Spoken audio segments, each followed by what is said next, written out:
lot of books today, just so y'all know. So if y'all haven't gotten Josephus, I'm just saying it's good that we get them because we're gonna be living these things and then coming in the next upcoming months. Anyway, Shalom Israel. I hope everybody is doing Tawaf today. Rise and shine, another Sabbath day to praise and be conscious of the Heavenly Father.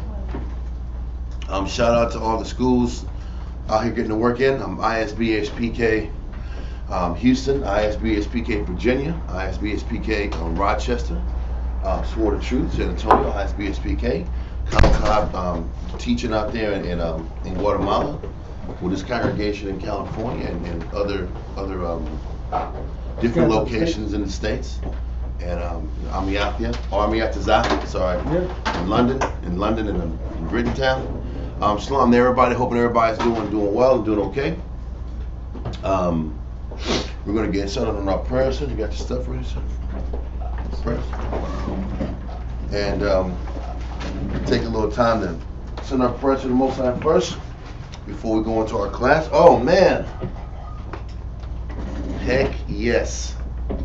Heck yes! That's a win right there. That is a win. The day's already on an upswing right now, man. On an uptick. Listen, that's a sign from the Heavenly Father that it's gonna be a blessed day. Brother, this gave us a peace offering. It's much appreciated. But I just want to get this coal kind of revved up before we start the prayers. Just flip it when we get a chance. All right. Fire that harmonica, man. Get the real harmonica, man. Okay. I'm matching my money. Rush. Just y'all. No, it's just us for this part. Yes, sir. That's why I kind of like talking. I kind of like talk real low, and then when I bring it out, then it's for. Baruch Thee Yahweh B'Shem Yahshai. Baruch Thee Yahweh B'Shem Yahshai. Ahawa. Nathalanel. Awar. Zayawam. The water. Aman. Bless you, Yahweh, in the name of Yahweh Shai, that gives us the light this day. Thanks, so be it. God. This time is flipping.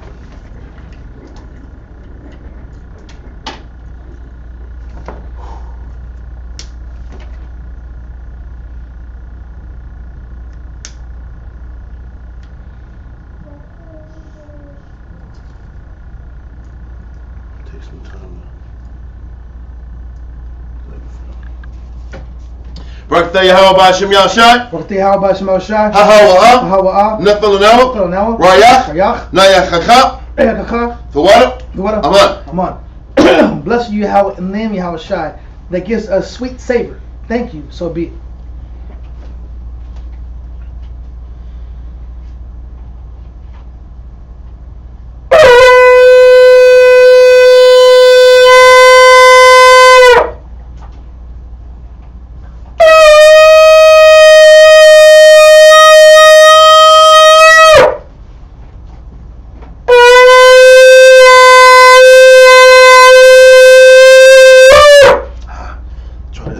Same tone. Bro, I need help, bro. I'm telling you, man. I got you, man. Imagine Wapanya Yerushalayim. Rise and face Jerusalem. I'm dead serious. I got one coming today. I got two coming today. I need some techniques and some training tips.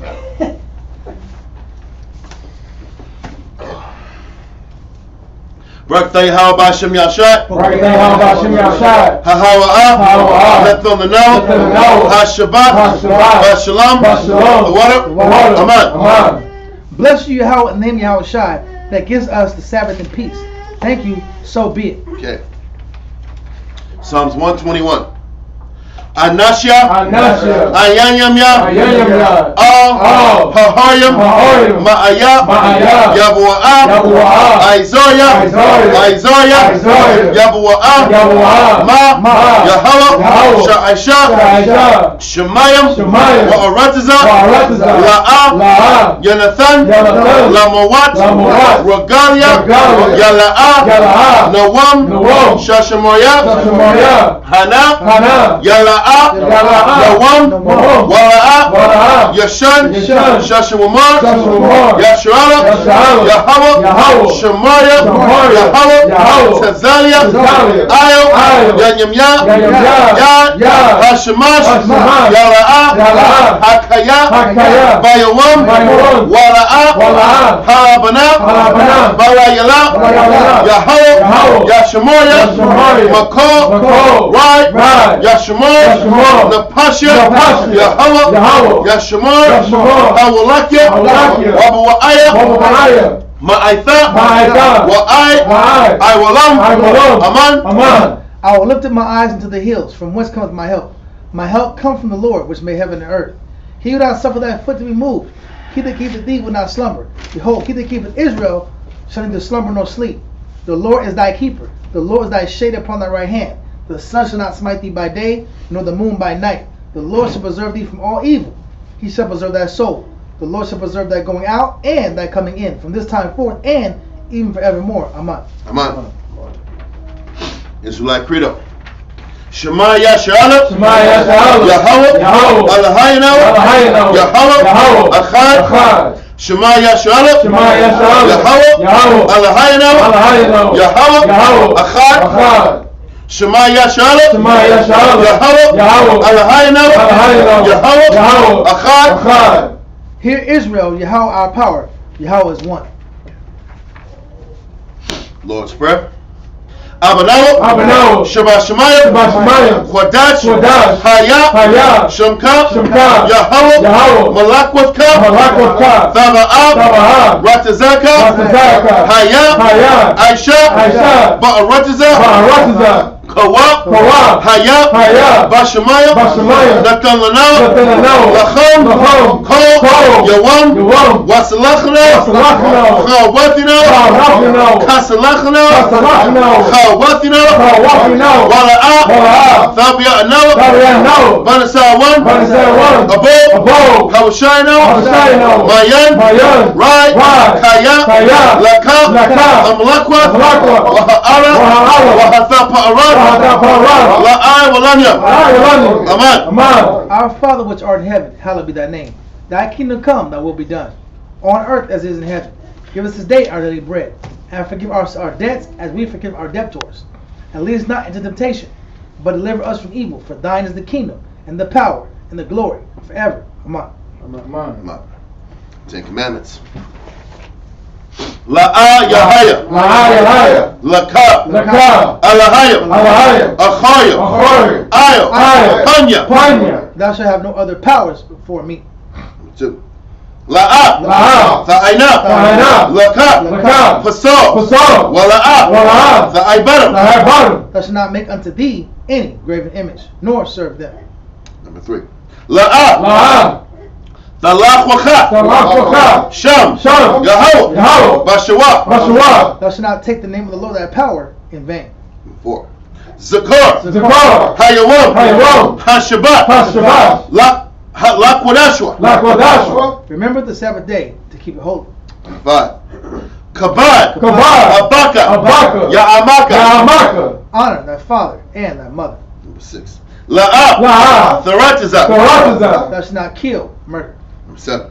La'a, Thana'a. Thou shalt not commit adultery. 8. La'a, Thagana. Thou shalt not steal. Number 9. La'a, Tha'aina. Shakwa. Thou shalt not bear false witness against thy neighbor. 10. La'a, Thachamat. Ko, Asherah. Lara'aika. Thou shalt not covet anything which is thy neighbor. Okay.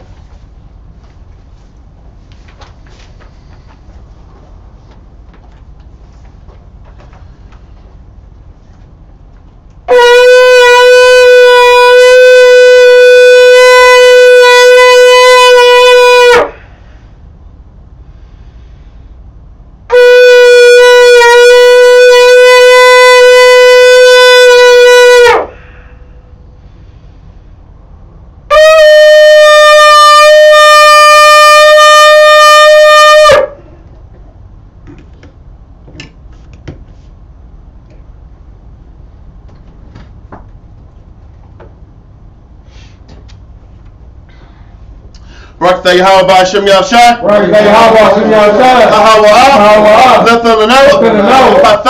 Lethananaw. Bless you, Yahweh, in the name of Yahweh Shai, that gives us the law. Israel, Yishabi.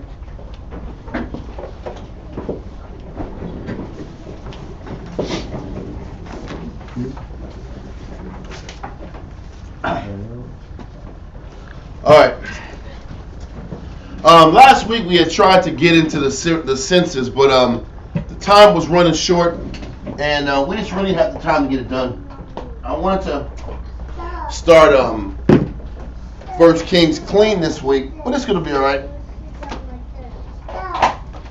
We don't want to rush class, we don't want to rush the topics, so we're going to go into David's census today, and then we're going to go from there. The title of the Sabbath reading today is David's census and its preparations for the temple. What we're going to figure out is that in the process of David making this mistake, opportunity for future growth in the temple and the building of the temple was kind of nourished from this act, from this situation. And we're going to kind of go into that, explaining what happened and how the temple's location and pretty much the direction of what David eventually does and builds in preparation for Solomon's kingship is going to be talked about today. So, first man up, Kariah.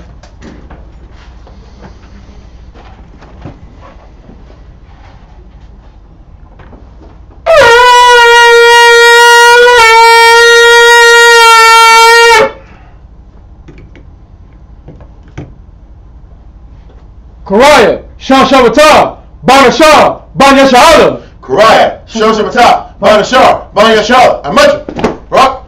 Yahweh Ba'Shem Yahushai. Yahweh Ba'Shem Yahushai Brakatham.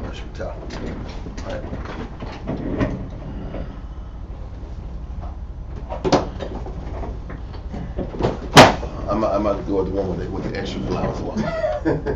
I try to equal it out. Well, you know, I when you're looking for the cookie, you gotta have the one with the extra chocolate chips in it, man. You try to. That was the mindset. Here you go. Off the water. Put it, yeah. It do look good. I'm telling you, it's delicious. So let's go into this. So anyway, just so we get a brief recap, the last 3 to 4 verses or chapters in 2 Samuel deal with the last words, his last words, and it's pretty much, it's not, what I want to bring out is that 20, 21, 22, 24, there's not a specific, no, not 20, because 20 deals with Sheba. 21 is dealing with Saul's descendants. When you get to 22 to 24, there's no specific place that they go in. Okay, they're put in the back of the book, but there's not a specific rhyme or reason dealing with any of these situations. Understood, right? Okay. So this is what we're dealing with. So now we're in chapter 24. Naga, have the brother. Let's go outside with him real quick. Okay.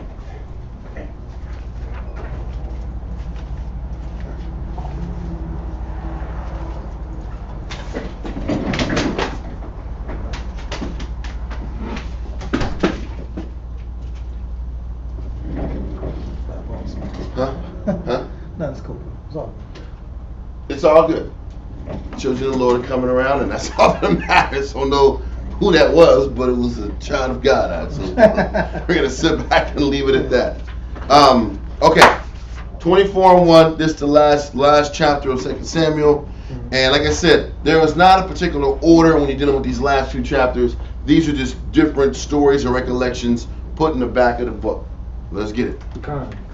2 Samuel chapter 24 and verse 1.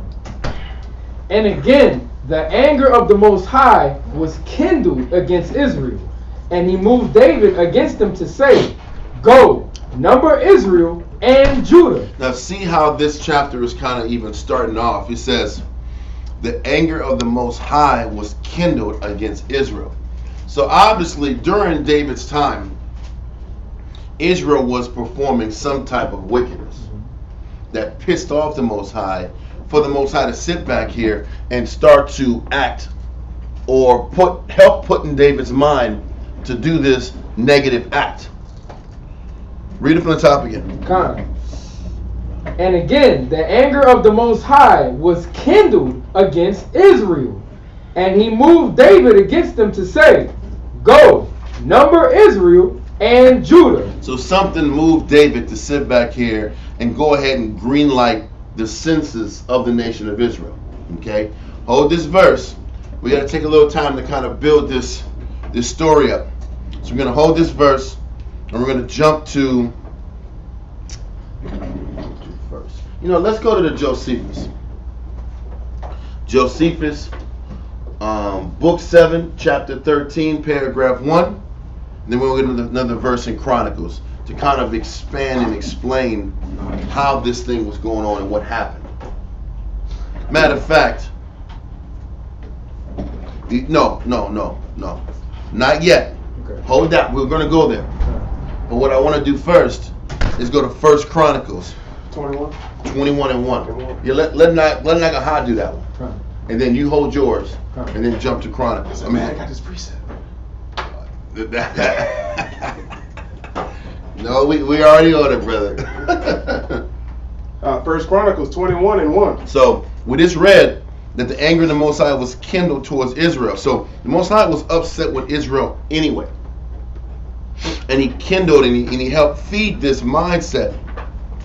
I'm not even going to say the Most High did it.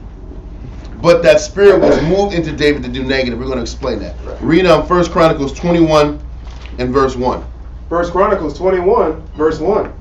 And Satan stood up against Israel and provoked David to number Israel. So now it's explaining, when you're reading a lot of times in Samuel, towards the end, in 1st and 2nd Kings, Chronicles recaps a lot of what's happening and kind of fills in the blanks of what's not all the way explained in this chapter. So what we're reading is that in chapter 24 and 1 of 2 Samuel, the Most High's anger was kindled towards Israel and moved David against them to go set up the census. Now we have in 1 Chronicles 21 specifically that Satan was inserted to sit back here and go against Israel by moving David to go and do negative. The reason why it's a better explanation to say it was Satan is because of this verse. Hold both of those and go to James chapter 1, verse 13 through 15. James chapter 1, verse 14. Hold on. 13. James chapter 1. One second. James chapter 1, verse 13 through 15. James chapter 1, verse 13. Let no man say, when he is tempted, I am tempted of the Most High. Exactly. So it can't be said that the Most High tempted David to do sin. Or the Most High sat back here and made David do some wickedness. Okay, read on. For the Most High cannot be tempted with evil, neither tempteth he any man. The Most High doesn't tempt or force any person to do negative.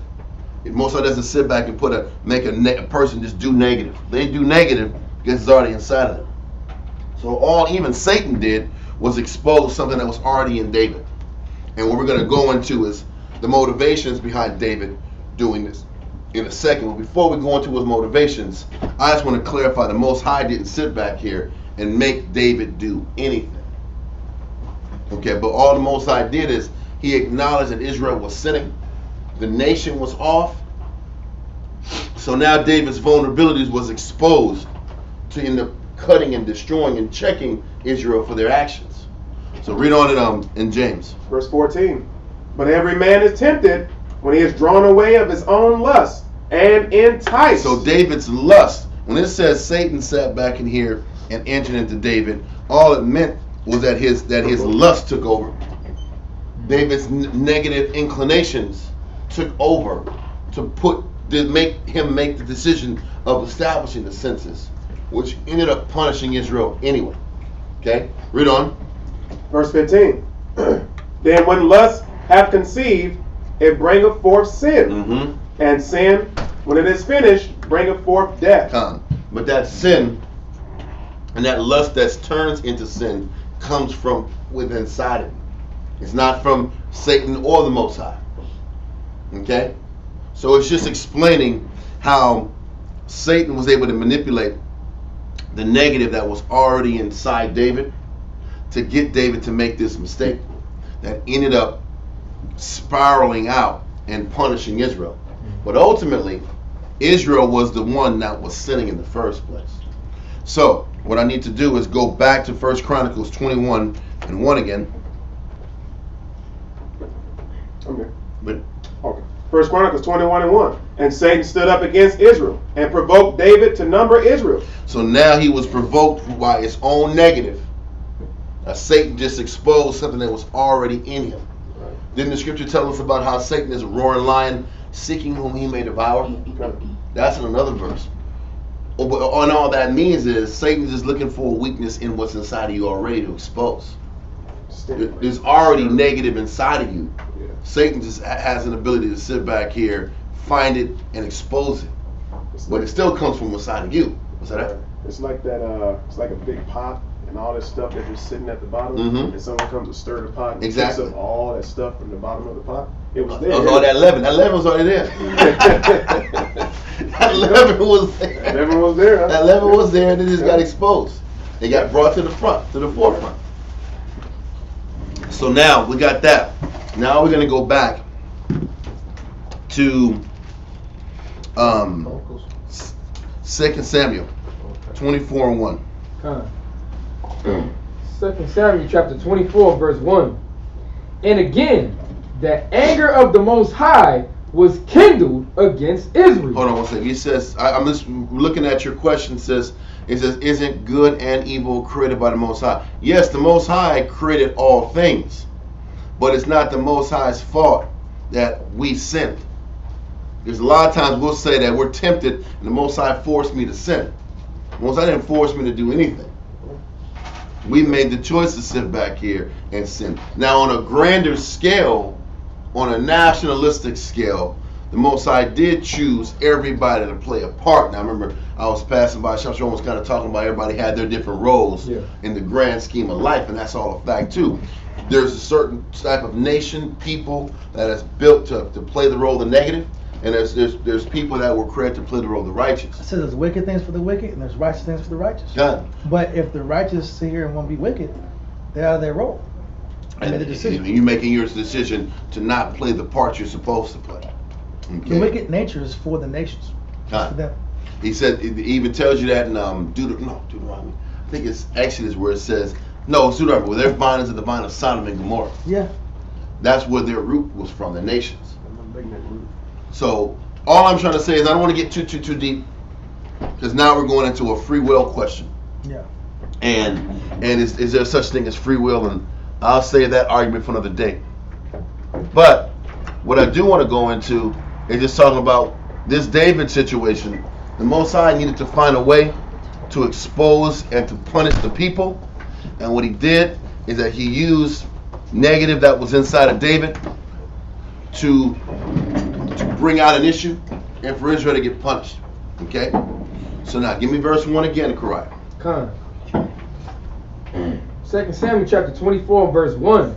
And again, the anger of the Most High was kindled against Israel. So the anger of the Most High was kindled against Israel. Most High was like, listen, The anger was established first. Israel was sinning.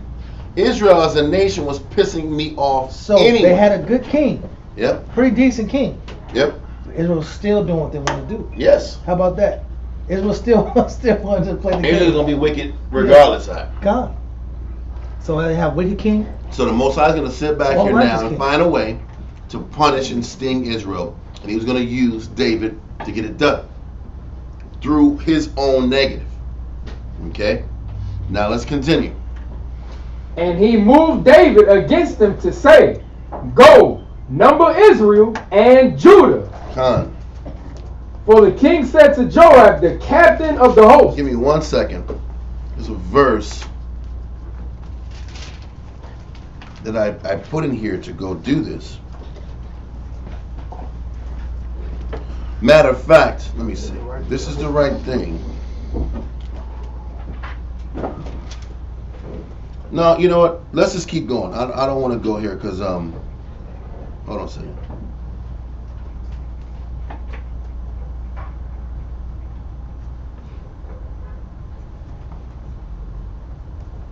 Now listen. Yeah, we need to go here. First Chronicles 27, verse 23 and 24.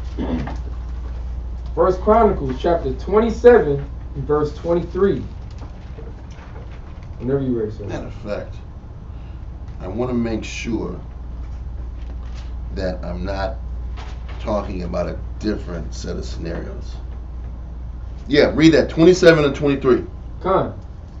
But David took not the number of them from 20 years old and under. So this census was from 20 and up, not like 20 and under, like young people. He was sitting back here and doing the census 20 and up. Which is men of war, right? Men of war, age of war, not necessarily children. He didn't sit back and census everybody. He censused the people from a certain age group, normally the people of war. Okay, 20 and up are the ones who are censored for war. Continue. Because the Most High had said he would increase Israel like to the stars of the heavens. Mm-hmm. Joab, the son of Zeruiah, began to number, but he finished not. Now we're going to read that Joab down the line didn't number Benjamin and he didn't number Levi. Okay, we're going to explain some reasons why that might have been the case, but he didn't number all of Israel, even out of that 20 and up number range. Read on. Because there fell wrath for it against Israel, neither was the number put in the account of the Chronicles of King David. Exactly, because Joab made sure that he didn't give David all that he asked for because he knew it was wicked. He knew the intention was negative behind it. Okay, so he gave him a false number. Okay, it's going to explain this though in Samuel. So I want to make sure that we explain the numbers that was getting counted. It was from 20 and up. Okay, so now let's get verse 2. 2 Samuel chapter 24 and verse 2. For the king said to Joab, the captain of the host, which was with him, go now through all the tribes of Israel, from Dan even to Beersheba. But Dan is far north as you're going to get in Israel. And Beersheba is the southernmost city in Israel. Okay, he says go from top to bottom to sit back here and give me this census. Read on. And number ye the people, that I may know the number of the people. Okay, now I want to sit back here and kind of go quickly into the law and explain the two times there was a census in Israel. Really want to go heavy into one, and the two we already know. The second time the Most High did a census was when he was in Numbers. He was gathering everybody for war, because that's what the book of Numbers is referred to as the numbering of Israel. Yeah. And the Most High told Moses to number the children of Israel to get them ready for war, because we had to go out here and handle these Canaanites and Philistines. And the other time that there was talked about a census was in Exodus chapter 30, verse 11 through 16. Let's get that. Exodus chapter 30, verse 11 through 16 is the other time there was a census established on Israel. Exodus chapter 30 and verse 11 through 16. Let's make sure everybody gets it. Exodus 30, verse 11 through 16. If I'm going too fast online, y'all let me know. Sisters, brothers, let me know if we're going a little too fast. I just don't want to run through 2 Samuel without giving proper explanation. So, because I want to make sure we establish, because a person would think, what was the wickedness in just doing a census? He was just getting a blanket number of these people. What's the problem with it? But we're going to find out the times when the Most High allowed it to happen, or when He ordained it, there was a certain reason behind it. So, Exodus 30 and 11. Exodus chapter 30 and verse 11. And the Most High spake unto Moses, saying, when thou takest the sum of the children of Israel after their number, then shall they give every man a ransom for his soul unto the Most High. So he says, when a census is supposed to be established, every man has to give a ransom for his soul. You go to the 1828, the ransom is the money or price paid for the redemption of a prisoner or a slave. Now listen, you can erase and take away the word prisoner or slave, and you can just put in the money or price paid for the redemption of an Israelite, because that's what it was supposed to be for. So if there was going to be a count for the people, every person that got counted was supposed to drop a half a shekel's amount of money to the temple or to the tabernacle, and so that the funds in the shekoyim would go to the tabernacle for the sustaining of the tabernacle for the Most High as a ransom for their spirit. It's going to explain what this ransom is for. Okay, read on. When thou numberest them, that there be no plague among them, when thou numberest them. He says that ransom is to make sure there be no plague on the people for actually doing the damn census in the first place. He's telling you, when you want to number the people, you better sit back here and everybody has to pay a half a shekel to the tabernacle to avoid the plague that the Most High is going to bring on them for doing this. So this is why we understand why there was a plague in the first place. Right.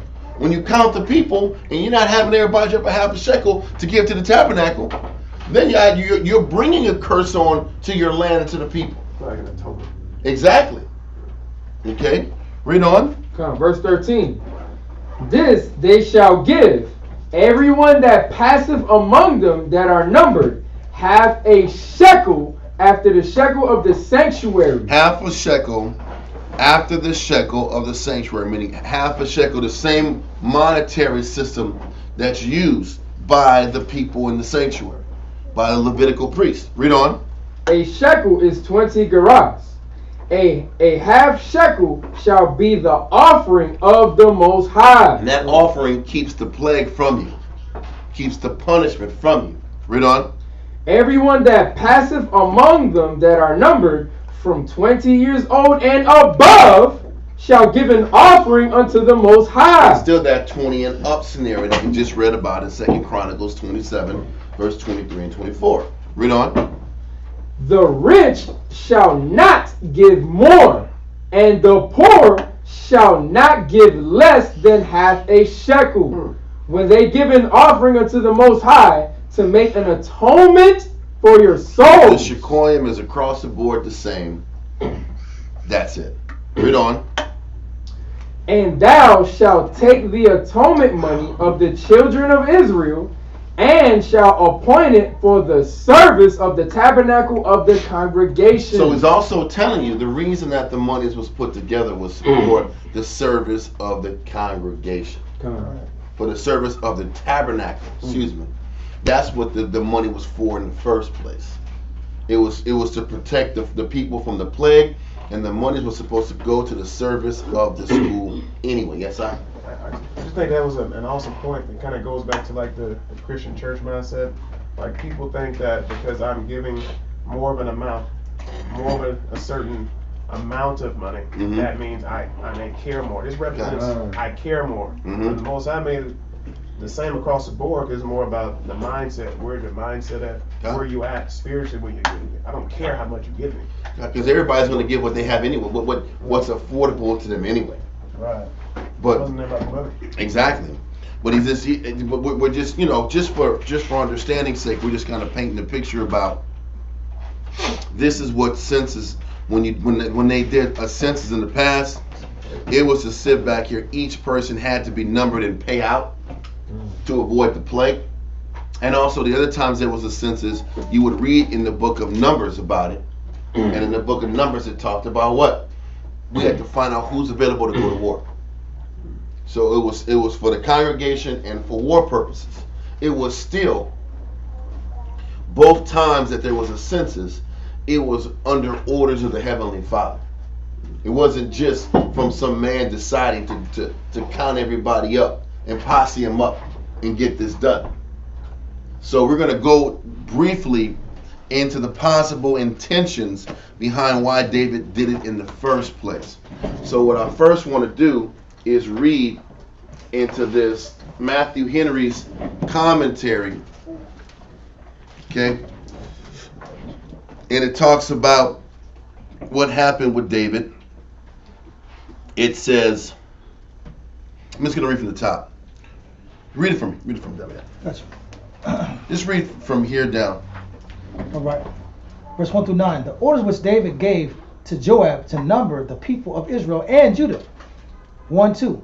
Two things here seem strange. 1. The sinfulness of this. What harm was there in it? Some think the fault was that he numbered those that were under 20 years old if they were but the stature and strength able to bear arms, and that this was the reason why this account was not enrolled. No, that's not it. But keep going, because the scripture even tells you it was only 20 and up. Read on. 1 Chronicles 27, 23, 24. Mm-hmm. Others think the fault was that he did not require the half shekel, which was to be paid for the service of the sanctuary whenever the people were numbered. Because that's what we just read in the book of Exodus. Yeah. That half shekel was required per person. I never read about him doing half shekel in 2 Samuel. Yeah, exactly. There was no half shekels required at all. which was a detail he missed out. Exactly. Yeah, there was, it's like that happened before also. There was like a little event where they had it happens all throughout the scripture though. But Yes. Israel forgets certain parts of the law. But don't forget, the Most High allowed Satan to bring something out of him to punish Israel anyway. I got you. Read on. As a ransom for their souls. Exodus 30 and 12. Mm-hmm. Others think that he did it with a design to impose a tribute upon them for himself.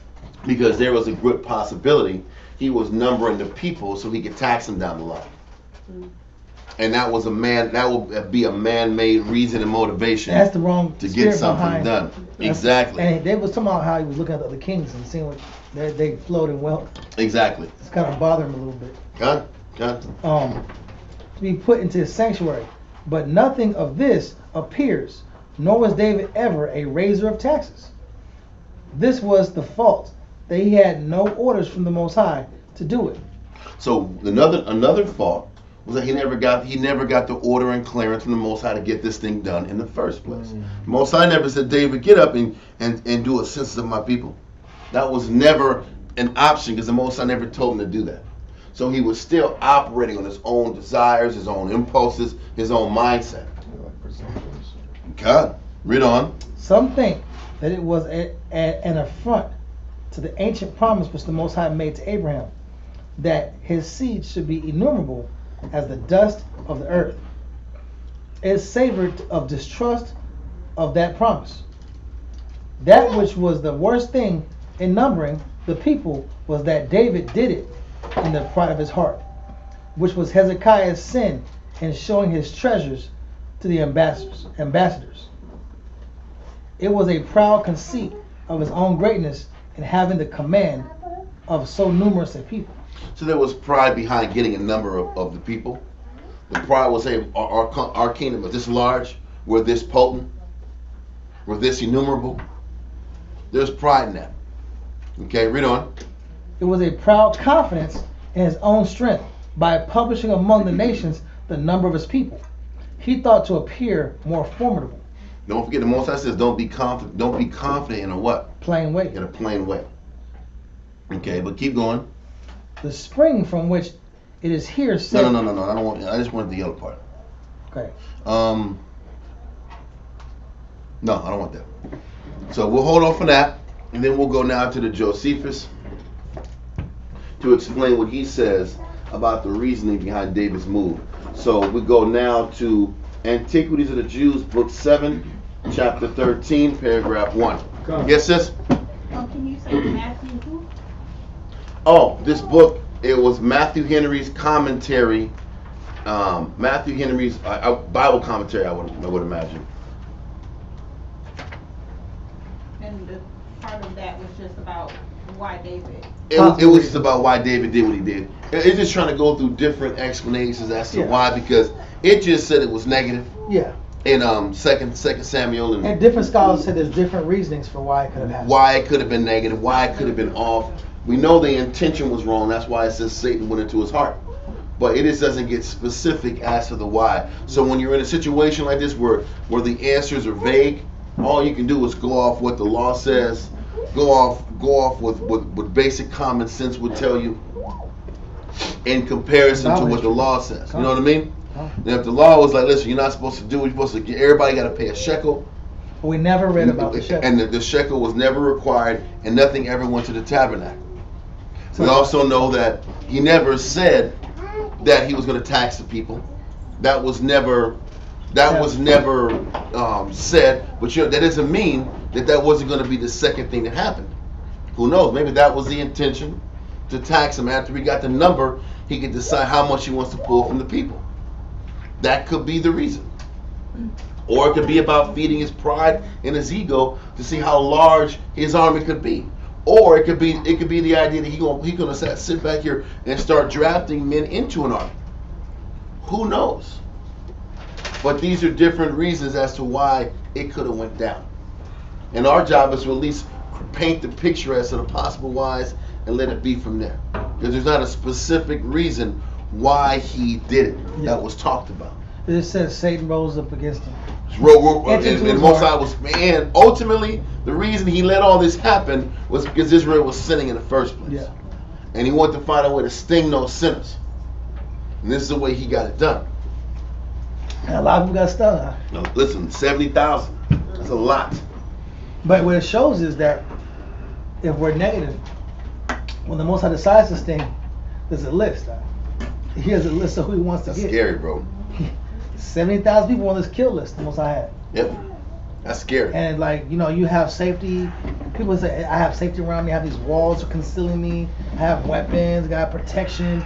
But listen, nobody prepared. Nobody expected David to make a bad move, and that bad move have an angel come through, take everybody out. And then it just also shows you how the Most High will sting everybody in ways that nobody's prepared for. Nobody was ready for. You can't prepare for that type of check. You can't. Nope. There's nothing you can do to hide yourself from how the Most High is going to come and get you. So the best thing is to stay in order, because you just don't know how he's going to. How can you even think about David sinning and the whole nation getting hit? Nobody thought that one. Nobody. You couldn't have possibly planned that one out. Right? Now we will. If I got to die in war, I just make sure I don't go to battle. Yeah, as long as I got new ribs, I can't go to battle. I'll bail out, or I can always find a way to weasel away from my check. But the Most High doesn't let us run from anything. Nope. Anyway, so let's get Josephus real quick, sir. Antiquity of the Jews, book 7, chapter 13, and paragraph 1, page 205. It says, now King David was desirous to know how many 10,000s there were of the people, but forgot the commands of Moses. Well, because once again, to find out how many 10,000s there was, that's just going to feed your ego. Mm-hmm. Oh, that's just going to inflate your mind. I remember. Remember we had those golden mice. Yeah. And the emerods. Yeah, the emerods, and it wasn't supposed to be carried by men. But according to law, it was supposed to be carried. Yeah. You're talking about the ark. The ark. We were supposed to carry it with and we men. put it on a box. We put it on a box, an ox cart, right? A box cart. The box cart. Ox cart. Ox cart. That the Hamites had an ox cart. And they sent it out. Yeah. And we rolled with that idea, but it wasn't technically right with the Most High. People died because of it. Yeah. Now we have a census, but we forgot. We gotta get these shekels right. Well, listen. It also tells us. Listen, the Most High is about the details. And as much as Israel wants to sit back and wing everything, Israel wants to wing everything. The Most High is very by the book. And if we don't stick to the basics and the details He has set up for us, we're gonna get caught up and stung also. Maybe this is why He initially had that second priest that was hired for Him to be right there. I definitely think it's a good reason. Why else would you have a hired priest just there for you? The first priest said, "Hey, it's all good, man. Let the wheel cart go." Nah. You got to have somebody that double checks them books. I got a lawyer for my. You got to have a lawyer on tap because that's exactly what it is. You got to have lawyers. You got to have guys that look through the Bible all day to make sure there's no mistakes. Listen, but we can't afford it. We can't afford to lose 70. It's crazy, bro. It's crazy. But he still did it. He still had the other priests. It didn't work out. Because the Most High. Because you know why? Because he wasn't even at this point. He wasn't listening to anybody. You're gonna read about Joab didn't really agree, and he still did it. He wasn't hearing counsel. He wasn't hearing counsel. So he wasn't gonna listen to the lawyer anyway. Which is an aspect of pride. It's all pride. Because you could have considered.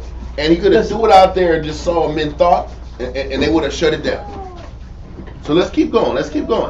So let's go into Josephus, sir. But you know what that shows? I hate to say that. What's that? It shows the aspect of men where men can be at times when they get in certain positions, they can lose the ability to consider. That's an ability we can't lose because what you brought out earlier, which was powerful, was before every war, before every battle, David always went to the Most High and said, "Listen, should I do this? Yes. Is this the move? I need confirmation from the Father before I make this move. Should I go to Ramoth Gilead? Yes. Should I do this? Should I do that?" With that spirit of, when men are in the spirit of asking permission, men are in the spirit of humility like that and communication, the Most High usually honors them because they're in a clear conscience. When men start making moves off of self-will, how they feel, off their own ideals, off their own passions, that's when men normally end up in these hiccup scenarios. Yep. So this shows when we're in positions of authority, what mindset we have to keep, and we have to cross our T's and dot our I's, and then also throw it out to our men that we're closely associated with, that have good information and they're good considerations. And listen, hey, what do you think about this? Just to triple check and triple cover because we have so much responsibility. It's a great point. God. So let's get here. Paragraph 1. It says, "Now King David was desirous to know how many 10,000s there were of the people, but forgot the commands of Moses, who told him beforehand that if the multitude were numbered, they should pay half a shekel to the Most High for every head." They were supposed to pay every shekel, a half a shekel for every person to avoid the what? Plague. To avoid the plague. And this is what ends up happening to the people for not dropping the shekel. Read on. It's crazy that the people didn't consider it either.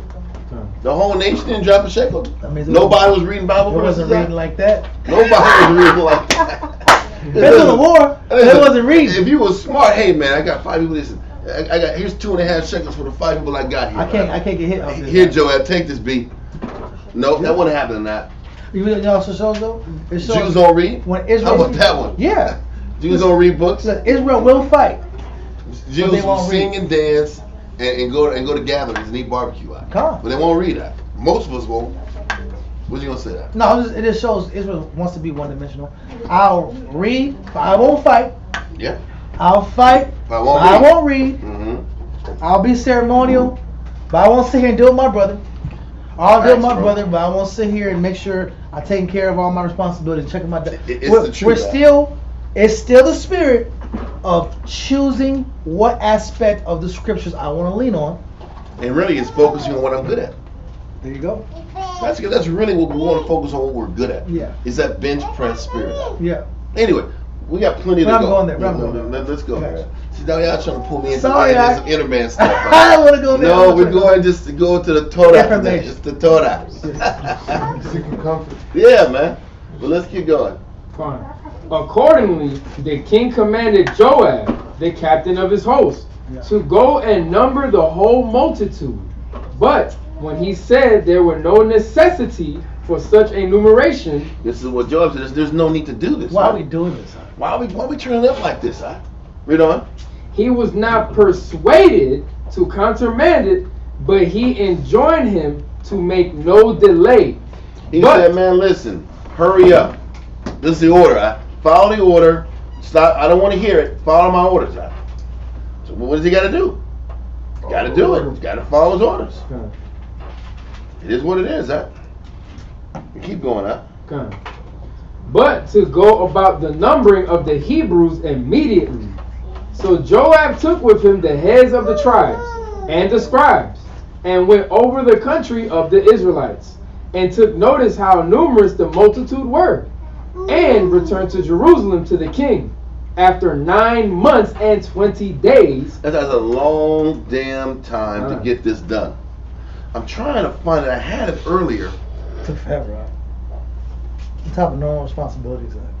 Well, listen, 9 months. I don't know where the hell. I had a map a long time, like last week when I was preparing for this, and now I can't find it. I actually had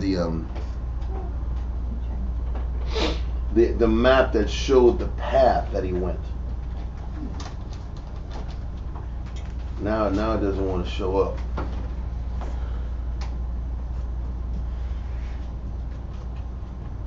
One second, I'm trying to.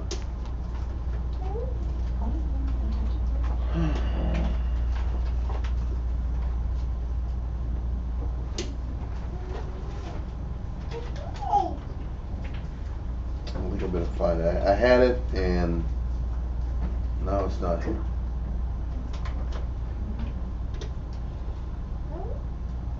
They started south.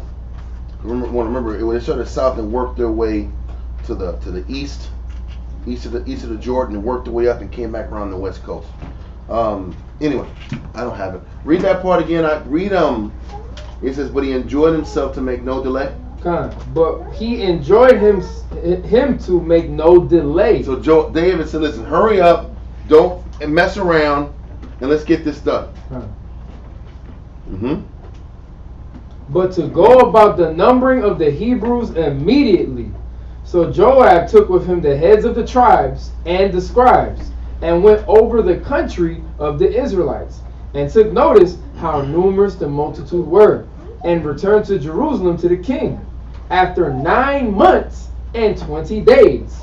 And he gave in to the king the number of the people, without the tribe of Benjamin, for he had not yet numbered that tribe. He's like, man, he chose not to number Benjamin. He chose it because he was trying to sit back here and make sure that he gave a false number, so that the Most High wouldn't sting him. Because he knew what he was doing was wrong. He was going to make sure he was protected. So he gave a false number so that David wouldn't get the full number, and maybe they wouldn't get the whole consequence of their actions. Read on. No more than the tribe of Levi, for the king repented of his having sinned against the Most High. Now the number of the rest of the Israelites was 900,000 men, who were able to bear arms and go to war. But the tribe 900,000 men. That's damn near a million. They get ready to fight. They can throw hands out. Men, they can throw hands out.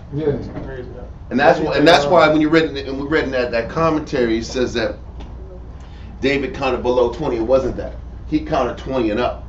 He was counting the military number of people that can be established. 10,000. Just imagine how potent that is. But once again, the Most High didn't want us to sit back here. And it's another example how the Most High didn't want us to focus on controlling factors, numbers, and he wants us to be technically conscious of pleasing Him.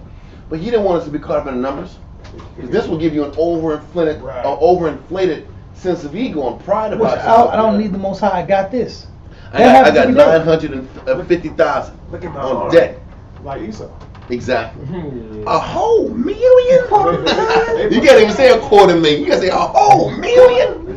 I got a million, man. I do what I want to do now. I can do what I want to do. Oh, but the Most High. Nah, I got a million men ready to go. I'm good, bro. Nah. And I wasn't even including Benjamin. That's crazy. I wasn't including Benjamin. That's all they're doing right now. Is these are playing with these armies and pride and numbers and like. It's all pride and control. Poland, that's this man. And it's a numbers game. It's volume, numbers. Then I can sit back here and contemplate and play God with these numbers. That's real. So it was about breaking that hubris that David had too. And that was that negative that was in him. But you know, this was all done to check Israel because Israel was sinning. Are you done with that paragraph yet?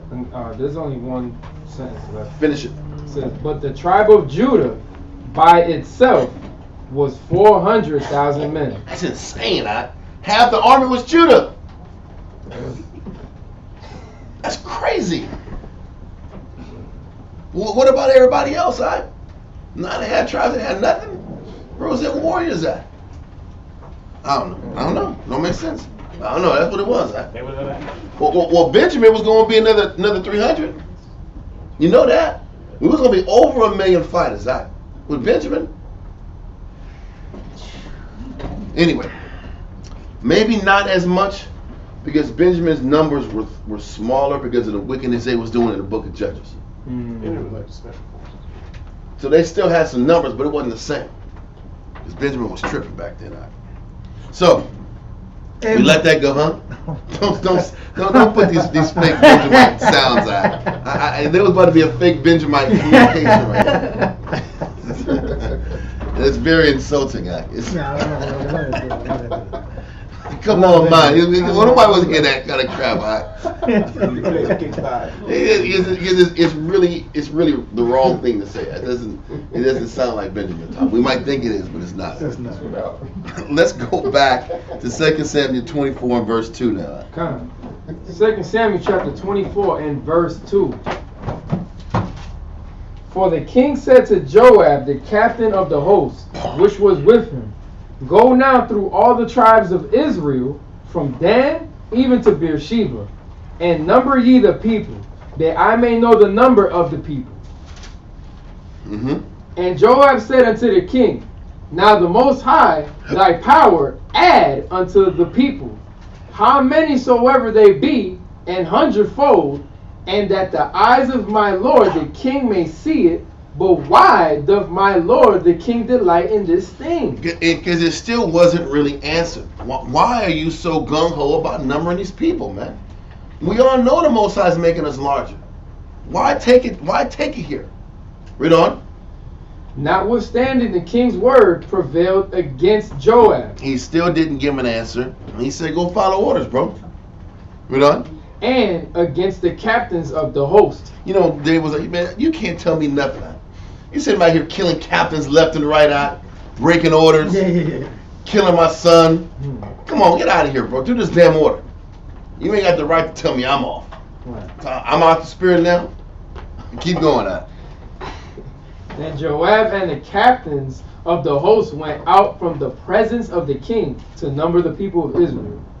And they passed over Jordan and pitched in Aurora, and the right side of the city that lieth in the midst of the river of Gad, and toward Jazzer. So they crossed over the east and they worked their way up, and then came back down around. You know. Then they came to Gilead, and to the land of Tatim Hachi, and they came to Dan Ja'an and about Zidon. So it's telling you, he said it crossed Jordan. When you cross Jordan, you got Reuben and Gad. Gilead is where you have Manasseh, the half of Manasseh on the east of Jordan. Then they went to Dan.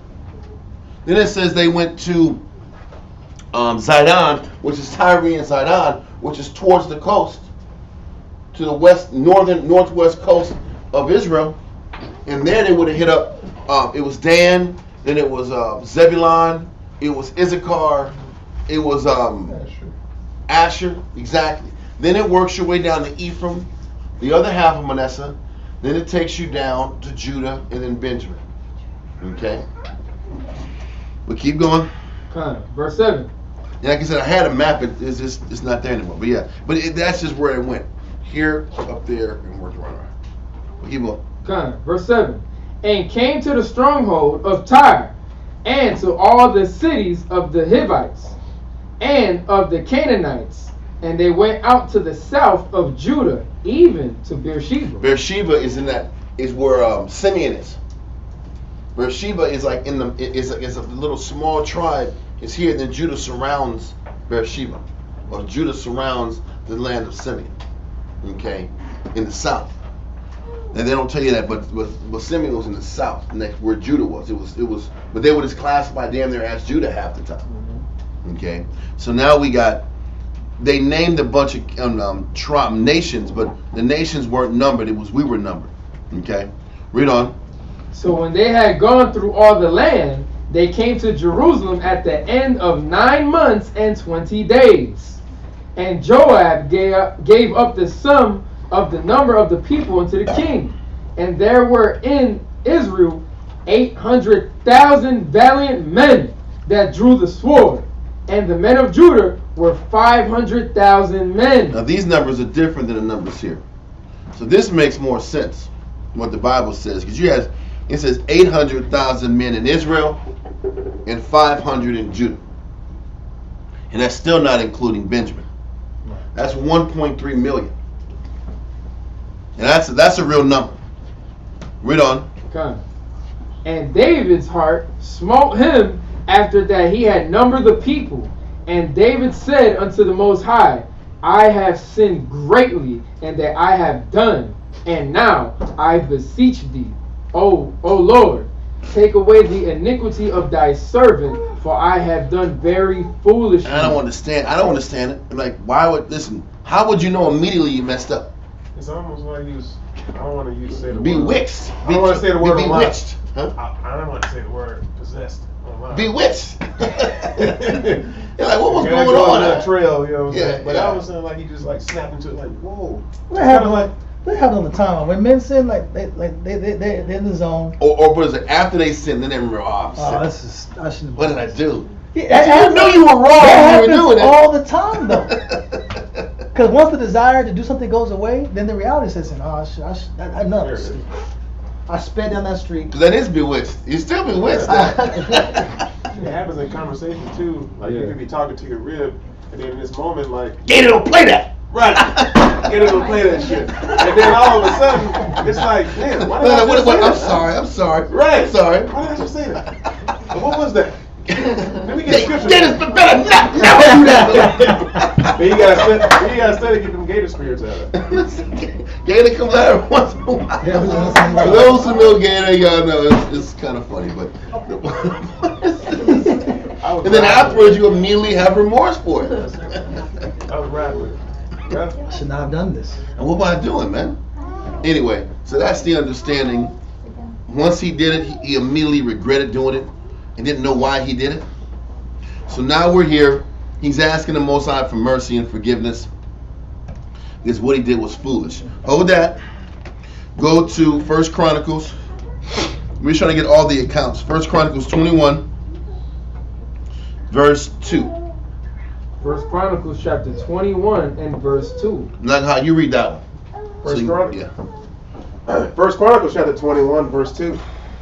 And David said to Joab and to the rulers of the people, go, number Israel from Beersheba even to Dan, and bring the number of them to me that I may know it. And Joab answered, the Most High make his people 100 times so many more as they be. But my lord the king, exactly. Are they not all my lord's servants? Why then doth my lord require this thing? Why will he be a cause of trespass to Israel? Why do that? Because now you're putting everybody in danger now. Yeah, everybody. We just read in Exodus that everybody that's numbered, they got to give half a shekel, or everybody has to take the risk of what? Plague. Of the plague. Coming down. So you're saying you're putting everybody at risk for this. Read on. Verse 4. And the answer to your question is, I don't know. That's what we're talking about. Nobody knows. And we were talking he was bewitched. I don't know. Anyway, but let's keep going. Verse 4. Nevertheless, the king's word prevailed against Joab. Wherefore Joab departed and went throughout all Israel. And it shows the importance of having good spiritual people around you, Mm-hmm. because you never know when you're under this influence of stupidity. Done. Listen, that's why iron sharpens iron. You need people who know what the hell they're talking about to help keep you right. This is the check against people that think that the Spirit's talking to them. Because guys that think like this, A lot of guys they're think that the Spirit's talking to me, and it's working through me, and the Spirit's hitting me, and the Spirit told me. way. You put yourself in this situation because you have no. Spirit told David that too. Yeah. Told him something too. Some He told him the wrong thing to do. Spirit told him, right? Listen, the Spirit told me, I'm the Spirit. Spirit talked to me. That's cool. You better have spirits around you that can also be healthy, fair judges and honest with you. Don't have no yes men around you when you have the Spirit on you. Nope. Oh, the Spirit. Yeah, you're right. We should go do it. Can't do it, bro. Listen, Job wasn't being a yes man. He was being like, listen, bro, I'm gonna tell you like this, bro. I don't think it's a good move. This is an unnecessary move and decision. He wasn't being a yes man. He was being straight, clear, and straight honest. This is why you have to have people around you that don't always agree with you. Somebody give me this. Yeah. I don't know how does it appear out of nowhere? I was like, what's going on here? I thought you saw me put it down. I had no idea. And I was like, it was the Spirit that brought this to me, man, or what? There's the map. Yeah, from Dan to Beersheba. Yeah, it was loose already. I figured I might as well give it to you. Well, yeah, I'm with you, bro. And that's a thought. Now I was like, oh, what happened? Did I miss something here? But God. But all I'm saying is, this is a check against that ideal, Mhm. that spirit of men that say the Spirit's talking to me. Listen, bro, if it did talk to you, you better still talk to people around you. Iron sharpens iron. You better have wise counselors to help you You out. better have two priests. Yeah. And multiple counselors are safety. God. Well, let's keep going. Verse 4. Nevertheless, the king's word prevailed against Joab.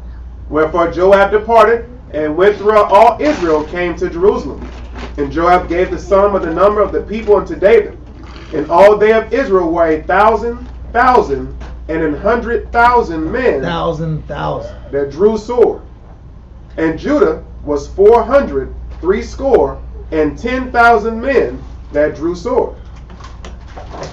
But Levi and Benjamin counted he not among them, for the king's word was abominable to Joab. I wonder why Joab didn't go hit up Benjamin. I wonder why he chose not to go count them out. What's Joab from? Huh? Joab's Judah. Oh, that's right. Joab's the cousin of or the nephew of David. Their blood from his sister, from David's sister. Zeruiah was his mother. Was Joab's mother. Just curious about Benjamin. Might have been causing hell out, causing a ruckus out. Or you know what? It was, remember, David had to go bust his tail to re-win Benjamin. Yeah. And bring Benjamin back in the nation. It would have been a bad political move that he made a mistake in front of Benjamin like that. Yeah. Well, He already made a couple mistakes already. Well, and Benjamin wasn't going to just adjust and follow, man. Benjamin wasn't going to be the one to just do what the hell they told him. They was going to sit back and challenge him out. Yeah. Anyway, nobody knows, just speculation. Read on. Verse 7. Good to you. And the Most High was displeased with this thing. Therefore he smote Israel. And David said unto the Most High, I have sinned greatly, because I have done this thing. But now I beseech thee, do away the iniquity of thy servant. He said, listen, I see the results. I see the beginning of the results. Please forgive me. Now, he can be commended for that. At least he was humble You can enough. respect that. Listen, when he sinned, he at least was able to sit back and acknowledge it and make the adjustment. That's not Israel. A lot of Israel, and especially Israel in the position of kingship, they weren't acknowledging their sins. We're going to keep reading throughout the book of Kings, 1 Kings, 2 Kings. The kings weren't listening to nobody. And they weren't quick to acknowledge their wrongdoings. Even when they have bad omens, bad signs, and bad results. Bad omens And didn't bad change outputs. Israel from not listening. Yeah, Israel's dead set on what they want to do when they want to do it. Especially with men in Cars power. can crash. You can get eviction notices. You can get all kinds of Most High can be situations. stinging you. Israel don't want to look at the results Okay. because they want to be in their lane. Well, you know what? This is what I want to do. At least David's like, you know what? I cannot. Obviously, this ain't working out. Let me go back I to the messed Most up. High. Kind That's a good sign. No doubt. He has that humility at least to sit back and get back with the Most High. So let's get back to Samuel now. Con. 2 Samuel chapter 24 and verse 11. For when David was up in the morning, the word of the Most High came unto the prophet Gad, David's seer, saying, Go and say unto David, Thus saith the Most High, I offer thee 3 things. Choose thee one of them, that I may do it unto thee. Most High is cold. Listen, man, he still gave him an option. He said, listen, you owned up to it. Now there's still, listen, the crazy thing is this. This is something we also have to understand.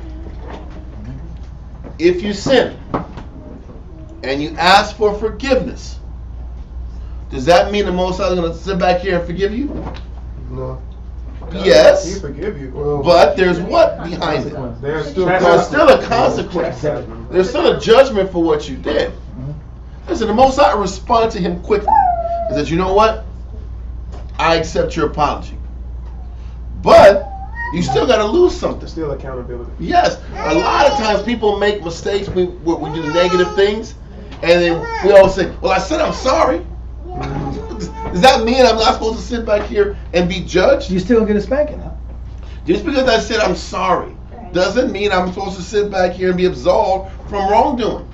I didn't mean it, or I'm sorry, or Salakia. But let's say Salakia is because you say in Hebrew is automatically all problems go away. Right. Salakia. Oh, it's, all things are done. You're good. No. That's not true. If you say sorry, the Most High is like, good, at least you're humble enough to acknowledge your sting. Now, I'm going to give you the choice to choose what type of sting you're going to deal with. like I said, Salakia. That's amazing. And that's the great, that's, okay, thank you. So now, because you said it so quickly, you get to choose how I'm going to spank you. Yeah. You want this big quick belt? You want the switch? You want this big belt? You want that extension cord? You want that extension cord? Which one do you want? The chancleta? Yeah. I'll take a chancleta, man. I'll take that out. I don't want that big leather belt out. That heavy leather belt out? That sucks. Or the switch? That ain't good. The extension cord is bad too, though. That Extension cord cord is is bad. a problem. I'll let that go. I'll take the switch out of the As cord. long as you don't catch me coming out the bathroom. But the condition is one of these 3 and you're not going to see it coming. Yeah, that's what I'm saying. But that's the case. You're not going to see it coming either way. Which one do you want? Take the bathtub out. But you can't. That's not part of the negotiation. The negotiation is what type of instrument you're going to use in the spanking. I was reading contracts as a kid. That's hilarious. You're the negotiator, huh? Yeah. He was the first negotiator. But this is the situation. So because David was humble enough to acknowledge his sin, the Most High was like, okay, then you get to pick your punishment. Which one do you want? They were all bad choices. Yeah. He's an older man at this point. He ain't the spring chicken he used to be. So let's read on. Verse 13 says, So Gad came to David and told him, and said unto him, Shall 7 years of famine come unto thee in thy land? That sucks. 7 years of famine. That means no rain. Everybody's suffering. 7 years out. That sucks. Don't forget, they just came a few years ago from 3 years of famine. Don't forget that he just had that. We're dealing with Saul's sons and their stupidity. Yeah. Well, Saul and his stupidity. You know, can we sit back and do another 7, man? 3 sucked. Everybody was hurting in 3 years. High gas prices and That's more than twice. That's double than what we already went through. They can't deal with this no more. Listen, 7 is a 7 is a long time. That's like almost a decade. I It's gonna be a know. bad era. Listen, corn is not growing. No bread for nobody. Yeah, we're gonna work hard. We're No gonna work, wheat. we're gonna work very, very hard, and nothing's gonna grow. I know. There's no rain, no water. Yeah, animals are dead too. Animals are dying. This is the worst thing ever. So 7 years of famine. Read on. Or wilt thou flee 3 months before thine enemies? Now, that doesn't sound bad, but when you're the king, that breaks you. You on the run. You got to be in your 60s. It happens again. You're in your 60s, and you're on the run again. This is Back bullshit. to the caves. I'm in the caves again. It sucks. I'm always in this damn cave in the caves for years. And he said, this is from the enemies. This can be from the nations. Yeah. This is the worst thing ever. So they're going to be ransacking Jerusalem. That's a no-go. That's what he's saying. If you want to run, they're ransacking the prize crown jewel. Taking everything, They're taking everything. Listen, broke again. Never broke again. That's on your record. It's embarrassing. That's embarrassing on the record. I know it is. It was already embarrassing at Absalom. Remember they had to debate and see if they want to bring him back? He said, Absalom, he did say it was from our enemies, but Absalom ran him out the streets. Yeah. This is our second time. So he's like, man, I don't know what to do, man. These are 2 L's. Read on. It says, while they pursue thee, or that there. And he says they're going after you too. So you're constantly on the run. Okay? Yeah. Keep going. It says, or that there be 3 days pestilence in thy land. Now advise, and see what answer I shall return to him that sent me.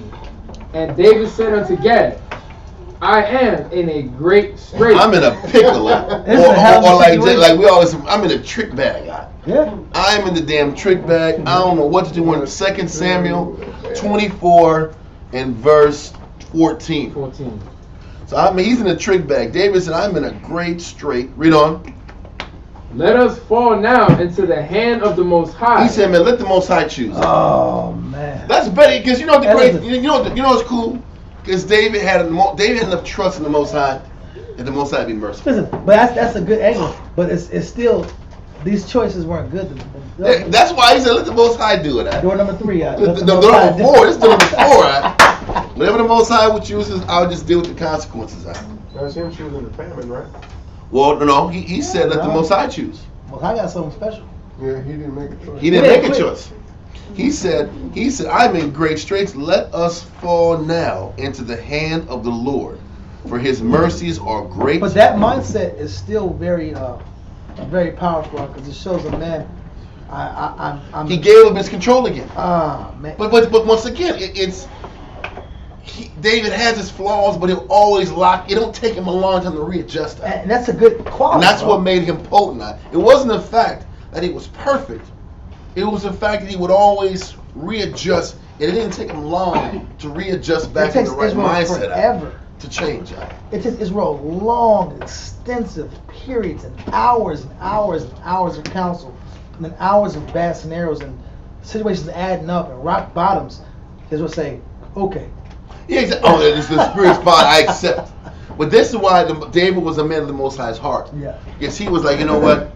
He understood how to realign himself and give up control and let the Most High take over. And that was really commendable, especially for being a king who couldn't be told nothing.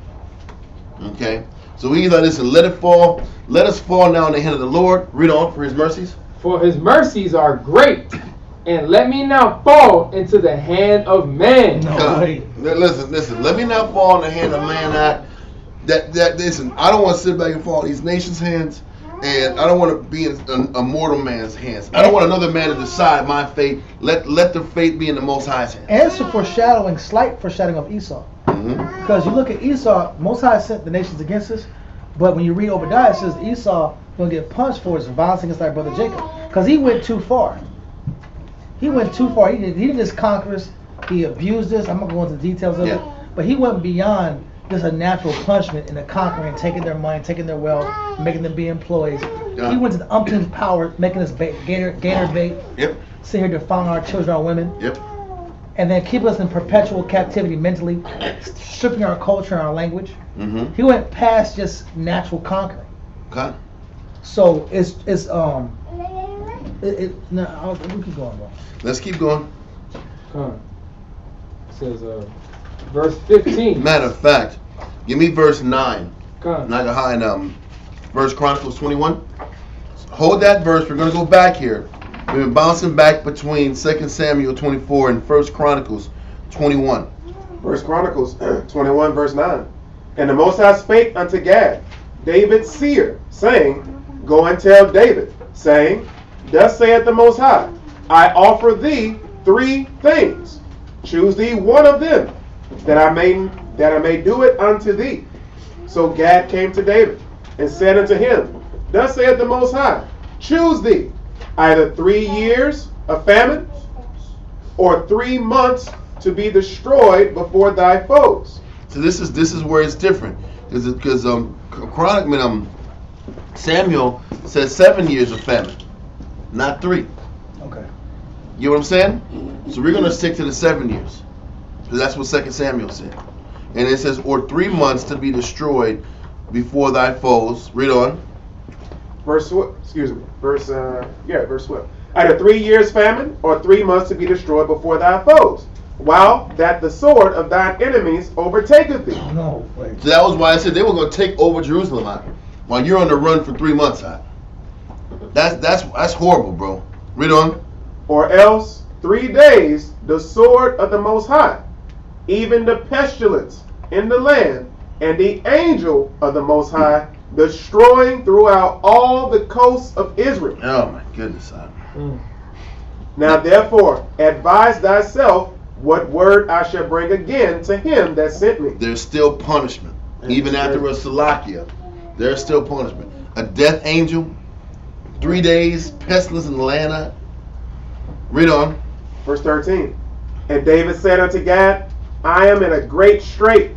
Let me fall now into the hand of the Most High. For very great are his mercies. But let me not fall into the hand of man. So he said, I'm going to put this in the hands of the Most High. I know he's merciful.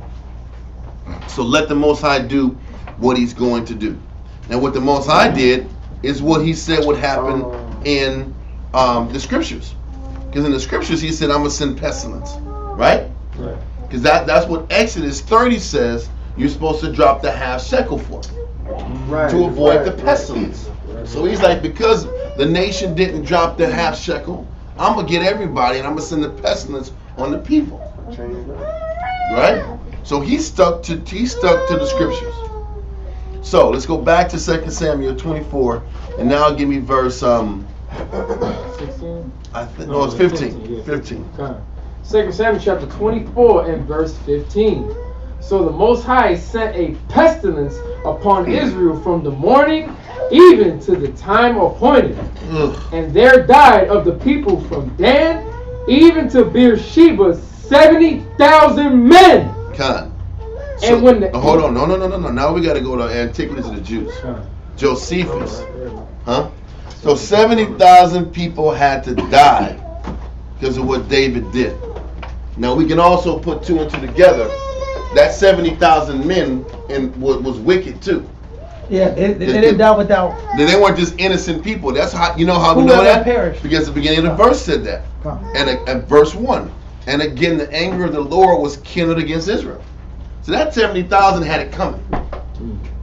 So the Most High was using Satan as an instrument in this whole process to deliver judgment on Israel.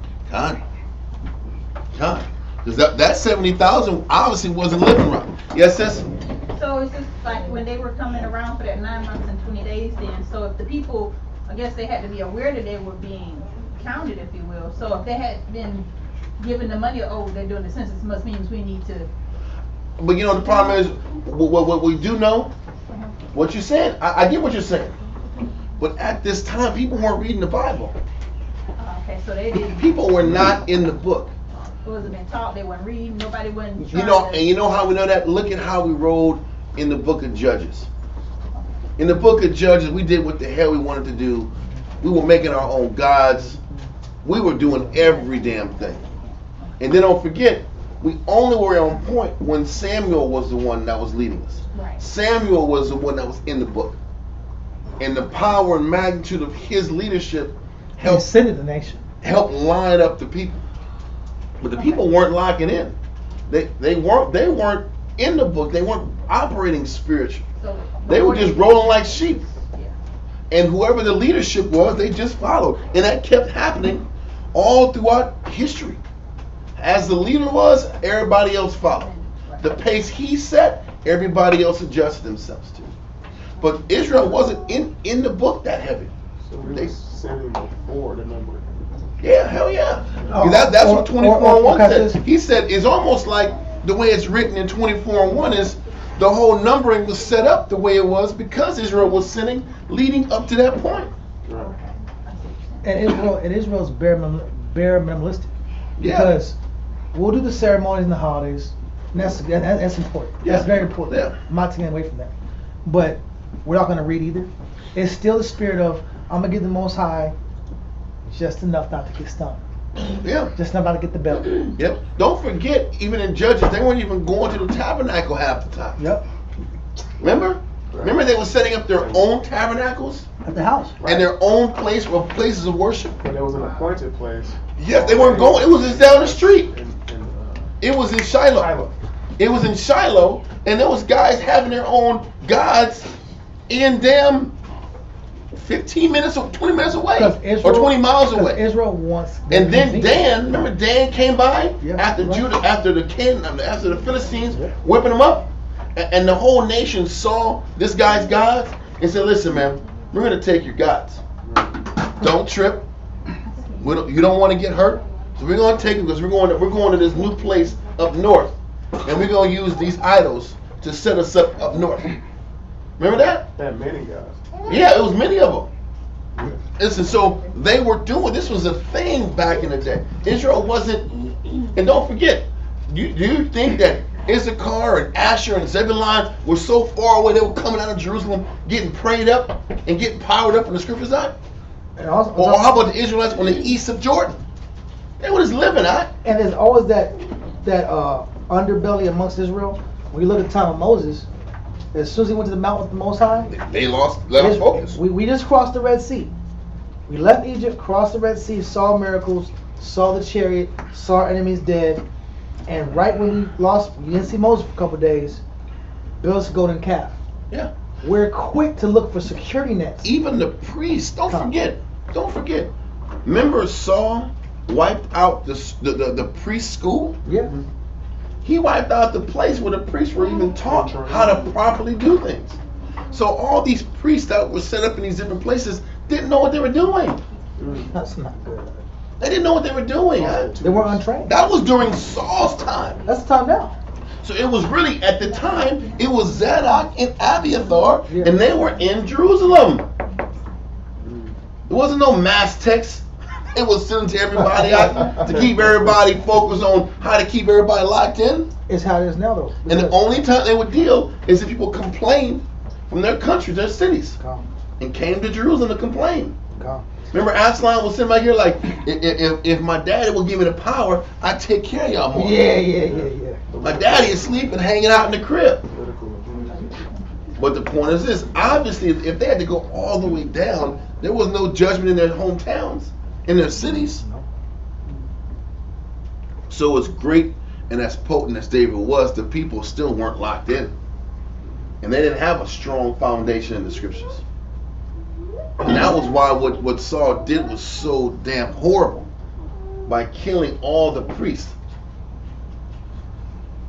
But on the flip side, that was a punishment that happened because of what Eli and his sons were doing. Remember? Yeah, it shows how there's a trickle down effect, and it's really the job of the leadership to block the trickle down effects and attack the underbelly that makes this. It's like you deal with fungus. Yeah. There's always a small amount of fungus. Yeah. And then you look up and you cut the lights off, and then cut the lights back on, and that it grows in the dark. Because even what you'll see as we go through Kings, there was only 3 kings that implemented and enforced people to live right. It was David, Hezekiah, and Josiah. Josiah retaught the nation. Anyway, just something to be conscious of as to why this situation happened in the first place. That pestilence hit, it was to sting Israel that was wrong and living wrong in the first place. Exactly. Now, let's get Antiquities of the Jews in the Josephus. Book 7, chapter 13, paragraph 3. Paragraph 3. Uh-huh. Can you give him yours? No, yeah, swap it out. Yeah, let me see. You got it? Just get it here. And just give me the other one. No, I got one. Don't worry about it. Yeah. What page? It was, what page is that? Page 205. So easy. The pages. 205, That's yeah. easy. Yeah, I always be forgetting. Yeah. So read that. Mine's the Olden text. This is the olden books. Read that. It says, When the prophet had heard this, he declared it to the Most High, who thereupon sent a pestilence and a mortality upon the Hebrews. Nor did they die after one and the same manner. He says they all died differently. Everybody was getting hit differently. Everybody was getting punished differently. You saying different kind of plagues? Yeah, the pestilence wasn't the same. It wasn't uniform? No, that's dope. Or you mean like, so we talking about different viruses? Yeah. Different diseases. So some dude had the Rona, somebody had the bubonic. Right. Somebody was eyes was bleeding, ears was bleeding. Oh, I got the medicine for that. No, you don't got the medicine for that. Because they can't be we can't sit back here and get this serum to save the population. Get the serum! No. I'm gonna send exotic diseases for all y'all bozos. And there's no solution. You know, if you look at the no herbs, no modifying plast is gonna fix y'all. What you gonna say? I was just adding, you know, if you look at the breakdown of the word bacteria, it actually means the rod of the Most High. Like if you break down the etymology of bacteria, it means rod or staff, meaning what the Most High uses to inflict punishment. Yeah, it has to do with that. I didn't know that word, but even the whole concept of medicine, right?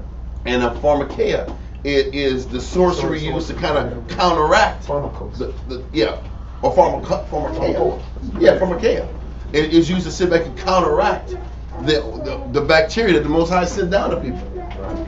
So anyway, so he says, read it from the top again. Kind says, when the prophet had heard this, he declared it to the Most High, who thereupon set a pestilence and a mortality upon the Hebrews. Nor did they die after one and the same manner. They all didn't die from the same way of death. Read on. It says, nor so that it was easy to know what the distemper was. It's crazy. So it was hard to even diagnose what the problem was. And by the time probably they discovered what the problem was, the person was going to die. Yeah, the guy's like, I got the answer. No, it's outbreak. This is a crazy ass outbreak. So the emergency, the area where they treat patients is overloaded. Yeah. The ERs are full. Yeah. It's a tent. The tent's full. It's a big ass tent that's full. That's crazy. And Dustin Hoffman couldn't save him in this one. The outbreak.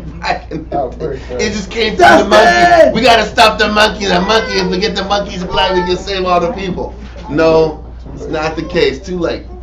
But keep going.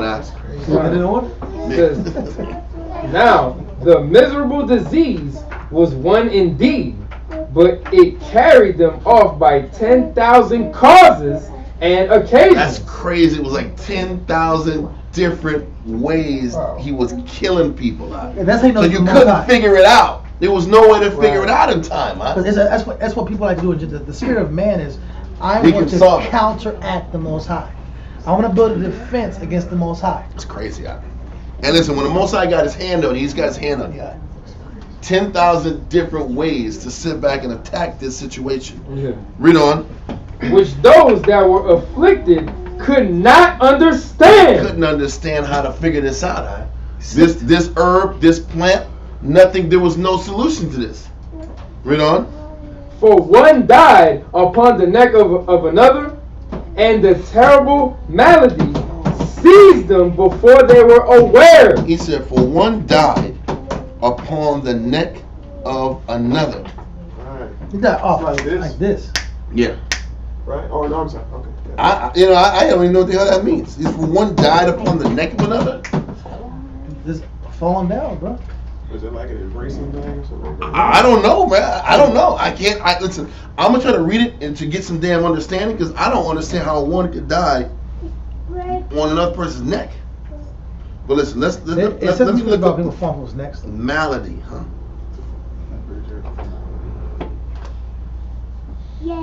Okay, so read on. For one died again. Read that part again. For one died upon the neck of another, and the terrible malady seized them before they were aware. It says malady. Scripture reference, Genesis 33:4. And Esau ran to meet him and embraced him and fell on his neck and kissed him. They hugged, yeah. Wept. Okay. So it would be like I guess when they're embracing, Embracing each other. and you die in the person's arms. Genesis 45 and 14. He fell upon his brother Benjamin's neck and wept, and Benjamin wept upon his neck. So there must have been a lot of mourning going on. Yeah, listen, they're mourning, they're hugging, and they're sick, and they're coughing, and they're bleeding, and they're dying. It's crazy. Then it said, and the terrible malady seized them before they were aware. Malady is any sickness or disease of the human body, any distemper from impaired, defective, or morbid organ functions. Wow. So their organs were just shutting down. Before they were aware. Yeah, defect or corruption of the heart. So these guys were having organ failure. Organ failure, Heart attack. cardiovascular issues, Cardiac arrest. Yeah. This is crazy. So it was organ failures, heart attacks, diseases. It was all kind of crazy. Liver was failing. Kidneys was breaking down. It was 10,000 different ways. You know that TV show, A Million Ways to Die? This is exactly what's happening. It was a bunch of different ways the Most High was taking out these people. This is scary as hell. Read on. And brought them to their end suddenly, some giving up the spirit immediately with very great pains and bitter grief. God damn. And some were worn away by their distempers. That means there was psychological issues going on. Right. And they was worn away by just going mentally crazy. Read on. And had nothing remaining to be buried. What the hell? Certain diseases was withering away their skin and their body. Right. Nothing to be buried from a sickness. Yeah. That means your skin was. You might have some flesh-eating disease. Right. Yeah. Let's call it leishmaniasis. Leishmaniasis comes from like a sandfly. If you get bit by this sandfly, it literally eats away at your skin. Or like certain spiders. But can you imagine your whole body is withering away at? And you like the damn fly? You don't have time His to bury it. nose is It's not good. He's just fingers is full. Sandflies are prominent in the Middle East. So commonly. Bro, this is brutal. This is some damn Egyptian cursing scenario situation going on. Damn, man. Read on. But as soon as ever they fell, they were entirely macerated. He says as soon as they, we gotta look at macerated.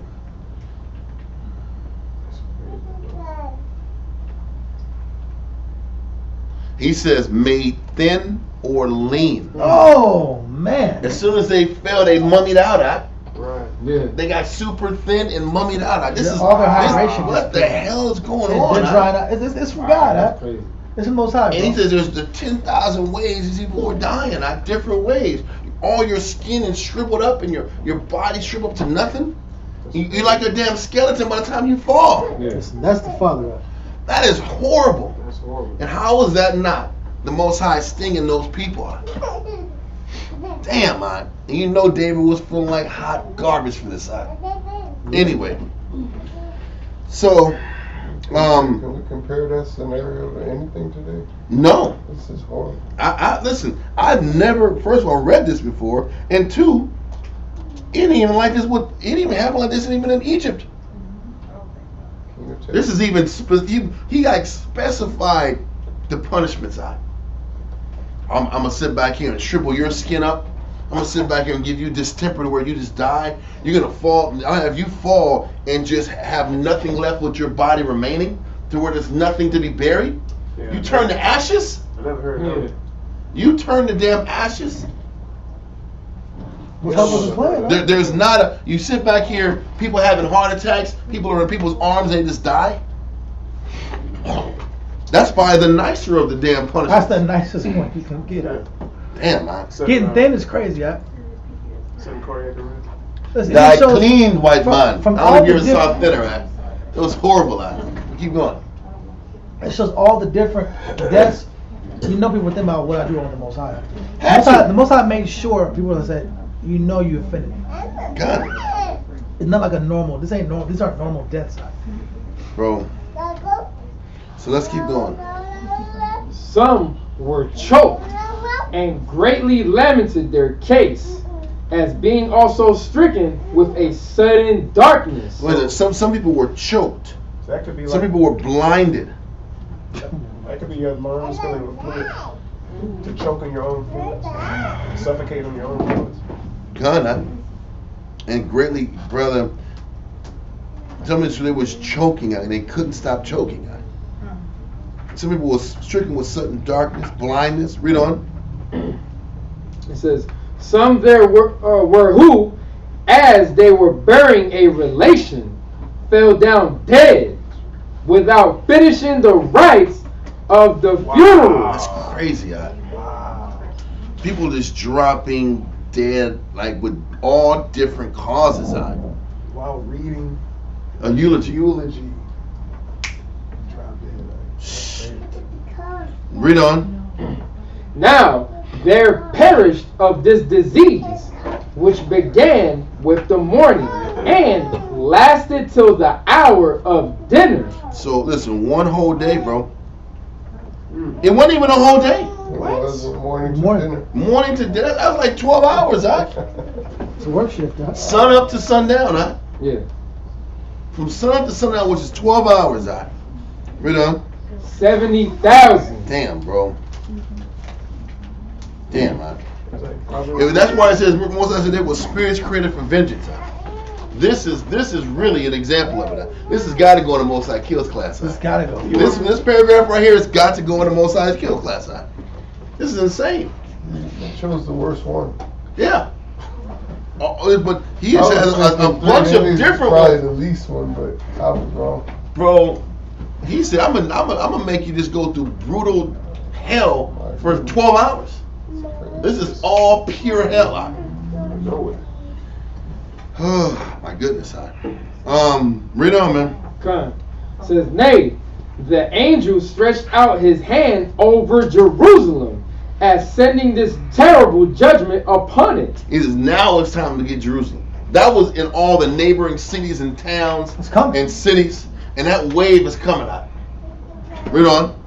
But David had put on sackcloth He better put on some sackcloth. Read on. and lay upon the ground, entreating the Most High, and begging that the distemper might now cease, and that he would be satisfied with those that he had already perished. And when the king looked up into the air and saw the angel carried along thereby into Jerusalem with his sword drawn, he said to the Most High that he might justly be punished, who was their shepherd. David said, listen, take me out. I'm the one that led them into this punishment. Say, spare the city and just take me. If anybody's got to go, just let me go. Because everybody else, look at what's happening, man. Yeah. 70,000 wiped out. And the way he was doing it was so messed up. Torturous, man. Hell yeah. Read on.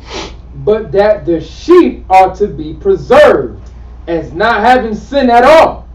And he implored the Most High that he would send his wrath upon him and upon all his family, but spare the people. But as we know, reading earlier, Israel was the one sinning.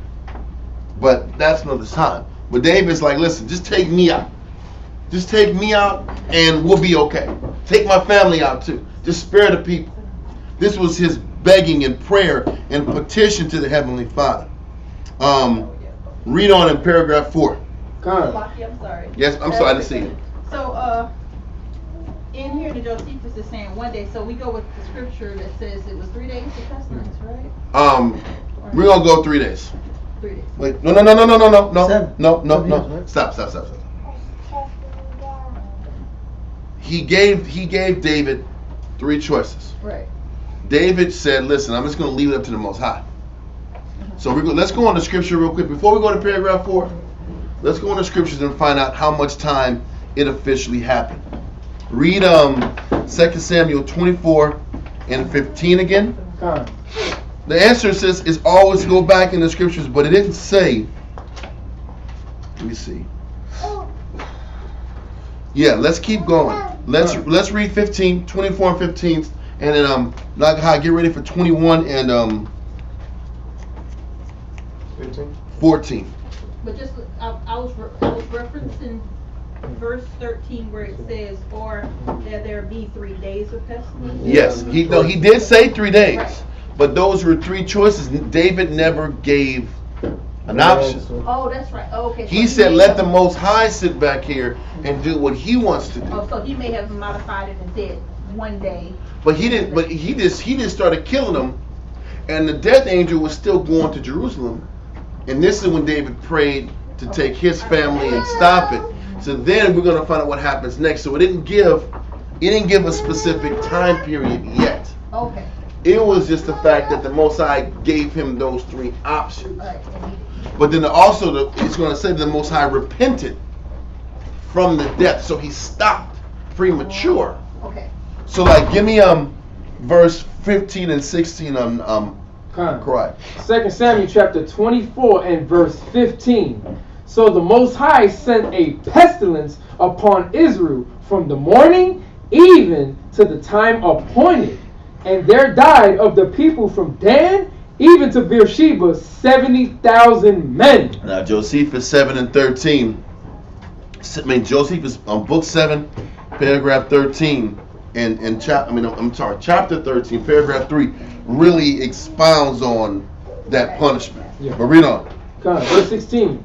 And when the angel stretched out his hand upon Jerusalem to destroy it, the Most High repented of him of the evil. So what he's saying is the Most High decided to stop and not to progress and finish off Jerusalem. So he didn't even finish what he was intended to doing. Okay, so we can still use Josephus as of now and say it was 12 hours. Okay. Because it doesn't say that he did that for 3 days. He gave him the option and he chose neither of the 3.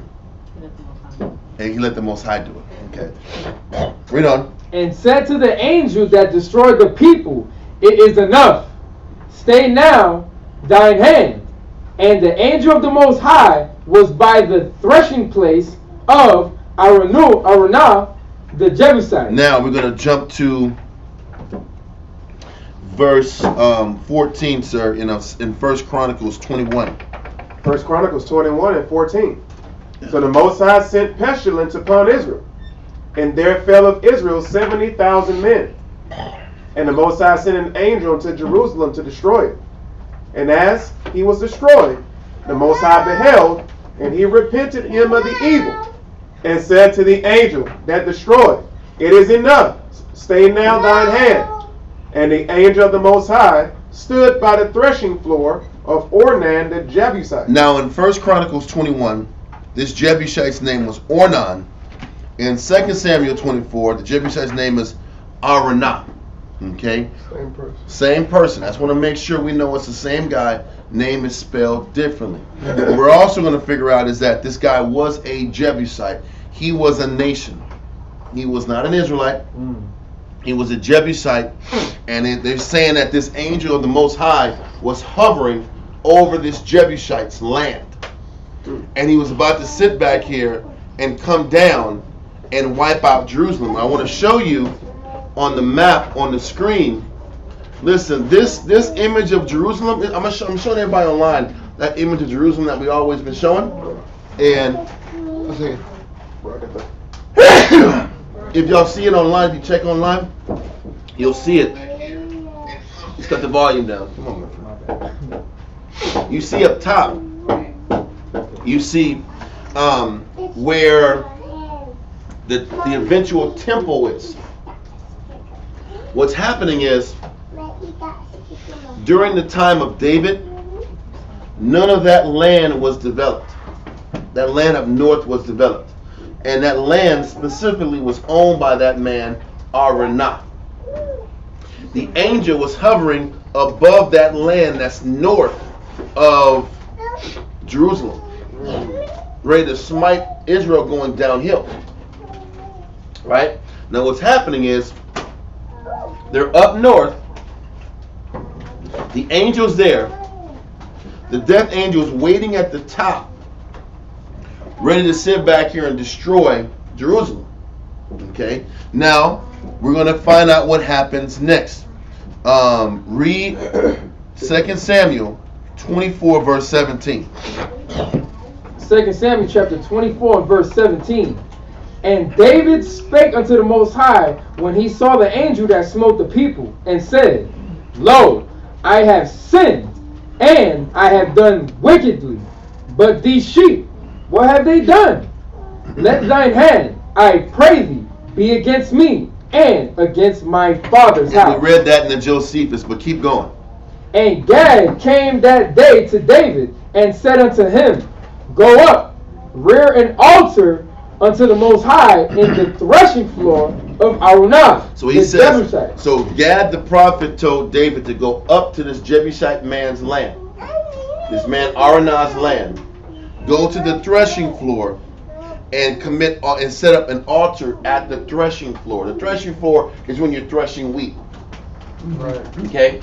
So that threshing floor is where Gad the prophet told David to go up there and make the sacrifice on his threshing floor on that piece of land. It's like symbolic. And we're going to explain what the symbolism is. But he tells him to go up there. So read verse 19. And David, according to the saying of Gad, went up as the Most High commanded. And Araunah looked and saw the king and his servants coming on toward him.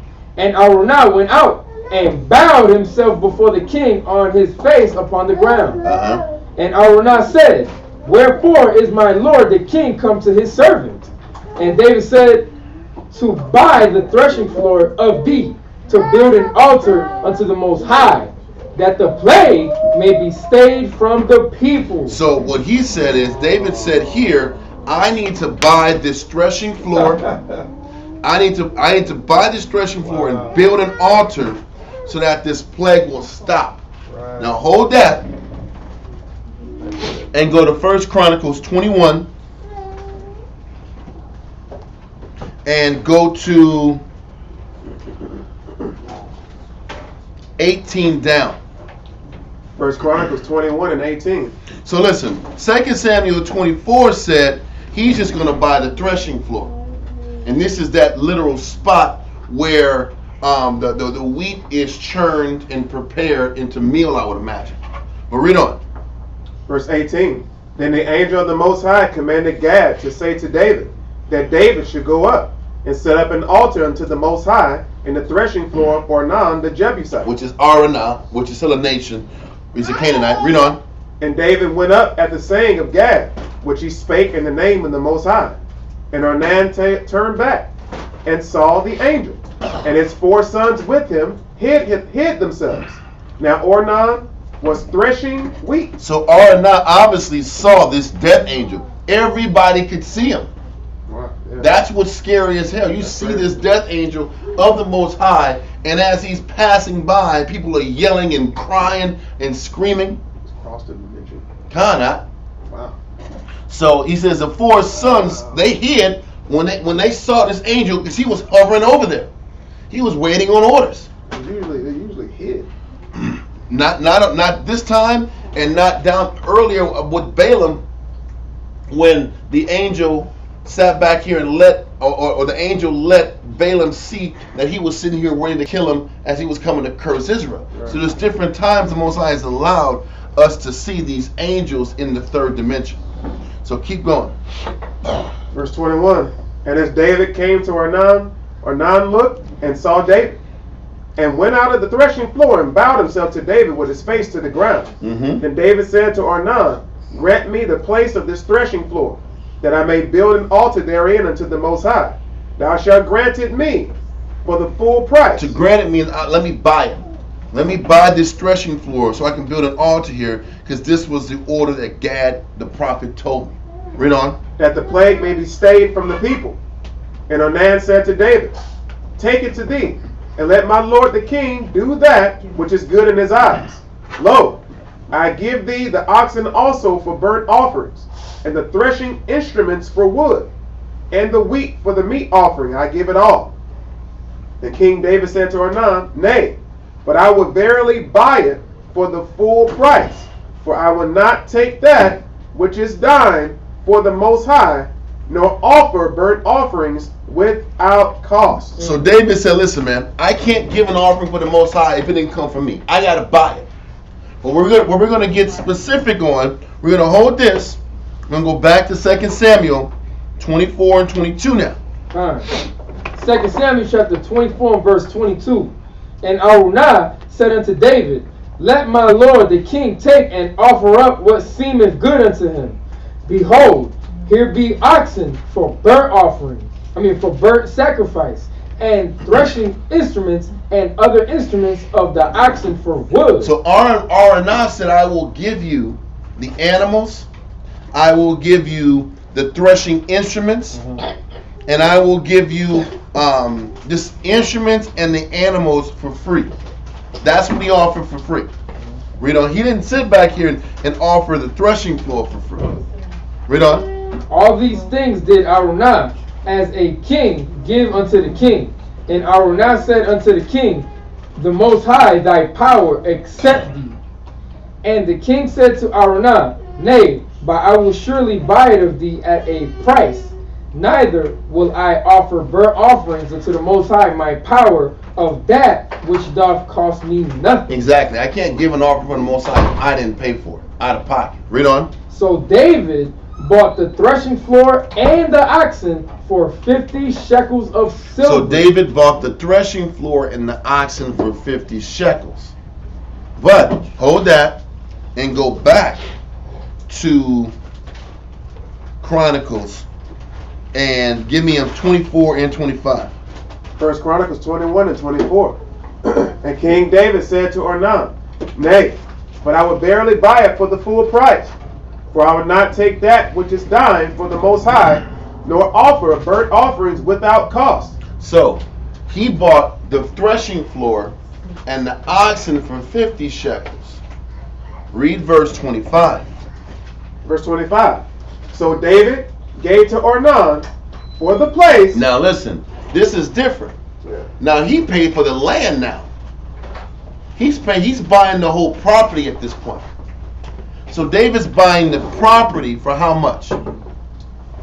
For the place, 600 shekels of gold by weight. Exactly. So he bought the whole lot for 600 shekels of gold.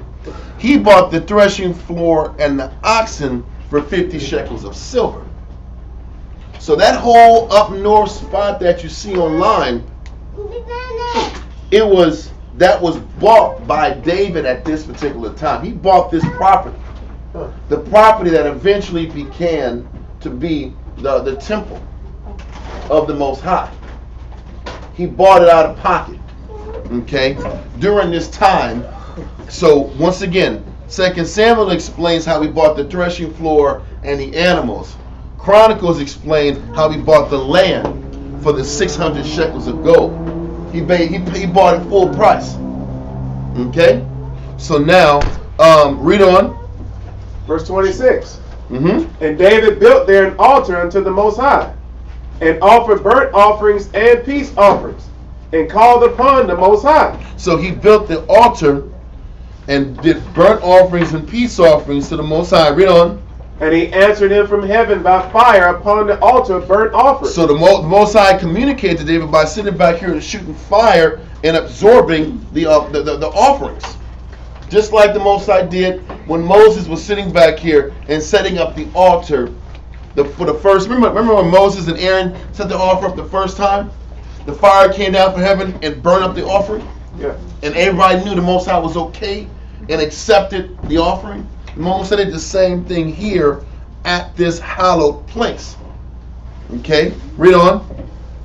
Verse 27. And the Most High commanded the angel, and he put up his sword again into the sheath thereof. He put the sword in the sheath. He was told to shut it down and go back in the fourth dimension. Wow. But at this time, he bought the land. The fire came down from heaven while he was making the sacrifice and burned up the offering, and that was it. That's amazing. While the angel was sitting here like this.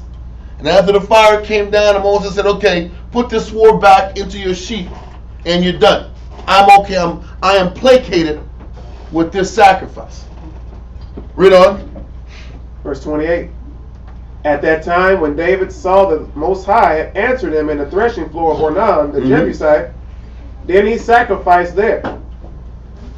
For the tabernacle of the Most High, which Moses made in the wilderness, and the altar of the burnt offering were at that season in the high place at Gibeon. But David could not go before it to inquire of the Most High, for he was afraid because of the sword of the angel of the Most High. We'll hold verse 28, 29. Let's go back to the Joseph. No, let's go back and finish off the verse in 2 Samuel. Come. So give me verse 25. Come. 2 Samuel chapter 24 and verse 25. And David built there an altar unto the Most High, and offered burnt offerings and peace offerings. So the Most High was entreated for the land, and the plague was stayed from Israel. Now what we're going to do, we're going to sit back here real quick and talk about, we're going to go to the Josephus and explain the symbolism and parallel with that location and why that location was so important for the future of Israel and going back to the past of Israel. Okay, so give me paragraph 4. Come. Oh, I'm sorry. I'm looking at hands. Sorry. On just real quick, if I'm in my zone, just speak up because I'm just in the zone. I try not to do that. I think that way our ponytail is blocking my. Yeah, I'm it's all good. With you. On the internet level, back when, let me go back to this first. Well, when it was talking about David not wanting to take this stuff for free from a Jebusite and sacrifice it, there seemed to be an emphasis on you can't make a sacrifice if it didn't cost you anything. That's the point. It's not a sacrifice then. It didn't cost you. It ain't because it's not. It's not a sacrifice if it don't mean nothing to you. And this is why the Most High makes. This is what makes the truth the truth. If you ain't losing nothing, then it's not a sacrifice. If you're not lost something, if you're not coming last in a situation, then it's not a sacrifice. And everybody has a loser. Because some people will just prefer that certain people lose. Yes. Some people thought, if you lose and I gain, then I benefit off the scenario because someone's being exerted, someone's suffering. Sacrifices. If I give you something and you give me something back, then is it really a loss? It's not a loss. Yeah. It's That's not a business sacrifice. transaction. That's the point. That's called bartering. Exactly. I have 50 shekels of wheat. You have 50 shekels of olives, and we barter. We Who trade. loses? I have the olive. Exactly. You have the wheat. I need olives anyway. I got too much wheat. I got way too much wheat. Then it's not a sacrifice. It's not a sacrifice. So Most this is- yes, ma'am. This is another mini test for David too. Even in that very moment. Well, it was a mini test. It's more of a lesson for us because David understood if I'm going to give you, if I'm going to sit back and use your resources, I got to buy it because the Most High demands it of us. But for us, it's a reminder that hey, it was something that He already knew. But we need to be reminded of. We got to give something to the Most High that means something to us. We have to lose something to gain the Most High's acknowledgement. And people don't like losing, but that's the worship of the Most High. How are you going to venerate and show homage to a power, and it costs me nothing? Mm-hmm. Men don't appreciate things until they lose things. That's true. Good. So why would the Most High set up His worship where there's no losses? He'll give you protection, but it's going to cost something. Everything costs. Good. Marriages cost, children's cost, rent costs, health costs. Serving the Most High don't cost them, right? But Most High is free. Yeah. We wouldn't even appreciate the Most High. That whole Christian mindset. That's the Christian's mentality. This is about prosperity and gaining. No, bro, it's about loss and then learning how to value the Most High. You gain the Most High. See, it shows where I'm at mentally. If I'm looking at I had to lose this much time, if I'm not looking at how much I grew in the Most High, it shows where I'm at. I'm really just showing where my heart is at with the Most High. And the whole Bible is about the Most High saying, where is Israel's heart? Where is David's heart? Where is Moses' heart? Where is the heart of the people? He's creating circumstances and scenarios to reveal the heart of man. Therefore, loss you can't pretend loss. You can't fake loss. Yeah. Oh yeah, it wasn't that bad. Now you're counting for the next 7 to 10 days, and how you roll in the show if you were upset about this loss or the sacrifice or not. Okay. What's the benefit of it? So let's get this in paragraph 4. After we do this paragraph, you got to head out. It's not time. Read that. Paragraph 4. When the Most High heard his supplication, he caused the pestilence to cease, and sent Gad the prophet to him, and commanded him to go up immediately to the thrashing floor of Araunah the Jebusite. So you know what the Most High did is he let the pestilence cease, but he still had the damn angel on standby. On deck. In case this wasn't done right, in case you don't follow through on what I'm requiring you to do, I'll just let him finish you off. And we gotta stop right there because Done. he's like that with us. I know. I will stop your misery. Yep. Or Or like the Most High says, Yeah. he will repent Yeah. of the evil that he has set forth for you if you do what? If you follow through on your end and stay in order and do what you're supposed And to if do. your intentions are pure. But if your intentions are still impure, No. You gotta go a little further. It's not just intentions are pure. My intentions are pure. The Most High gives you time to put the work in. that's true. Because that's what he's doing. He said, halt the angel Stop. and let's see David put the work in. He See where he's prayed. Come. Then he had to go up there to Arna, Come. barter the deal, Yep. set up the altar, do the work. Then I'll sit back here and I'll bless you, and I'll take off the curse. But this is the steps. You send the prayers up. Okay, you send the prayers up. Let me see what he does next. Don't slow up on the cursing. Let's see what he does now after he prays and asks the Most High to look after me. Come. Okay, if he's doing the work, okay, stop. I'll let it slide. But if he just prays and does nothing, man, send that curse on him. And finish the spirit. If you're not going to sit back in chains behind the prayer, then I'm going to sit back and allow whatever was coming to you to continue to chase you. This is what he's doing. That makes sense? Come. Come. All right, let's keep going. And build an altar there to the Most High, and offer sacrifices. When David heard that, he did not neglect his duty. He did not what? Neglect his duty. And that's the point. Because Israel will change based off of discomfort. Or they'll change if they think there's no more cursing coming. If they think the coast is clear, then they slow up. Back to me. But that's the point. And this is what the Most High was trying to see. I'm slowing up the cursing. What are you going to do next? I'm going to give you a window to show me that you're serious. If you don't follow that window, I'm going to sit back here and curse you. And it's that simple. Read on. But made haste to the place appointed him. Yep. Now Araunah was thrashing wheat, and when he saw the king and all his servants coming to him, he ran before and came to him and worshipped him. He was by his lineage a Jebusite, but a particular friend of David's. So he was a Jebusite, and they had a relationship. Read on.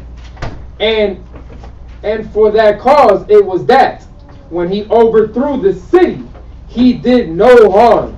He did him no harm, as we informed the reader a little before. Now Araunah inquired, wherefore is my Lord come to his servant? He answered, to buy of him the thrashing floor, that he might therein build an altar to the Most High, and offer a sacrifice. He replied, that he freely gave him both the thrashing floor and the plows and the oxen for a burnt offering. And he besought the Most High graciously to accept his sacrifice. But the king made answer, that he took his generosity and magnanimity kindly.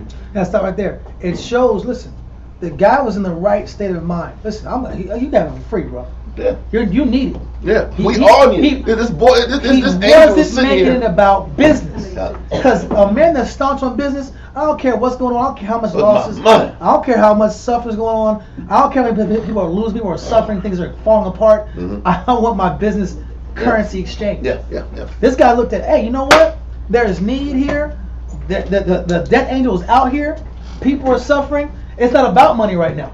Nope. Let's go ahead and here, you can have the threshing floor. Yep. Go ahead, David, have it. And David's like, you And know the what? animals too. Yeah, you can have animals too. And that cost him something. Yeah. This Well, is his land. It's his land, but you know what? David was still like, listen, I'm gonna do you right. And I gotta do this. I can't give the Most High something if it don't cost something. That's what sacrifice is. Israel wants the hookup.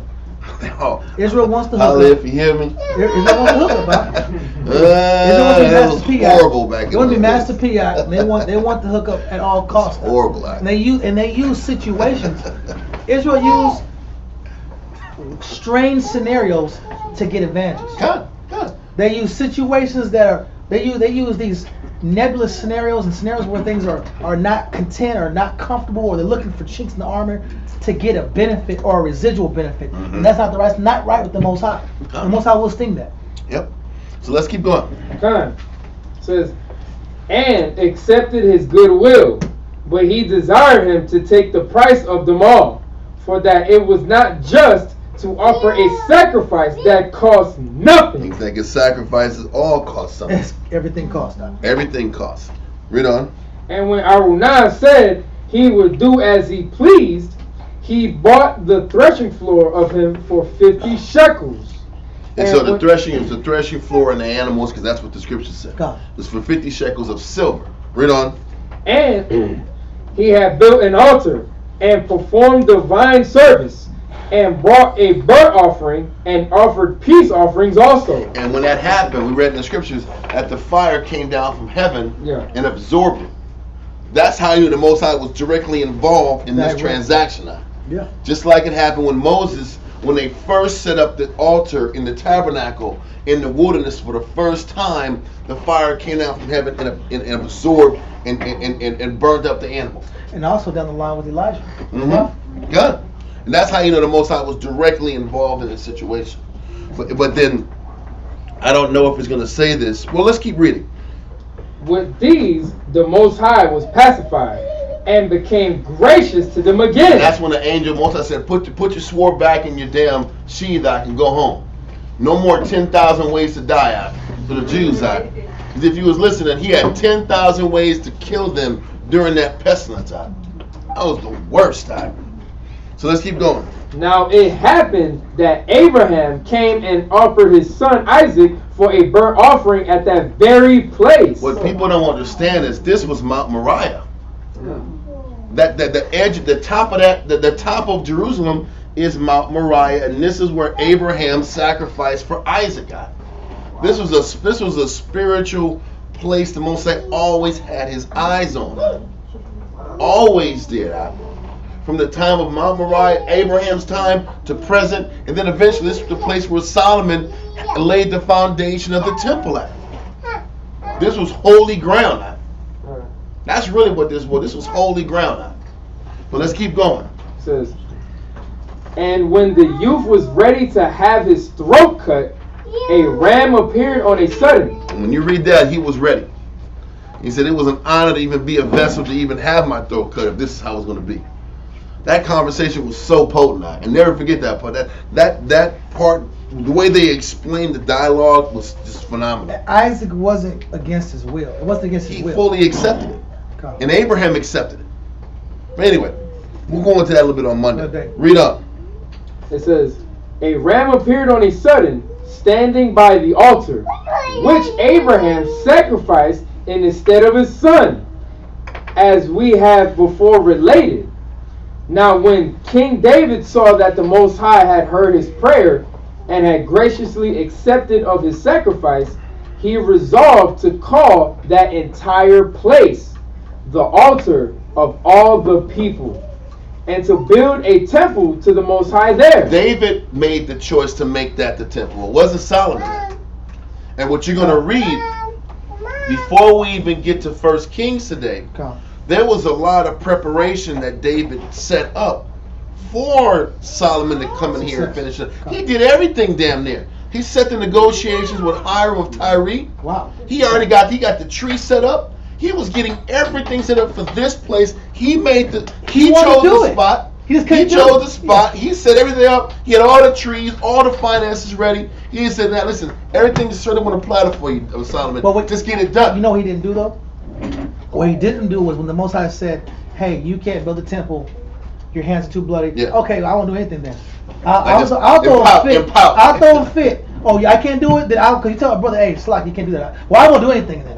Yeah. Hey, you can't teach this situation, this topic. Oh, I don't teach anything in that. I said, what is this? This brother sat here. Howdy. The Most High told him, listen, you can't do this because this is against my will. Yep. But he did everything else in his power to assist. But listen, you know how we're going to recap the assist. Yeah. He sat back and enlarged the borders. Yeah. That was the first thing he did. He was sitting back here chopping up Moabites and sitting back here pushing the Syrians back. He sat back and enlarged the kingdom to what's that river? Euphrates, to the Euphrates. He expanded out the land. Yeah. So there was no. He pushed out the Philistines to where they were nothing again. Yep. He sat back here. He broke them, and the first time he broke them. The second time with the giants. Yeah. He expanded out the kingdom. Then he sat back here. He found the land. He found the location, the holy spot. Yeah. Then he broke. We're gonna read about what he did next. But he brokered all the wood.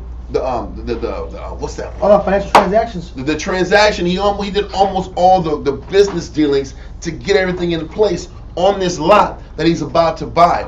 What it doesn't say here is that he bought the land for 600 shekels of gold. Go once again. This the First Chronicles 21 and 25. We read earlier that he bought the threshing floor and he bought the animals for 50 shekels of silver. Now go First Chronicles 21 and 25. First Chronicles 21 and 25. So David gave to Arnon for the place 600 shekels. He said for the place. Now you know for the whole lot. So I gotta buy the bar. I gotta buy the whole thing out. God. So I'm buying this whole northern area, and what's online, I don't know if y'all can see like my little marker here. This is where David's palace was.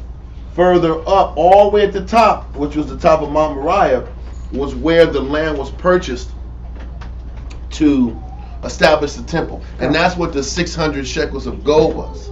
God. Just that threshing floor was 50 shekels of silver. Okay, so just a little tidbit so we don't forget it. What was happening. So now we got that. Read on in Antiquity of the Jews, correct? Gone. To finish that. Gone. And build a temple to the Most High. A temple to the Most High. There. Okay. And to build a temple to the Most High there, which words he uttered very oppositely to what was to be done afterward. For the Most High sent the prophet to him and told him that there should his son build him an altar. That son who was to take the kingdom after him. He was told by prophecy that this was the place that the temple was supposed to be built. So therefore he acted on it. It wasn't just him saying he thinks Mount Moriah is a cool place and he's going to put the temple on it. The prophet told him this was the place that Solomon was going to sit back here and put the temple on. What's that? And a pound of gold is $22,394. That's 1 pound of gold, right? A shekel, 1 shekel of gold is 0.39 of an ounce. Okay. So 0.39 of an ounce times 600 shekels, that's 234 pounds of gold. 234 pounds of gold times the modern day price. That's a hell of a deal right there. 234. No, that's not a good. He paid market value. Yeah. 234 pounds of gold in the modern price, because 1 pound of gold is $22,394. Okay. That equals $5,240,196. So when he said 600 shekels of gold, 600 shekels of gold in modern times is $5.2 million. Okay. So listen, this is what we're gonna do. I don't mean to change it. That's all good. He spent a lot of bread for it. Just make it a little. He spent a lot of bread for it because it was an investment. And what we're gonna read now, before we jump into 1 Kings chapter 1, we have to read 1 Chronicles 22, the 22nd chapter. Let's just slow it in now, God. No, you didn't do it yet. Because really what happens is 1 Chronicles 22 blends in first before you can jump into 1 Kings 1 Come on.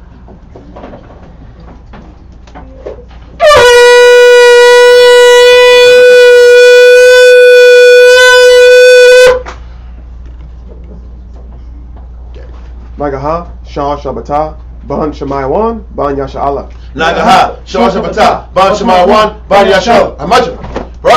Yahweh Hashem Yahweh Brakatah. Yahweh Hashem Yahweh Shai Brakatham. Okay, let's do this.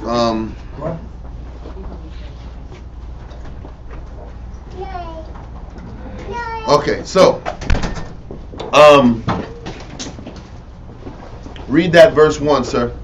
22 and 1. We're going to read through to 19. We might bounce a little bit back into Antiquity of the Jews also as we're going there. So read that, sir.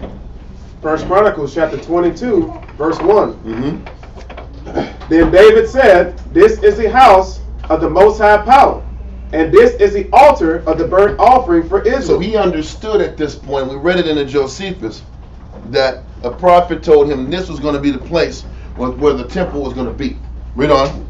And David commanded to gather together the strangers that were in the land of Israel. And he set masons to hew wrought stones to build the house of the Most High. So listen, he started setting up the foundations of the temple. Before he got old of age and he was so frail and broken down to where that he had the young woman keep him warm. Before that, he did this. Read on. And David prepared iron in abundance for the nails for the doors of the gates and for the joinings, and brass in abundance without weight. That's crazy. So he's setting up all the little details. So all Solomon got to do is build it. I'm getting fasteners. He's sitting back here and putting together nails.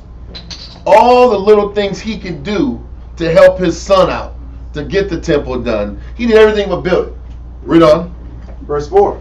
Also cedar trees in abundance for the Zidonians, and they of Tyre brought much cedar wood to David. So there you go. He was setting up the wood deal. He set up the metals deal. He set up all the construction scenarios necessary. Read on. And David said, because it says Zidonians, it's Tyre and Zidon, obviously. And as we know, Tyre and Zidon, they end up becoming the Phoenicians. And the Phoenicians end up being called the Carthaginians. They were all the same people. Tyre and Zidon, their just names were changed based off of different foreign invaders that came around. Tyre and Zidonians, then Phoenicians, then Carthaginians. Then the Romans wiped them out. Okay, let's keep going. Verse 5. And David said, Solomon my son is young and tender, and the house that is to be built for the Most High must be exceeding magnificent. So he's like, my son isn't even 20 yet. And David knew this. He says, man, first of all, he knew Solomon was the man. He knew it back in the day, but it's even more of a confirmation now. He knew, because this is before 1 Kings 1, when he had his right mind and he was still fresh enough to move around and operate. He says, I got to set this up because Solomon's young. And because he's young, I have to kind of think about these building techniques for him. Just like a father would do for his son anyway. Where could he mess up on this? Let me sit back and set up everything, so all he got to do is make the order, set it up. I got the land, I got the plot's paid for. Everything's ready to go. Now all I got to do is get the wood, get the fastenings, and we can build this thing. Read on. It makes complete sense. Read on. The house that is to be built for the Most High must be exceeding magnificent, of fame and of glory throughout all countries. I would therefore now make preparation for it. So David prepared abundantly before his death. And that's what he's explaining. I don't know why this wasn't talked about before 1 Kings 1 or in 2 Samuel, because bringing it all the way in Chronicles, it kind of messes up the flow. Get what I mean? But he's saying this is where David's head was. I got to set this up and make it great and prepared before I die. Read on. Verse 6. Then he called for Solomon his son and charged him to build an house for the Most High Power of Israel. So this conversation obviously happened before he was anointed back in 1 Kings. So he's obviously given Solomon conversation and communicating with him leading up to his coronation later on in years. So he's telling Solomon, now listen, you got to be the one to build the temple while you're young. He's having these conversations, prepping him, grooming him for the leadership position. Read on.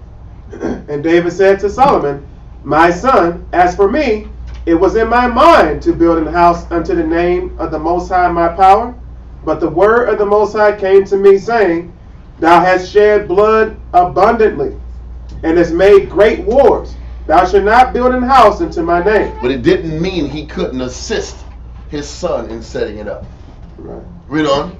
Because thou hast shed much blood upon the earth in my sight. Behold, a son shall be born to thee, who shall be a man of rest, and I will give him rest from all his enemies round about.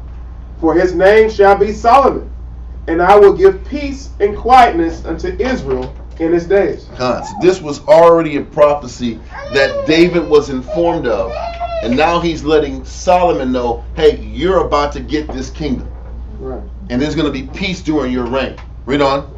Verse 10. He shall build an house for my name, and he shall be my son, and I will be his father, and I will establish the throne of his kingdom over Israel forever. And this is the Most High. He says, he's going to be my son, I'm going to be his father. We also understand that was also talking about the fact that Christ, Right. that relationship between the Most High and Solomon was the same as the Most High and Christ, because they were the same person. Read on. Read on. Now, my son, the Most High be with thee, and prosper thou, and build the house of the Most High thy power, as he hath said of thee. Only the Most High give thee wisdom and understanding, and give thee charge concerning Israel. So listen. So David told Solomon that he needed to get wisdom and understanding from the Lord. So why do you think David later on prayed to the Most High for wisdom and understanding? Exactly. Because David said, listen, only the Lord give thee understanding and wisdom. So he already told Solomon, the Most High will give this to you. Right. So ask for that. Right. So now it kind of gives understanding as to why Solomon even took the mindset and the mind frame he took when he prayed in 1 Kings. Because David was already prepping him years before. Okay? No. Read on. Verse 12. Only the Most High give thee wisdom and understanding, and give thee charge concerning Israel, that thou mayest keep the law of the Most High thy power. Read on. Then shalt thou prosper, if thou takest heed to fulfill the statutes and judgments which the Most High charged Moses with concerning Israel. Be strong and of good courage. Dread not, nor be dismayed. Now behold, in my trouble I have prepared for the house of the Most High 100,000 talents of gold. Listen, man, he put in the work, He says you're coming into this kingdom paid. You have 100,000 talents of gold sitting out there in a war chest for your disposal to buy any more supplies you need. He already bought a bunch of wood and a bunch of fastenings.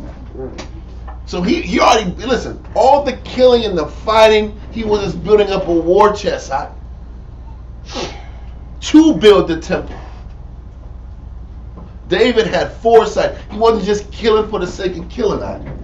He took out these kingdoms. He was spoiling and taking Shekoyim and bringing it to the storehouse to get set up and prepared to give it to his son, to build up the temple and build the kingdom to a higher level, to a higher posterity. 100,000 talents of gold. Read on. And 1,000 talents of silver. That's a 1,000 is a million? Mm-hmm. It's a million, right? Exactly. Well, what's 1,000 times 1,000? About A 1,000. million, 1,000 is 3 zeros, a million is 6 zeros, so you're exactly right. Okay, let's make sure. So a million. No, 1,000 times 1,000 is a million. I know I said it, but I got to make sure yeah, there it goes. So I believe it. I just want to, I want to say it confidently. It was 1,000,000 talents of silver, right? Wow. 100,000 talents of gold, 1,000,000 talents of silver, right? He said the kingdom is ready for this. David did everything to set it up for Solomon. It's phenomenal, right? Read on. And a brass and iron without weight. We can't even account for the damn brass and iron. So now when we talk about how Solomon was, his kingdom was so great that silver wasn't accounted for. Yeah, of course, David already left him with 1,000,000 talents of silver already. Right. So anything more than that, it ain't worth counting. So it explains that David really set things up right for Solomon, and Solomon just did right with the investment and the inheritance that his father gave him. He just used it, he multiplied it, and he did right by it. But you see how this really could have gone in between 2 Samuel 24 and 1 Kings, because it's really telling you how he had set things up. Does that make sense? Read on. For it is in abundance. And of brass and iron without weight, for it is in abundance. Timber also and stone have I prepared. You see, I got timber and stone ready for this temple. You got all the materials you need and extra bread if you need to buy more of it. Read on. And thou mayest add thereto. He says, you add whatever you need. Read on. Moreover, there are workmen with thee in abundance. And that's why he did a count. You read earlier, I think it's verse 2. He said David commanded to gather together the strangers that were in the land of Israel. He gathered all the strangers because they was going to be doing what? The masons. Going to work. Master builder. Or they were just going to be lifting boxes. He said these nations going to sit back here and we're going to get a number for them because they're going to help build this thing up. All these Jebusites and these Canaanites that want to act like they down, they're going to be down. Remember when that one tribe of Canaanites suckered Joshua and them into accepting them? They were just hewers of wood and drawers of water. Yeah. Now it's time for y'all to sit back here and put y'all work in and build this temple. Because in the temple, in the kingdom, that's what's going to happen then. It ain't like the nations is going to be dead. They're going to be sitting out here working to rebuild our kingdom. That's what they're there for. Just like we were here to build their kingdom up. Right. Our purpose was to sustain and build up this country. And it's going to be, the role's going to be reversed. Right. They're going to be here to serve and build our countries up. Our countries, our temples, our cities, the whole nine. So, Solomon has all of this ready to go, bro. Timber, stone. Read on. Have I prepared, and thou mayest add thereto. Moreover, there are workmen with thee in abundance, hewers and workers of stone and timber, and all manner of cunning men for every manner of work. He says you got workers, you have master plumbers, master electricians. You get my point. Master builders, architects, the whole nine. Read on. Verse 16. Of the gold, the silver, and the brass, and the iron, there is no number. Arise therefore and be doing, and the Most High be with thee. He said, arise therefore and get to work, and then the Most High is going to be with you. He said, everything's in place. Just make sure when you get the kingdom, go to work, make it happen. Read on. First Chronicles 22 and 17. 17. David also commanded all the princes of Israel to help Solomon his son, saying, is not the Most High your power with you? And hath he not given you rest on every side? So now he's talking to the princes, the men that are over each tribe. He's like, listen, man, the Most High has looked after all of you. There's nothing but peace in your nation. God. And all of your individual tribes. Read on. For he hath given the inhabitants of the land into mine hand, and the land is subdued before the Most High, and before his people. Now set your heart and your soul to seek the Most High your power. Arise therefore, and build ye the sanctuary of the Most High power. So once again, David, this was his, you can say, dying orders.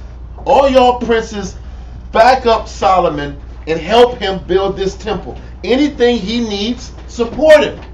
He needs extra hands, he needs extra resources, extra servants. Bring it to the table so this thing can get done. He says, I sat back here and busted my tail to make sure all of y'all were defended. Now y'all owe the Most High, you owe my family to sit back and come here and help out. You understand?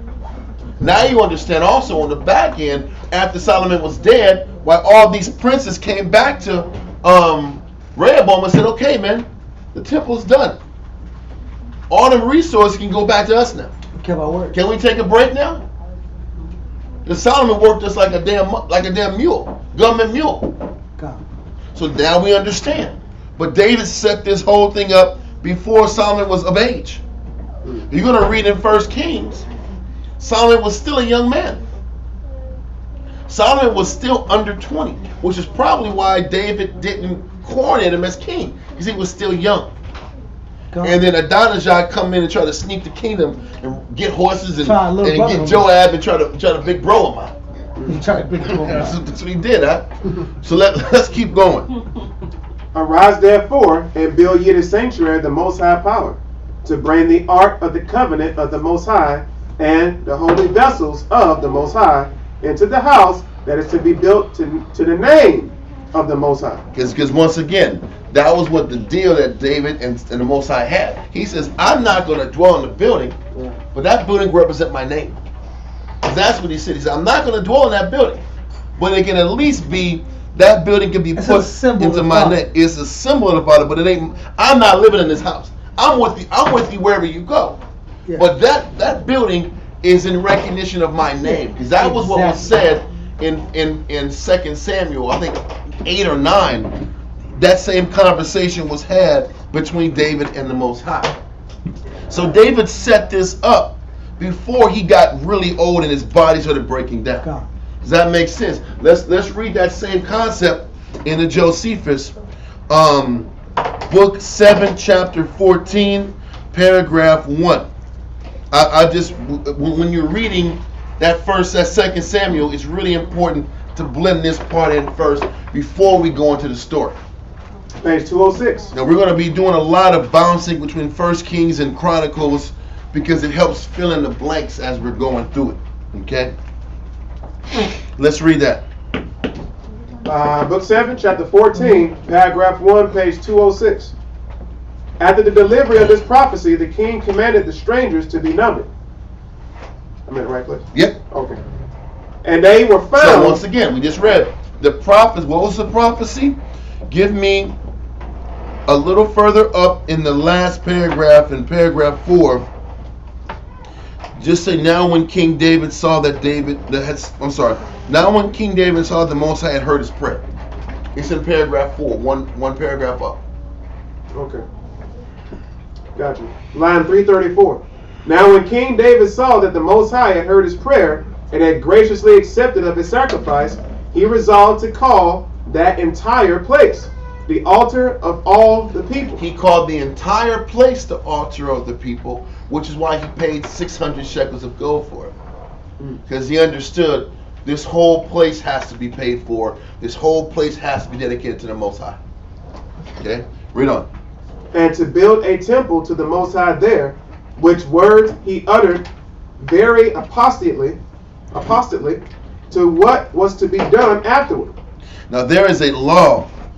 Damn it, I had it, I don't know where it is. There's a law that talks about if you buy a property from a stranger in a city, there's different sets of laws for property ownership in inside city walls versus villages and outside towns. And pretty much the law is, if land is paid for in a city, you only got 1 year to redeem it. And after that 1 year is redeemed, then you can't get it back for Jubilee. Now in an unwalled city, those properties can always be redeemed again, because those are ancestral lands and plots. But the lands that are inside the city, once that deal is done, you got 1 year, and once that year is done, and you don't pay for it back, you don't come back with that money. It's the owner. You can buy and sell property inside the city freely. Outside the city, you can't do, because that's ancestral lands. Does that make sense? So this guy Aranah had a year if you want to come back and get the land back, but Aranah understood that was going to be the temple of the Most High. He wasn't going to touch it. I read it. Where in the hell? Salakia for not having that verse, but it's in the Torah somewhere. I looked at it. I glanced over it, and let me see. Did I take a picture of it? Maybe I took a picture of it. I took a picture of it or not? I don't know. No, I didn't take a picture of it. Google any of the wording? No, you know what? It doesn't matter. I don't think it's a very life or death thing.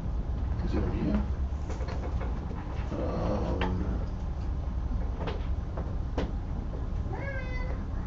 Leviticus 25, verse 29 to 30. That might be it. Maybe. I think it is 25.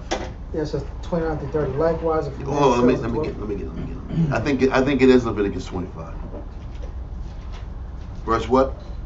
29 to 30. Yep. Read that. Oh. Yeah, read that. Leviticus. Mm-hmm. Leviticus 25, verse 29. And if a man sell a dwelling house in a walled city, that he may redeem it within a whole year after it is sold. So after that year, in a walled city, you can, if you sell a property, in a year, if you have the money back, you can get the land back. Read on. Within that full year, may he redeem it. And if it be not redeemed within the space of a full year, then the house that is in the walled city shall be established forever to him that bought it throughout his generations. It shall not go out in the Jubilee. Exactly. Read verse 31. I mean, the Jubilee is at 50 years. Okay, read on. Verse 31. But the houses of the villages which have no wall round about them shall be counted as the fields of the country. They may be redeemed, and they shall go out in the Jubilee. He says, so all those lands that are in towns and not in walled cities, those are ancestral lands that can always be redeemed.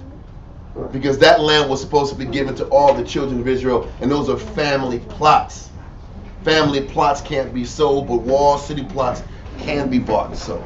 That makes sense? And this would be part of the civil law. Yeah, exactly. So we got that, Dawada, and let's continue in antiquities. For the Give me a sec. I got a restroom, bro. All this good juices is in there. It's good liquids out. Hibiscus leaves. Yes, it is, sir. It's a diuretic. Verse in Leviticus you just read. Leviticus 25, verses 29 to 31. 25, 29 to 31. Yes, sir.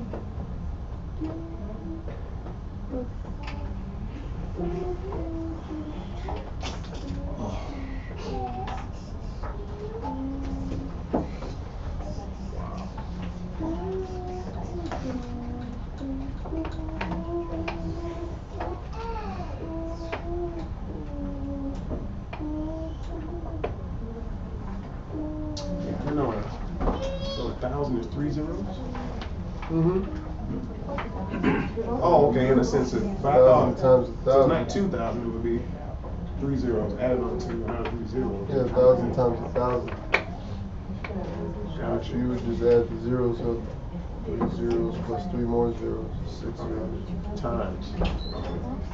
I mean, when you multiply, you just add the zeros. So I would just think it was 2,000, not an That's additional 1,000 plus 1,000. Right, and then Yeah, it's- 1,000 times 1,000. Right. Multiply. All right. So where are we at in Josephus, sir?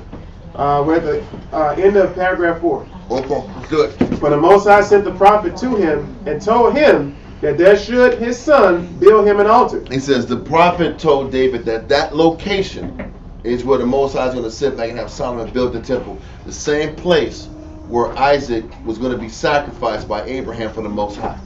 Okay, continue. That son, And that place was called Mount Moriah. We'll keep going.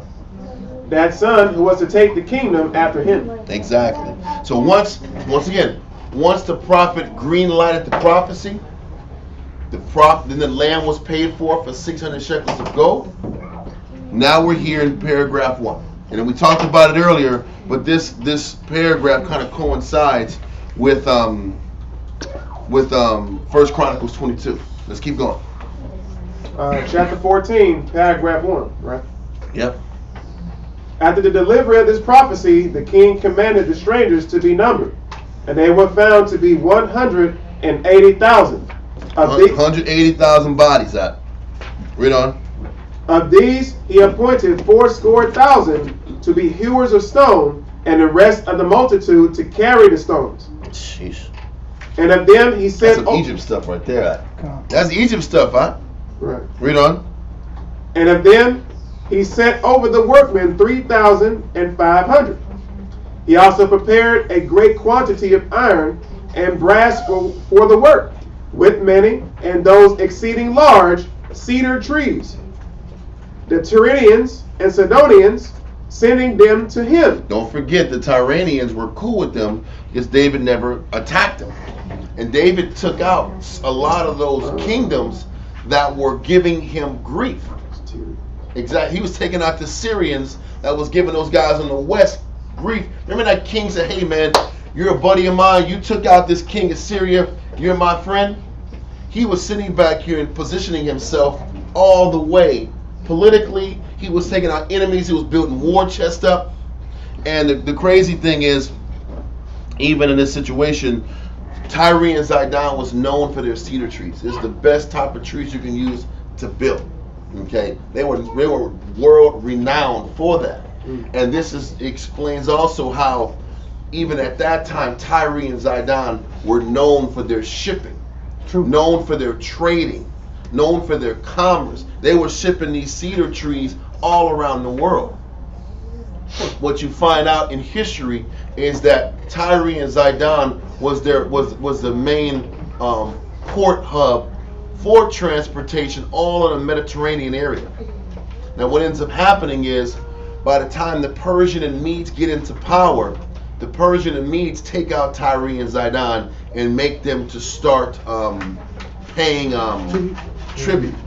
Now by that time, the Tyre and Zidonians were already sitting back here and setting up different port cities all around the world. The next greatest port city that Tyre and Zidon initiated was Carthage. Carthage was in Africa, at the northern tip of Africa. So what ended up happening, while Tyre and Zidon was under great tribute by the Persian Mede Empire, the Carthaginians were the ones who held up the princes and kings of Tyre and Zidon. And they end up being the world power once Tyre and Zidon was broken by the Persian and Medes tribute. So now Carthage was a dominant power, and they end up sitting back here. When you sit back here and read in Ezekiel 28, that person that's wiser than Daniel and all the shipping, that's talking about the Carthaginian Empire. That's not talking about Esau. Just so you know. Ezekiel 28 is talking about the Carthaginians that had that entire Mediterranean region on lock. Yes, sir. Wasn't Hannibal a Carthaginian? Yep. Okay. And I wanted to ask this also. It says, and of them he set over the workmen 3,500. Mm-hmm. So I guess these would have been the foremen? Yep. They were the foremen. They were the ones who were over to make sure the work got done. So that would have been us? Well, maybe not. Maybe those guys were over them. And then we had guys that would eventually be over them. I would guess that'd be a little easier to sit back and let them govern themselves, and then you have a fewer amount of people that govern them. It's easier to govern 3,500 than damn 400,000 people. I think it was 180,000 people. Yeah, but so anyway, that whole Tyre and Zidon situation, they made alliances with the king. Well, eventually it was Hiram, and then Solomon ended up having a relationship with Hiram also. So they had all the tree scenarios. Cedar was the best tree for building. David was setting all this up. Read on, sir. Was Hiram the cat that he gave those cities to? No. Cities, you mean David? No, Solomon. Yeah, yes, it was, because he was one setting those. What manner of cities are these? Well, it was that, but it was also he was the one sitting back here and writing those riddles to each other. Okay. Yeah. Mm-hmm. Let's keep going. The Tyrians, they were rich. Those Tyre and Zidonians, they were rich. Yeah, because they were doing the merchant cities all around this. Not to cut you off, but they would be like the equivalency of Amazon today. They get all the listen. They had the Tyranian purple they was selling out. They was selling all type of different cloths and everything. Nothing under the sun, man. Yeah, and they were because they were going all throughout. They were going to Greece. They were going to Rome. They were going to Spain. They were going to all those different countries. And then what ended up happening is they got too big for their britches, and Rome busted them up. Rome broke them while they were ascending. Anyway, let's continue. The Tyrians and Sidonians sending them to him, for he had sent to them for a supply of those trees. Line 336. And he told his friends that these things were now prepared, that he might leave materials ready for the building of the temple to his son, who was to reign after him. and that he might not have them to seek them. When he was very young, and by reason of his age, unskillful in such matters. Exactly. So he knew Solomon was too young, so let him do the legwork. So he just got to sit back and just set up. All he has to do is just tell the princess what to do and then it get done. Exactly. Because even in 1 Kings he was under 20. Read on. Unskillful in such matters, but might have them lying by him, and so might the more readily complete the work. Mm-hmm. Paragraph 2.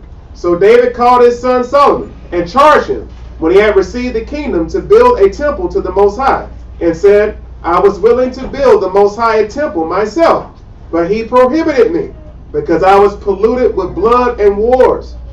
But he had foretold that Solomon, my youngest son, should build him a temple, and should be called by that name, over whom he had promised to take the like care as a father takes over his son, and that he would make the country of the Hebrews happy under him, and that not only in other respects, but by giving it peace and freedom from wars and from internal seditions, which are the greatest of all blessings. Con, to have peace, I cannot stress, and I had to deal with people sitting back here trying to take your spot. He said that's a blessing. But David did all the legwork. David did all the legwork, man. The money was right, the bank was tight. Solomon had to make sure he wasn't wicked. But the crazy thing is, even in 1 Chronicles, he said, listen, you got to get the wisdom comes from the Most High. You better ask the Most High to sit back here and bless you. Well, let's keep going. Line 338. Since therefore, says he, thou wast ordained king by the Most High himself before thou was born. Mm-hmm. Endeavor to render thyself worthy of this his providence, as in other instances, so particularly in being religious and righteous and courageous. Because you were chosen for this position, so live up to it and be courageous and be religious and be connected to the Most High. Read on. Keep thou also his commands and his laws, which he hath given us by Moses, and do not permit others to break them. Be zealous also to dedicate to the Most High a temple, which he hath chosen to be built under thy reign, nor be thou affrighted by the vastness of the work, nor set about it timorously. For I will make all things ready before I die. And take notice that there are already 10,000 talents of gold. The bread is right. Read on. And 100,000 talents of silver, collected together. And this one says 100,000. We'll go at 1,000,000, man. It sounds more fly. That scripture says it too. 1,000,000. 1,000,000. That's 1,000,000. Exactly. Read on. Collected together. I have also laid together brass and iron without number. Without number, bro. Everything is ready. He's been going. David was tireless in his pursuit to do things right and get things prepared for his son. He lived a great purpose-filled life. Read on. Okay. And an immense quantity of timber and of stones. Moreover, thou hast many 10,000 stone cutters and carpenters. And if thou shalt want anything further, do thou add somewhat of thine own. Wherefore, if thou performest this work, thou wilt be acceptable to the Most High, and have him for thy patron. David also further exhorted the rulers of the people to assist his son in this building, and to attend to the divine service, when they should be free from all their misfortunes, for that they by this means should enjoy, instead of them, peace and happy settlement, with which blessings the Most High rewards such men as are religious and righteous. He gives the people that are righteous, he gives them peace. Read on. He also gave orders that when the temple should be once built, they should put the ark therein with the holy vessels. And he assured them that they ought to have a temple long ago, if their fathers had not been negligent of the Most High's commands. Wow. Wow. He said that we should have been did this, but Saul was trying to sit back here and make everybody smile a lot and sit back here. Listen, it was that and before that, Don't forget, they weren't even having the wrong type of priest be the head priest. The scripture says the seed of Eleazar was supposed to be the priest, not Ithamar. That whole thing was off, man. Shiloh wasn't. Anyway, we just weren't ready as a nation. Read on. That they ought to have had a temple long ago, if their fathers had not been negligent of the Most High's commands, who had given it in charge, that when they had got the possession of this land, they should build him a temple. Mm-hmm. Thus did David discourse to the governors and to his son. Okay, now we're going to hold that. Now we can sit back here and go into 1 Kings chapter 1 and verse 1. So let's get 1 Kings 1 and 1. 1 Kings chapter 1, verse 1. Now, matter of fact, let's get you.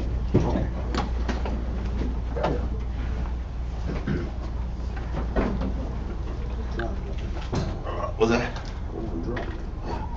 Thank you, sir. We got to split you in. We got to split you in.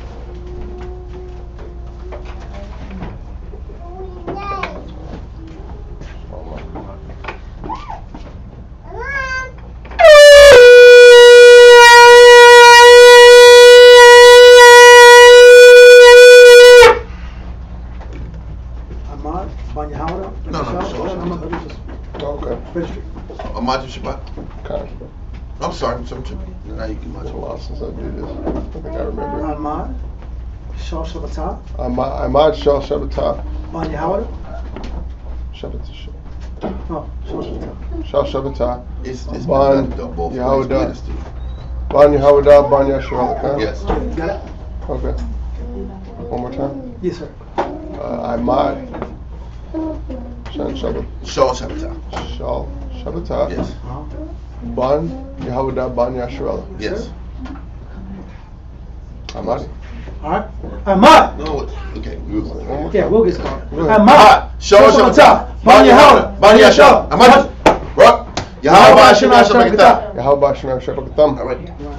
Is this your name? Tribe of? I mean, did answer this? It's been said Shabbat to show. Yeah, He's doing that a little different. Well, you know, when I first came in, it was Shaw Shabbatah when I first came in, and then it changed. Yeah. I'm not whoever did it that way. They do it that way, but we just do it Shaw Shabbatah. Gotcha. All right. 1 Kings chapter 1 verse 1. Kings, First Kings 1 verse 1. Yes, sir. 1 verse 1.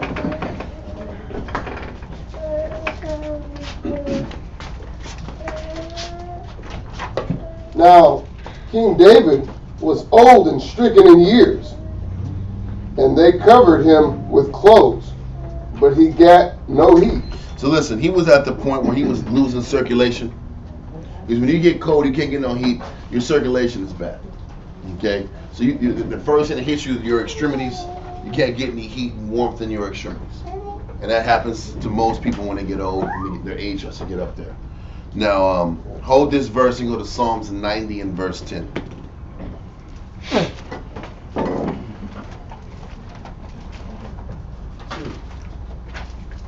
Psalms chapter 90, verse 10. Hold this really quick. I gotta get it. Psalms 90 and verse 10. Read that. God, it reads, in the days of our years are 80 years and 10. He says, at the time that David was living, the formidable basic age was 80, which is 60, and 10, which is 70. That was around the time that people start to pass on. Read on. Now, back in the day, it used to be 120. Like during the time of Moses, you gotta understand, during Moses' time, he was 120 years old and his eyesight was perfect. That's phenomenal. This dude was sitting back here walking in circles for 120. He didn't even start going on. He didn't even cross over the Red Sea until he was 80. He was 80 when they started walking for 40 years. Can you imagine that? Hell of patience. Listen, but just their physical, where they were at physically. Amazing. Bro, 80 years old and you're walking, bro, every day and you're sweating, and your body was fine. He was fine. And Moses said, you got to come home, man, because you messed up with that stick. That's the reason. He could have crossed over with him. So anyway, at the time that David was around, he says that the average age was 70. Read on. And if by reason of strength they be 80 years. If you were strong, most I give you another dub, another dime, another 10. So you go 80 years. Read on.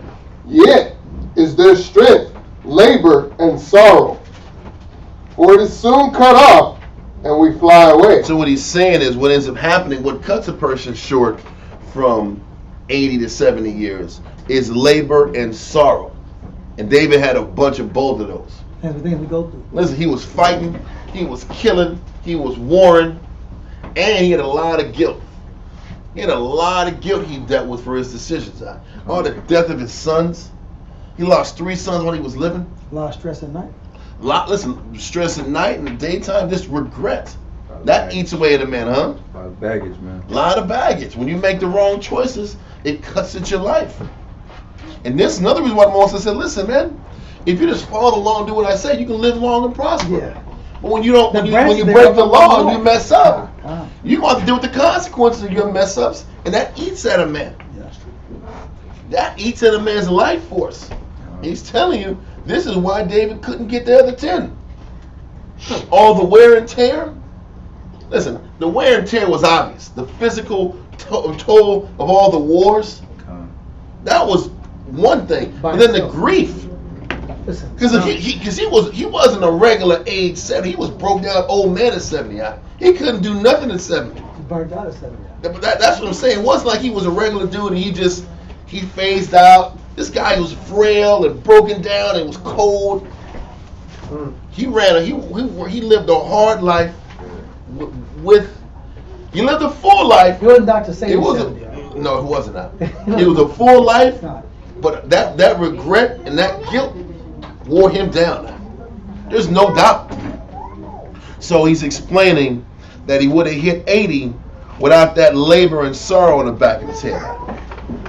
But once again, don't sin, and it'll be a little easier to sit back and function out. When we're sinning, we make mistakes, that grief eats us. That's all I wanted from that verse. Read from 1 and 1 in 1 Kings again. Verse 1, 1 Kings chapter 1, verse 1. Now King David was old and stricken in years. Old and stricken. Yeah, his body was broken down. It wasn't just age. He was worn down.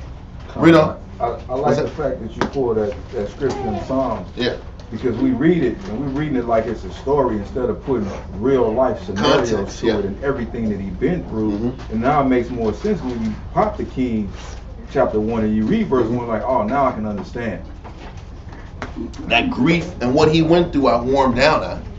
It just makes sense where he even understands, hey man, I would have probably got 80 if I didn't live the life I lived. But my choice. Watch the sun grow. Yeah, that would have been great. That would have been great. That'd have been great. Or he would have been a king. Or he would have been a king like that. Because think about this. The question is this: why did he wait so damn long for Adonijah to take it? But he still want the kingship. Because he prepped it already. He knew Solomon was the guy. But you frail and you broke it down and you still didn't give it to him yet? He would have took that 10 years. I'm king in it. Solomon's young, man. I'll give it to him when he's 25. Yeah, 25 yet. He's sub 20. Hey, he's sub 20. That's true. The young lad ain't ready for it. Didn't that make sense, man? All the work he put in. Listen, I know that. That's the point. He did all the damn work. He did all the heavy lifting. He did all the brokering. Yeah. All the bills are paid. Everything's ready to go. Money in the bank. All you gotta do is wake up and say, get it done. That's it. Yeah. That's all you gotta do, Solomon. Yeah. So anyway, he's old. His body's broken down. They have to keep him warm. Circulation's a problem. Read on. And they covered him with clothes, but he gat no heat. God. Yeah. Verse 2. Wherefore his servants said unto him. But it's also a point is that mental stress is the number one reasons that people age. It's the real Mental stress. It's the real thing, bro. We're going to go into that class on Monday about stress and dealing with stress management. But mental stress is really about how you look at, how you receive what's going on in your life. And how you can handle stress determines how long you can sustain and be potent. Was that envy and wrath shorten the life? That too. But guilt, envy, all this holding negative in general. Whether it's negative, because when you do envy and wrath, now you got to deal with the spirit of paranoia and fear. Because I start doing dirt to you and this person, I got to worry about what? Payback. What's the retaliation? Where is it going to come? How is it going to come? It's that, or it's guilt from decisions you made in the past, and constantly letting that guilt eat at you. Guilt you can't let go. Fear. He talks about that in the travail of a man when you go into Ecclesiastes about the travail. Yeah, 40 about the worrying of death and all the things that you stress about when you lay your head down. That wears you down. But if you can fight your butt off to live guilt free and do right by the Most High, you can lay down and go to sleep knowing that you did what you can. And that consciousness will allow you to prolong and live for longer stretches of time. But you know, was that? And that's why you have a lot of people big on meditation. Yeah, medication or meditation. Yeah. God, meditation helps. But I tell you what, if you got a bunch of sin that you reckon through your head and regret, it's hard to shake regret. Hard to shake guilt. So, let's get verse 2. Verse 2. Wherefore his servants said unto him, Let there be sought for my lord the king a young virgin. A baddie. Something cold. Something ice cold. We gotta give him something bad, make him feel better. Read on. And let her stand. Exciting. And let her stand. Why is your voice activated? So exciting. And do me. She's fresh. And then he saw me. We went soprano real quick, guys. We went soprano real quick. Oh my God! When you said that's I remember that song Maybe in the I will 80s. bring David It's back. so funny. Oh my God! Keep going. I'm sorry. And let her stand before the king, and let her cherish him, and let her lie in thy bosom, that my lord the king may get heat. Okay. If that's gonna work, it's gonna work. Cool. Read on. Verse 3. For they sought for a fair damsel throughout all the coast of Israel. They went and sat back and found the best of the best. We're going to go through all the cities. Wow. They did a nationwide search out. Nationwide search. Let's find her. Yeah. Let's find her. Listen, America's got talent out. That's what it is. Israel got talent out. Let's find it out. Let's find the talent. Listen, contestants from city to city. Anyway, let's keep going. I'm being stupid. Read on. Verse 3. So they sought for a fair damsel throughout all the coasts of Israel, and found Abishag, a Shunammite, and brought her to the king. Now, according to my calculations of tribes and areas, it's a very good thought that she was Issachar, because Shunammite was near Mount Moriah, or not Mount Moriah, Mount Moriah, and that was up north, and it was like right bordering. Because normally mountains are where like the areas are borders of cities. She was from. And that area was in Issachar. She was from Spanish Harlem. You gotta go play it. You gonna do a Diddy song, man? Mommy made a keyboard. That's horrible, though. Yeah. Wait, That's David, literally gonna come back to life. Oh my goodness. I got something to live for. Oh my God, that's horrible. That's okay. Listen, that's funny. So anyway, it was probably she was Issachar, because you can tell by the land areas and the city. It was probably her. It was probably Issachar. So just not that matters, but we got to bring it out for the truth's sake, right? Read on. Verse- Yeah. No, there's no arguments here. Let's keep going. Verse 4. And the damsel was very fair, and cherished the king, and ministered to him. But the king knew her not. So he never touched her. Everything's gonna be okay. And he really did. He was honorable in that too. Yeah. He was honorable. in that Come too. on, he's got a year, bro. You gonna sit back and what's? But he could have been inconsiderate. He I know been it could jealous. have. Yeah. He was considerate. Let's keep going. Verse 5. Then Adonijah, the son of Haggith, Adonijah was his fourth son. So the first one was Amnon. Second was another son that was never really talked about. Absalom was third. Then you got Adonijah was fourth. So I don't know if the third died or second one died, just wasn't relevant or didn't take leadership serious or didn't want the throne. Nobody knows. But this is number 4. Adonijah, he wanted to touch some of that work out. Read on. verse 5. Then Adonijah, the son of Haggith, exalted himself, saying, I will be the king. Everybody knew Solomon was the guy. And you want to sit back and slide in and take advantage of the fact that David was moving slow out. He wasn't as sharp. He wasn't as sharp as he used to That's be. not that way with it. But it's different. He's like, well, my dad's older and Solomon's young. I got a big bro this dude. Let me take it's my turn. He big bro to mine. Was that? And then this goes back to the prophecy that Nathan told David about the sword never leaving his house. This is the final blow. Because he got to go. Eventually, listen, crazy, Solomon gave him a shot. Solomon said, listen, man, you're going to read this. Listen, don't do anything dumb, and I'll let you live, bro. Don't do stupid stuff.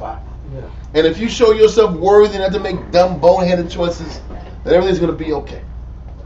But yes, this was still about the sword not leaving David's household. Now, the good thing is, David didn't have to see it happen, but it did happen.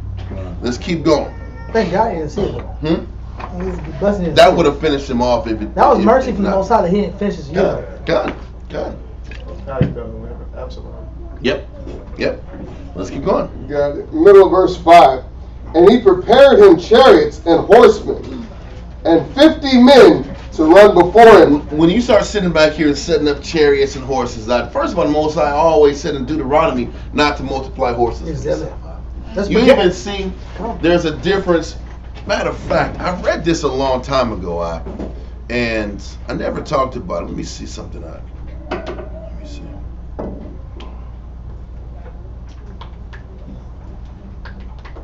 Because you notice when David would ride, he would ride on mules. He wouldn't ride on horses. Mules were crossbred. Most of you weren't supposed to be multiplying horses to yourself. Now you needed transportation. So he would run his mules.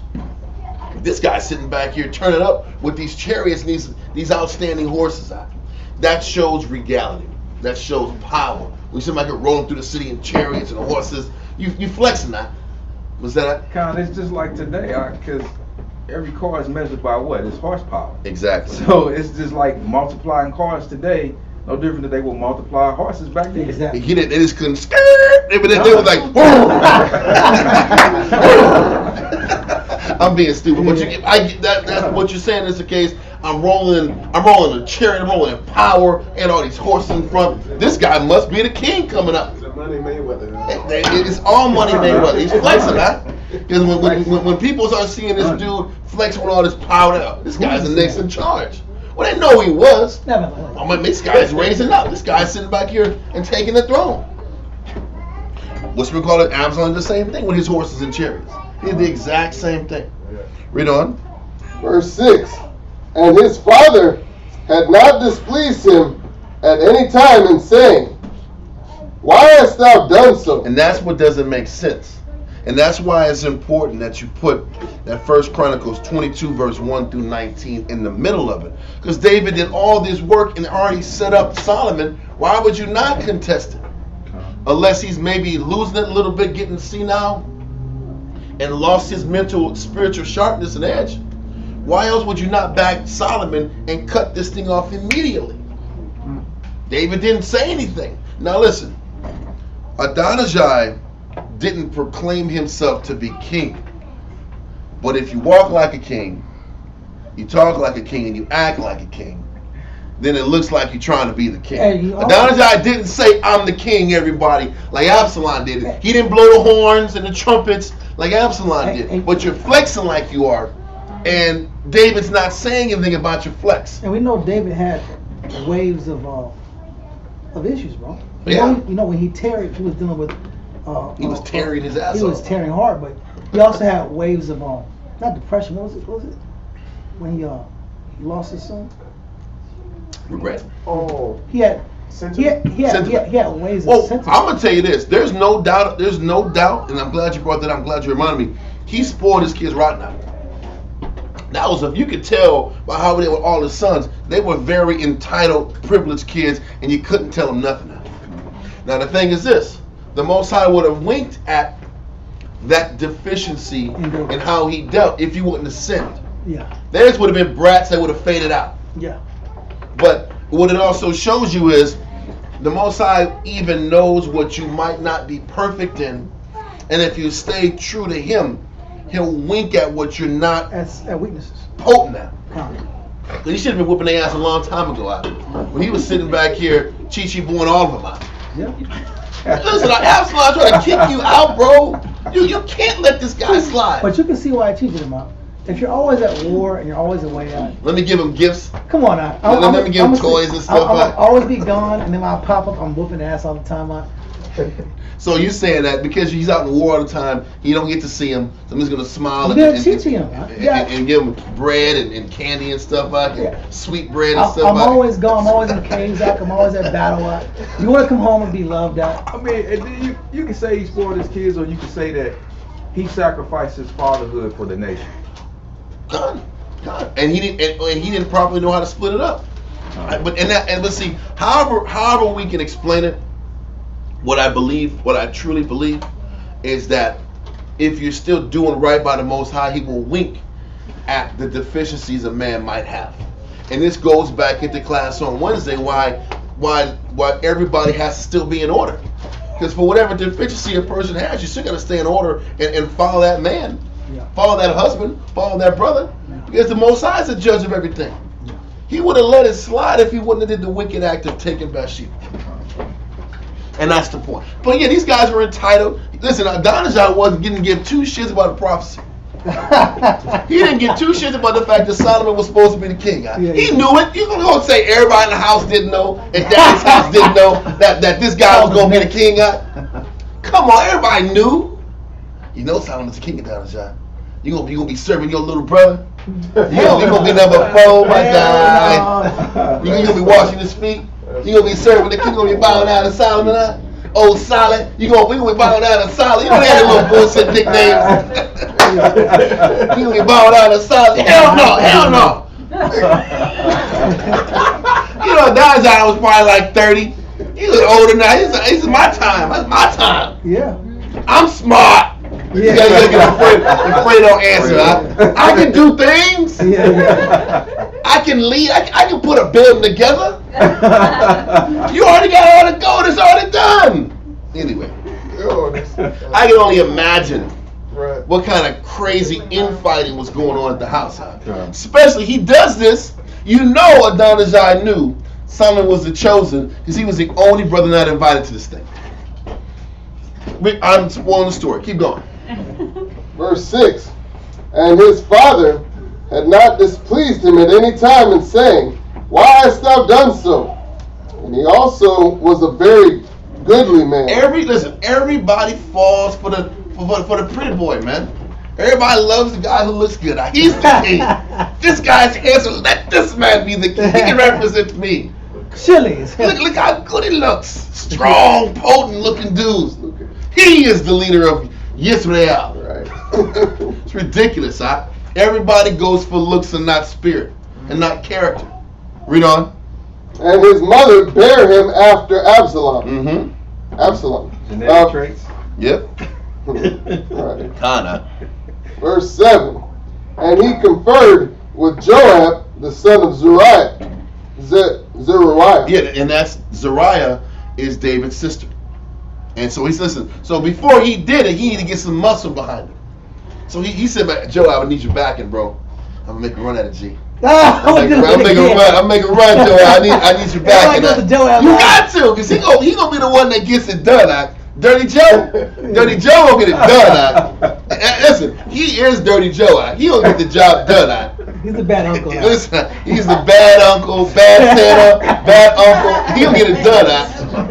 I'm serious. He's bad Santa. But he will get you where you need to be though. That's the truth, Dirty Joe is no joke, So he got Dirty Joe to back him up. It's ready, Crazy. Read on. And with Abiathar, the priest. One of the priests that was loyal to David, Abiathar. But don't forget, Abiathar should never have been a high priest. He was a supporting priest because he was from the line of Ithamar. Zadok was the one who had the proper justification to be at that position. Not Abiathar. What you gonna say? I just had a question. So is it potential that Joab was still, I guess, upset about the decision to number Israel? I don't know, bro. Listen, you can't call it with Dirty Joe, man. You don't know. He do what he want to do. He's wiping out captains out, not following David's orders, killing Absalom. This dude does what he wants to do. Then he gets morally. Then he wants to be on point in the spirit and not order Benjamin. Now you want to have a conscious class shot. Now you want to be in the spirit. This whole time you ain't been in the spirit. Now you don't want to do the census. Man, you've been doing dirt the whole time. But he's a boss of the He had some secret hatred for David. Day one. Shit, man. David, listen, he was, you know why? Because he was mad that David kept challenging him. Don't forget, Joab was the captain of the host. But before they took Jerusalem, what did David say? Whoever takes this Jerusalem, you get to be my number one. And then Joab said, if y'all raise your hand, I'm going to kill you dead. Leave him alone. I got it. Let him go. Okay, Dirty Joe, you go take it, bro. Listen, Joab gave him a look like, no, I'm doing it. Everybody listen. And it was like, they don't want that smoke. well, listen, that's the point. But it was almost like David was dangling the number 2 spot on his head the whole time. Keep him on. Keep him hungry. That's what made him dirty, Listen, he had that 50 Cent energy, Hey, did he have that silent hatred for David? Because remember, he went up and took the city. David was back parlaying. He said, exactly. He said, either you gonna get off your ass and come take this city, or I'm gonna call this shit the city of Joab. But you know what? Dirty Joe's city. Which one you want? But you know what? For one, he saw David's flaws. This is the thing. Let's be real. When you ascend of the chain, and you see his up and his down. Everybody's test long. And Joab was like, "Why are you crying, bro? Stop crying, man." And he said, "Man, these people are seeing you. Yeah. You're weakening them. Man. Stop this bullshit." Absolutely. He's like, "Stop this shit. They're looking at you. You're making everybody down and regret the fact that they took this, that they had a victory. Exactly. We out here in the streets. Yeah, we got. Without them, he said, man, you're gonna lose your whole army." But you're right. When you see the captain's good, bad, and weakness. If you don't have real humility, you're gonna lose a little respect for him. And as people forget, when you get closer and closer and closer, you see ups and downs. Yep. You have to have the spirit. David ain't as Teflon as everybody everybody thought he was. You have to have the spirit of yourself. I'm gonna follow. Remember, it goes back to class on Wednesday. Right. You're following for righteousness' sake, and the Most High will judge you. Yeah. He does you off your ability to follow. Done. But guess what? It don't mean that you don't see weaknesses and problems and issues. Exactly. And you think he was acting spiritual? You think he was spiritual through this whole situation? Exactly. He wasn't spiritual. He was carnal through the whole thing. Yeah. So it all does is it's a good maturity lesson for men. Yep. It's a good maturity lesson for men that regardless, I'm still on the hook for my servitude to the Most High. Yep. I'm on the hook that when I plug myself into a body, I need to sit here and make sure I am of service to the best of my ability. Yes. And then I also cannot operate the spirit of scrutiny because the Most High can scrutinize me. No doubt. Great points. Let's continue. God, Abiathar, the priest, verse 7. Yeah, I was going to start over at 7, middle of 7. And with Abiathar the priest, and they followed Adonijah helped him. They following Adonijah helped him. Mm-hmm. Verse 8, but Zadok the priest and Benaniah. Benaniah, the son of Jehoiada, and Nathan, the prophet, and Shemaiah, and Rai, and the mighty men which belonged to David were not with Adonijah. Because everybody knew that it was supposed to be Solomon's time when David was ready to give it up. But everybody also knew that Solomon was young and he needed time. And that's probably why David didn't crown Solomon yet. Early. He was trying to wait till he got of age. Read on. But the problem was, this had to happen because it was almost like, listen, if you don't jump on this now, you might, what happens if you die tomorrow? That happens too. And then it goes by the right of succession. Without you announcing the heir, you have to announce the heir. So, read on. And I'm going to read right here. It says Adonijah in the Unger's Bible Dictionary. It says appointed king. Adonijah aspired to the throne, prepared a guard of chariots and horsemen and 50-foot runners, and gained runners too. He had runners with him. The king is here. The red carpet. Right? It said, and gained over to his side Joab and Abiathar, the priest. He was also a man of handsome appearance and likely to win the people, waiting until David seemed to be at the point of death. He called him around his brothers, except Solomon and other influential men, and was proclaimed king at Zoheleth. But once again, this shows that, like you said, succession. Yeah. If David happened to have a heart attack or happened to die in sleep, he wins. I know. So what he's doing is, he didn't announce himself, but he announced himself. He didn't say, I'm the king, but it's almost like formally saying, just so y'all know, if my father passes, I'm the guy that you guys got to acknowledge. He was setting it up. Okay? So in verse 5, that's not him doing that? No, Just had to ask. No, it's not him doing it. Okay. He didn't, because don't forget, when Absalom did it, they were blowing horns. Yeah. They were sitting back here making announcements. That's how you formally announce it. There's got to be an anointing ceremony. There wasn't an anointing ceremony yet. Gotcha. They were just eating and work, being together, probably plotting it out, but it didn't happen at this time. but he had everything in sight, everything ready to go. You have a priest ready to anoint. You have your captain of the host right there with you. So he had everything in place. Read on. Verse 9. And Adonijah slew sheep and oxen and fat cattle by the stone Zoheleth, which is by Enrogel, and called all his brethren the king's sons, and all the men of Judah the king's servants. Verse 10. But Nathan the prophet and Benaiah and the mighty men and Solomon his brother he called not. Yes, he knew who was going to be with him and who wasn't going to be with him. He knew Solomon was the chosen. That's why he didn't call him. This was still a backdoor move to establish who was with him and probably how they're going to plan out this move. Read on. Verse 11. Can't stop coughing like in the scriptures with that pestilence. Can't stop choking. Stop messing around. Let's keep reading. Verse 11. Wherefore Nathan spake unto Bathsheba, the mother of Solomon, saying, Nathan is the prophet. He goes to Bathsheba. Read on. saying, Hast thou not heard that Adonijah, the son of Haggith, doth reign, and David our Lord knoweth it not? Once again, what he's saying is, don't you know that he's setting up to reign? Because he's not reigned yet. Yeah. There's no anointing of oil. But he's saying, this is the setup sin, man. The move is in, the coup is in place. You better go to your husband and talk to him. Read on.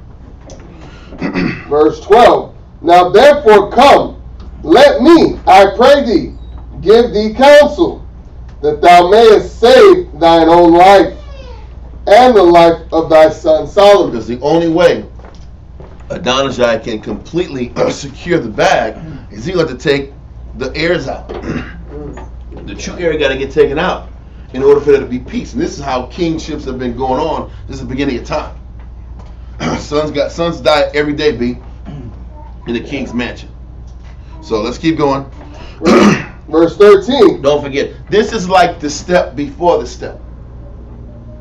Adonijah set this step up to proceed the next step, which would be to take the kingdom. He's making sure he talks to all the other brothers and say, hey man, I'm about to make a run at it. Y'all got my back? Yeah. Who got my back? Yeah. So this was the setup before the setup. Read on. Verse 13. Go and get thee in unto King David, and say unto him, Didst not thou, my lord, O king, swear unto thine handmaid, saying, Assuredly Solomon thy son shall reign after me, and he shall sit upon my throne?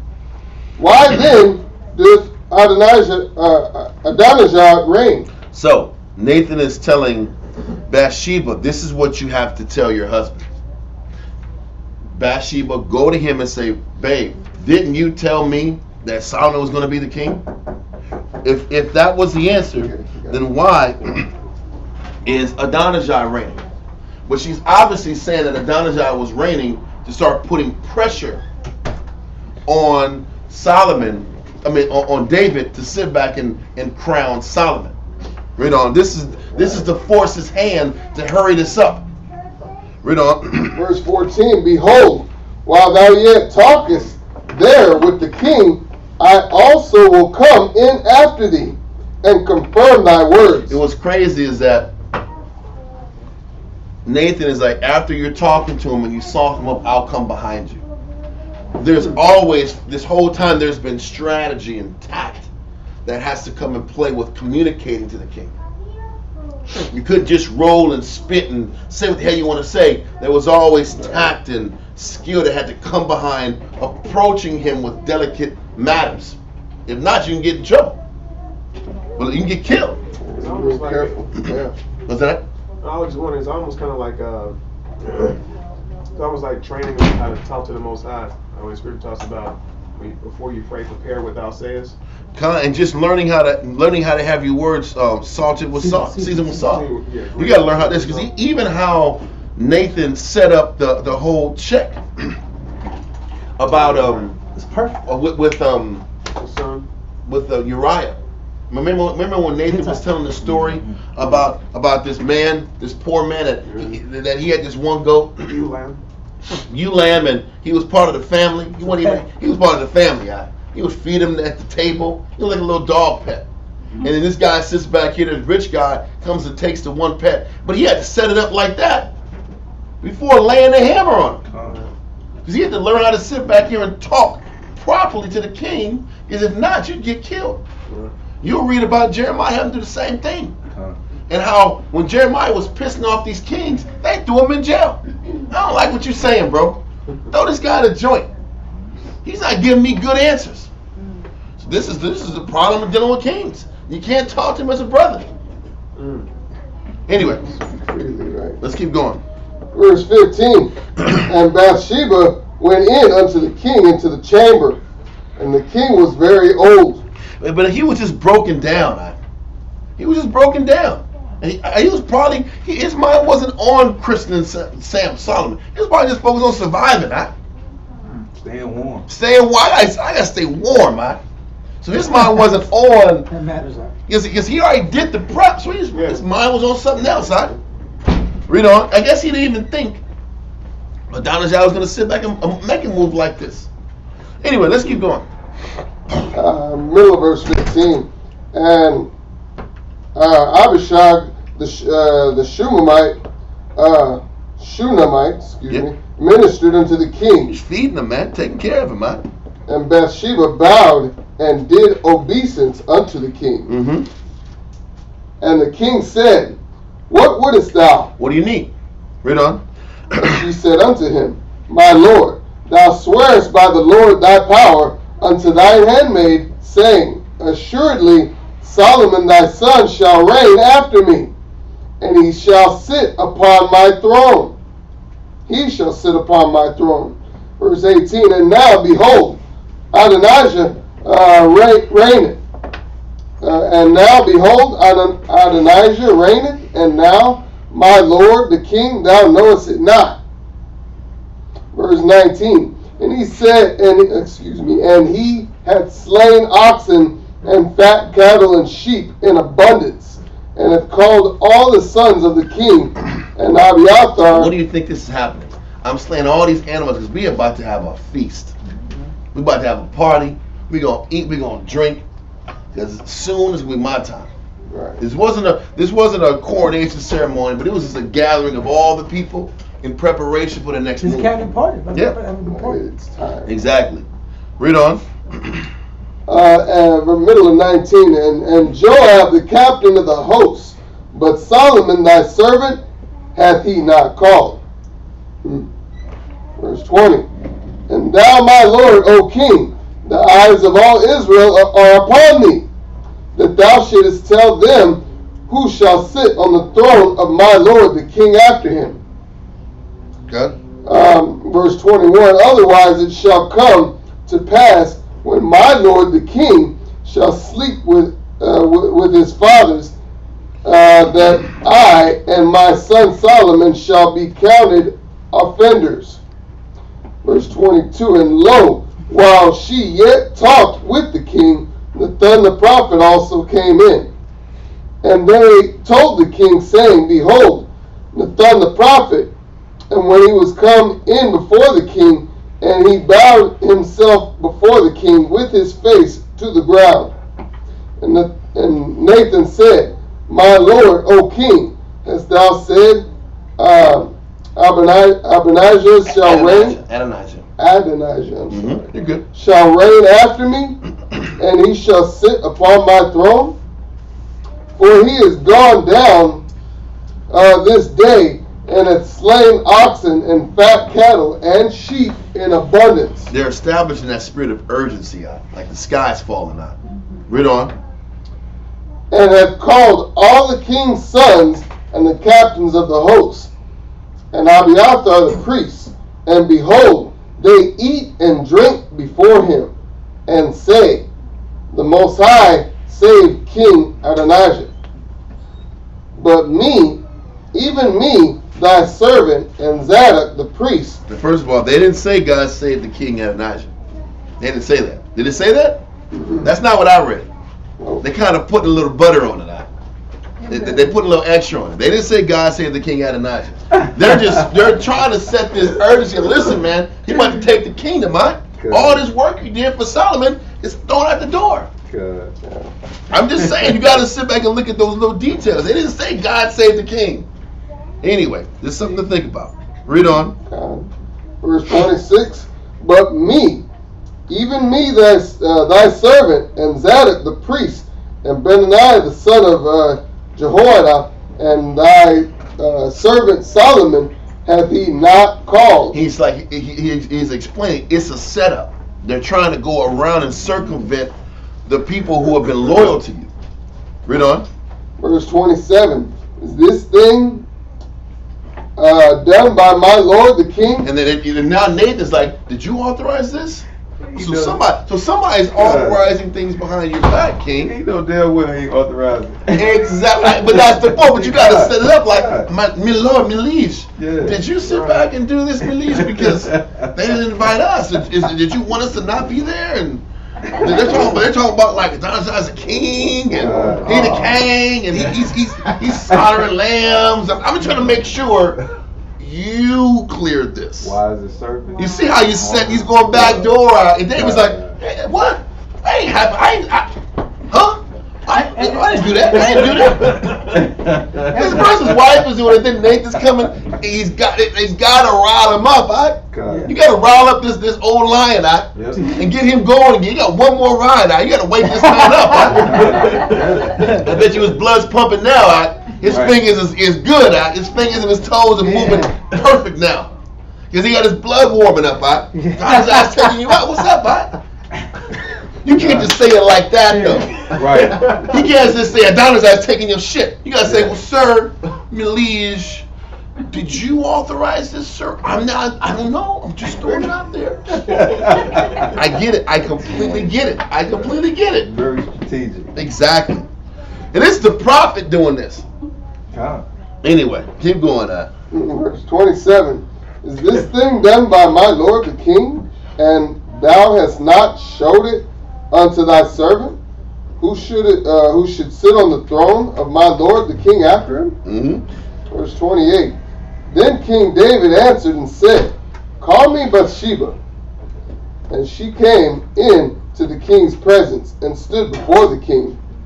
And the king sware and said, As the Lord liveth, that hath redeemeth my soul out of all distress, even as I swear unto thee by the Lord power of Israel, saying, Assuredly Solomon thy son shall reign after me. Now the blood's flowing. Solomon got it, man. Now I'm back to my senses. And they put all this work in. Because he knows Adonijah back. He knows who this dude's at. He knows what kind of man he is at. Well, you know what your kids are at. You know what they can and can't do. You're like, man, Adonijah's gonna drop the bag out. He gonna mess this up out. I gotta get this out of his hand out. He can't do it. For the fumble. He got the fumble the ball out. Read on that.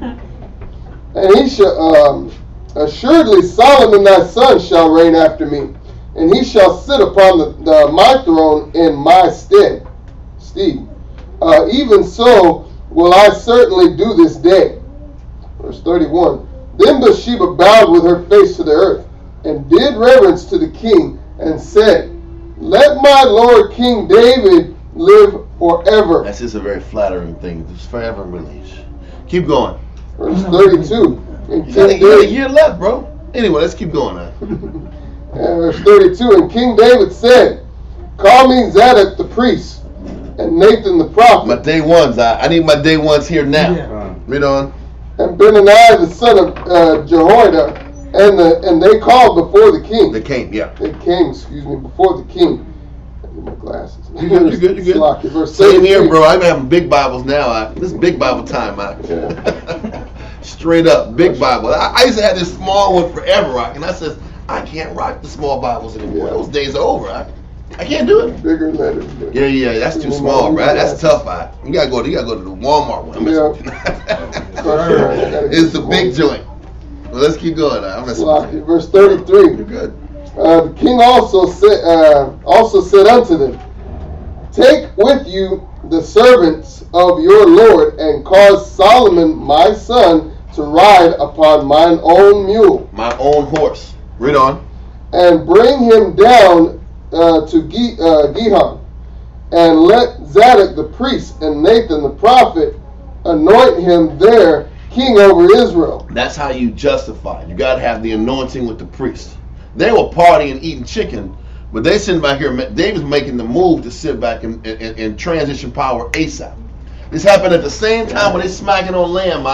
He's switching it to Solomon now because he knows this is about timing, and this is why Nathan created that spirit of urgency, like he's about to get anointed now. You had to set that up to make David counterbalance with a quick, swift decision. Now you see it. And this was something he knew all Israel would recognize. Yep. To get Judges 5 and verse 10. Mm-hmm. It says, Speak ye that ride on white asses. That's raw horses. Ye that sit in judgment and walk by the way. Because the judges, they would ride on white asses. This is how you knew who the judge was. So David did something that all Israel would recognize. That's why he had Solomon ride in on the ass, because this would signify that, hey, he's the judge now. He's the next king. No different than when, remember Yahushua? He rolled into the city on an ass. Signifying what? He was the king. All facts. Listen, all that's, and this is how, and this was his horse. Now Adonijah rode in with this pomp and circumstance with these chariots, but he says, if you rode on my horse, you have the priest here, you get anointed, and then the horns are blowing, because that's the other part that happens. You anoint, then you blow the horns, and then everybody's gonna hear. And that's what Joab does. Joab's eating chicken and is like, oh man, what's this sound? It's lamb. It wasn't chicken. Just saying that. It was lamb. But you get the point. They eating chicken and drinking wine. Right. Yeah. It was alcohol, chicken and beer. That's what it was. It was chicken and beer. That's why I was saying. Let's keep going. Oh my goodness. Verse 30. Wow. Verse 34. It's a real thing. You can visualize it when it's chicken and beer. You can visualize it. That's ludicrous. I know it was, but he had a post to the city. He knew what niggas was into. That's why I put it on the album. Yeah. Anyway, keep going that. Verse 34. And let Zadok the priest and Nathan the prophet anoint him there king over Israel. And bow ye with the trumpet. Excuse me, not bow. Blow ye with the trumpet. And that blowing of the trumpet is the finalizing of it. Read on. And blow ye with the trumpet and say, Yahweh save King Solomon. You see how he had to sit back and make that counterbalance with Adonijah, because he thought people were saying King Adonijah, but nobody was saying King Adonijah. They were just eating and partying, and they were setting up the next move. You have a good time. And they were setting up the move. But let's keep going. Verse 35. Then ye shall come up after him, and that he may come and sit upon my throne, for he shall be king in my He says, stead. then I'm going to put you on the throne. So there's no doubt about it at that point. Read on. And I have appointed him to be ruler over Israel and over Judah. Read on. Verse 36. And Benani the son of Jehoiada answered the king and said, Amen. The king, the Lord power of my Lord, the king, say so too. Verse 37. We're just going to go to 53 and we're going to shut down for the day. But let's keep going. Okay. Verse 37. As the Lord hath been with my Lord the king, even so be he with Solomon, and make his throne greater than the throne of my Lord King David. So Zadok the priest, and Nathan the prophet, and Benani the son of Jehoiada, and the Cherethites, and the Pelethites. The Pelethites went down. Those were Philistines. Read on. And went down and caused Solomon to ride upon King David's mule, and brought him to Gihon.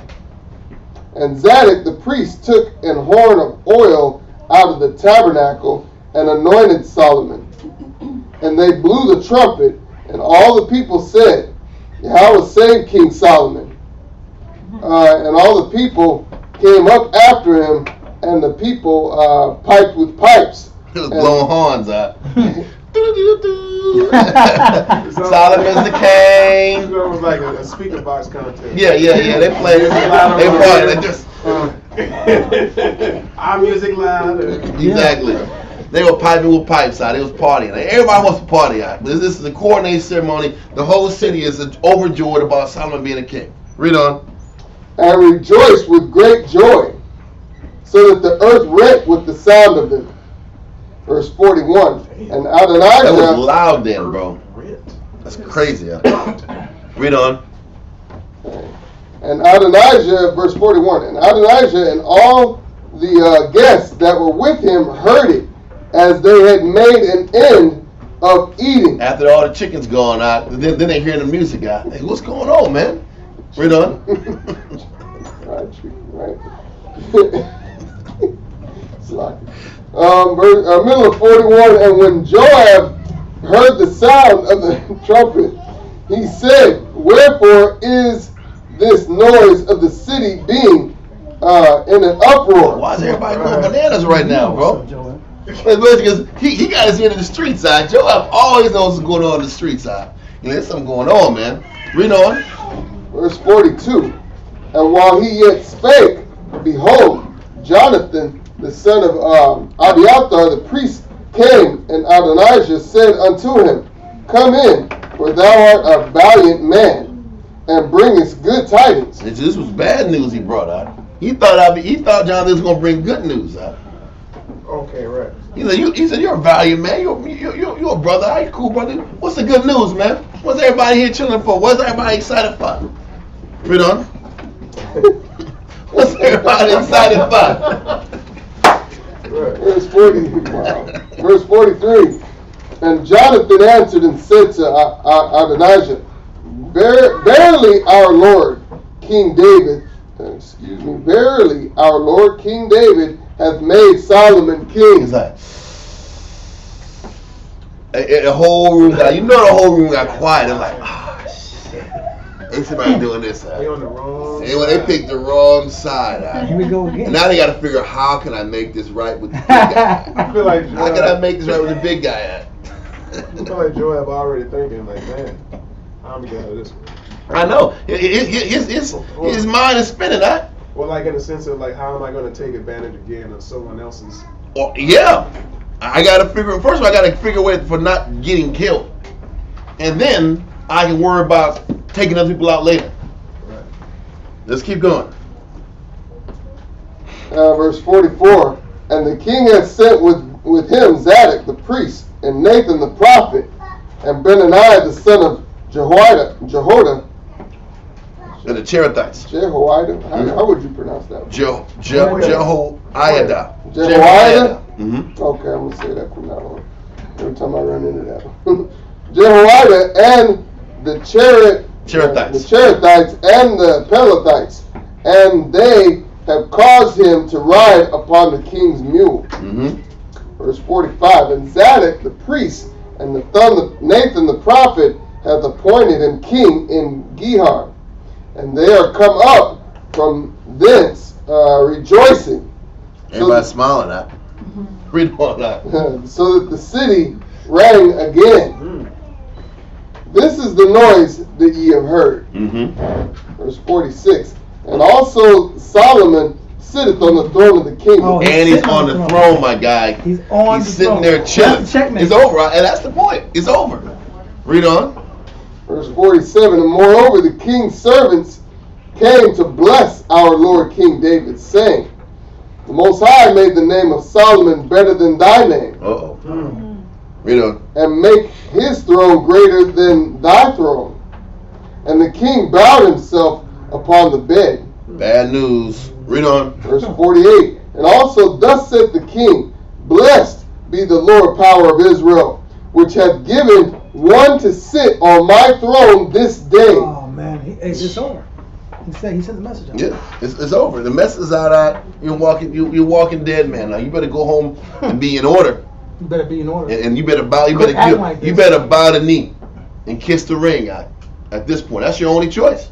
Or run out of the city. Read on. Right. You got to run out of the city or bow the knee out. You have two choices. So what does this mean? Like What it's saying is Solomon is the king now, but Adonijah was trying to set up himself to be the king. He took Joab and all of his brothers and was kind of rallying him around, and Abiathar, which is one of the priests, to set them up to work around Solomon being the king. Even though everybody knew Solomon was supposed to be the king. Basically, he was trying to win the people of Israel. Well, no. He didn't win them. He was trying to bring, he was crowning his little circle together. Okay. This was like the beginning of the coup. Okay. Like trying to It's a usurping of authority. Yeah, exactly. So that's what happened. So they squashed it. Now they neutralized him, and now they got to sit back and bend the knee or die. Or break. Let's keep going. End of verse 48. Mine eyes even seeing it. Mm-hmm. Read on. Verse 49. He says, this is Jonathan giving the entire report of what he saw. Read on. Verse 49. And all the guests that were with Adonijah were afraid. You were what? You know they did. Afraid. Let them finish the line up real quick. They were all nervous. Read on. And rose up and went every man his way. They said, Adonijah, good luck to you, bro. Hey, you take care, bro. Hope everything works out. Everybody dabbed him up. It was like, listen, bro. I love you, man. Hope everything works out for you, bro. That you take care. They said, I'm jumping off this train. I'm jumping off this Adonijah train. You good. You be alright. I think you'll be alright. They get out of there. I'm not even gonna be seen with this dude. That's what happened. Don't take no pictures out. No pictures. Listen, I'm out of here. I'm telling you, that's what's happening. Who's seen They're doing this. I thought I saw you with that dude. No, No, I didn't. Stop lying on me. I went around the Donazai yesterday. No, I wasn't. Hell no. Hell no. Hell no, I wasn't. I thought I saw you. Nope. Everybody said you. Nope. Wasn't around him. Nope, that didn't happen. You know that's how these cats is thinking. Because Donazai's funky now. That stink is on him heavy. He's funky in the spirit. That stink is on them now. And nobody. Why were you at a Dodgers party? No, what party? He had a party. I was out of town. I was in Hebron yesterday. What you talking about? I was in Hebron. Let's keep going now. Verse 50. I was in Jacksonville yesterday. What you talking about? I wasn't around here. Let's keep going. Verse 50. Yeah. And Adonijah feared because of Solomon. Yeah, he's in a trick bag. You sat back here and tried to work around him. Now you got to face some music. Read on. And arose and went and caught hold on the horns of the this altar. is your play. But this is what all of them did. Yeah, I'm gonna put my hands on the horns of the altar, so you can't kill me. You can't slay me here. I'm here on the altar of God. Yeah. You can't touch me. Because now you're sitting back, you're spilling innocent blood on the altar. Very childlike. Yeah. Very childlike. Very childlike. Nobody wants to take responsibility. And it's be a man. So he's holding on the altar. Joab does the same thing. You had a party. Next You chapter. had a party. You partied like a grown ass. I know. Now you got to deal with it. Yeah. I got more base. You made grown ass man decisions. Yeah. Kinda.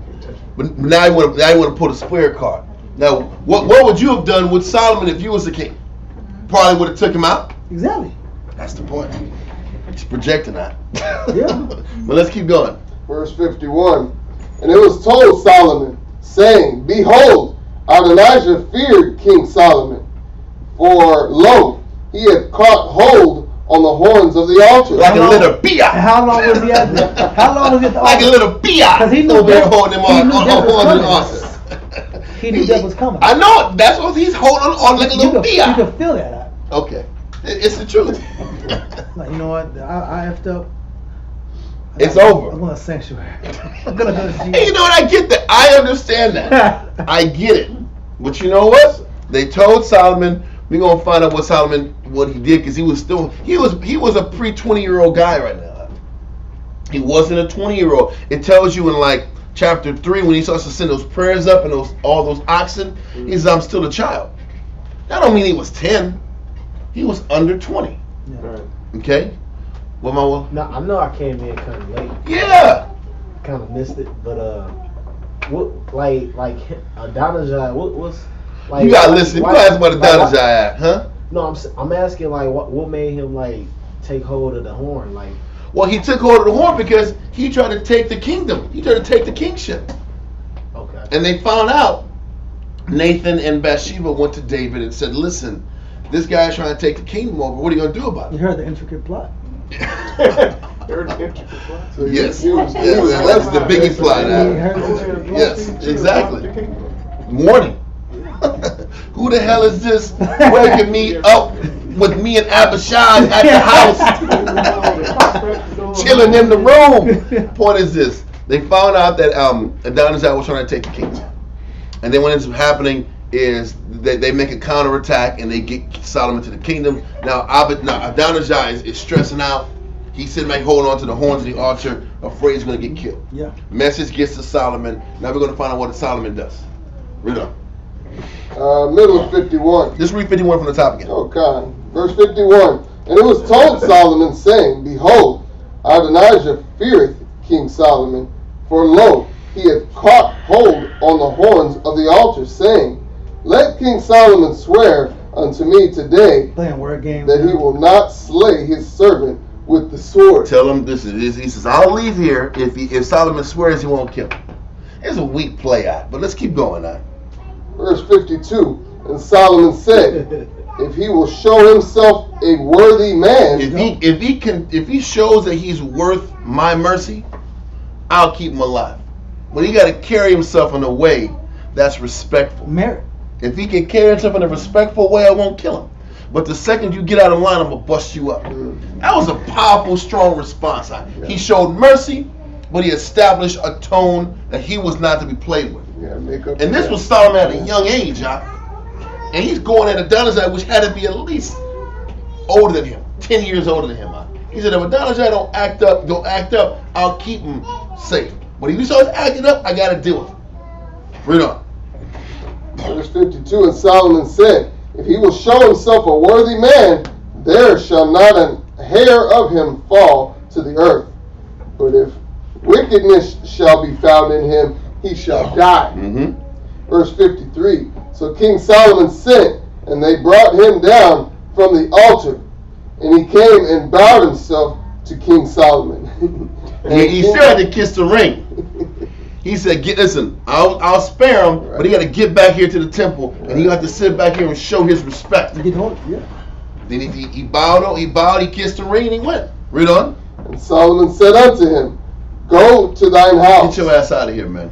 I'll see you later, brother. Get out of my house. How old was Solomon when he took over the throne? Under 20. Under 20. I can't give a time, but 15, 18. Under 20. I can't Anywhere around go there, right? under 20. Yes, but he had under 20 because it tells you in 1 Kings 3 that he says I'm only but a child. Okay, so he was young, but he was still making strong decisions, and he had clear thinking leading up. Sound like David. Yeah, but then when after the sacrifices, then his wisdom is augmented to another level. After that, well, listen, I think that was a good start to 1 Kings. Next year, we ain't stopping, man. Can't stop, won't stop. 1 Kings, 2 Kings, Chronicles, we gonna keep going at it. All right, Babylonian captivity, the whole nine. Gotcha. All right, we're gonna send our prayers up, and we're gonna head out. My turn.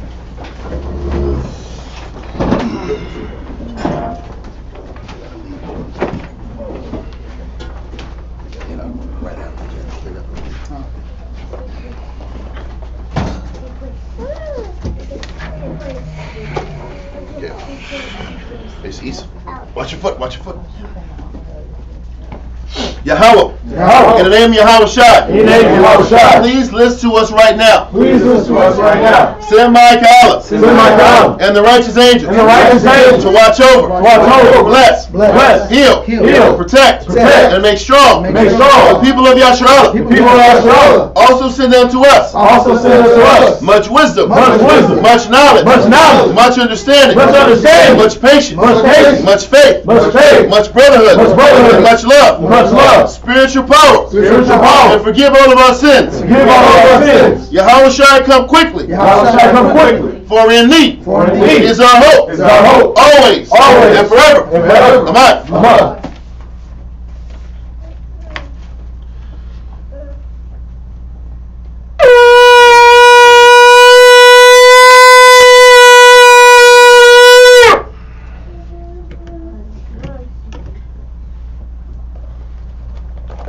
Barak Yahweh Hashem Yahshai.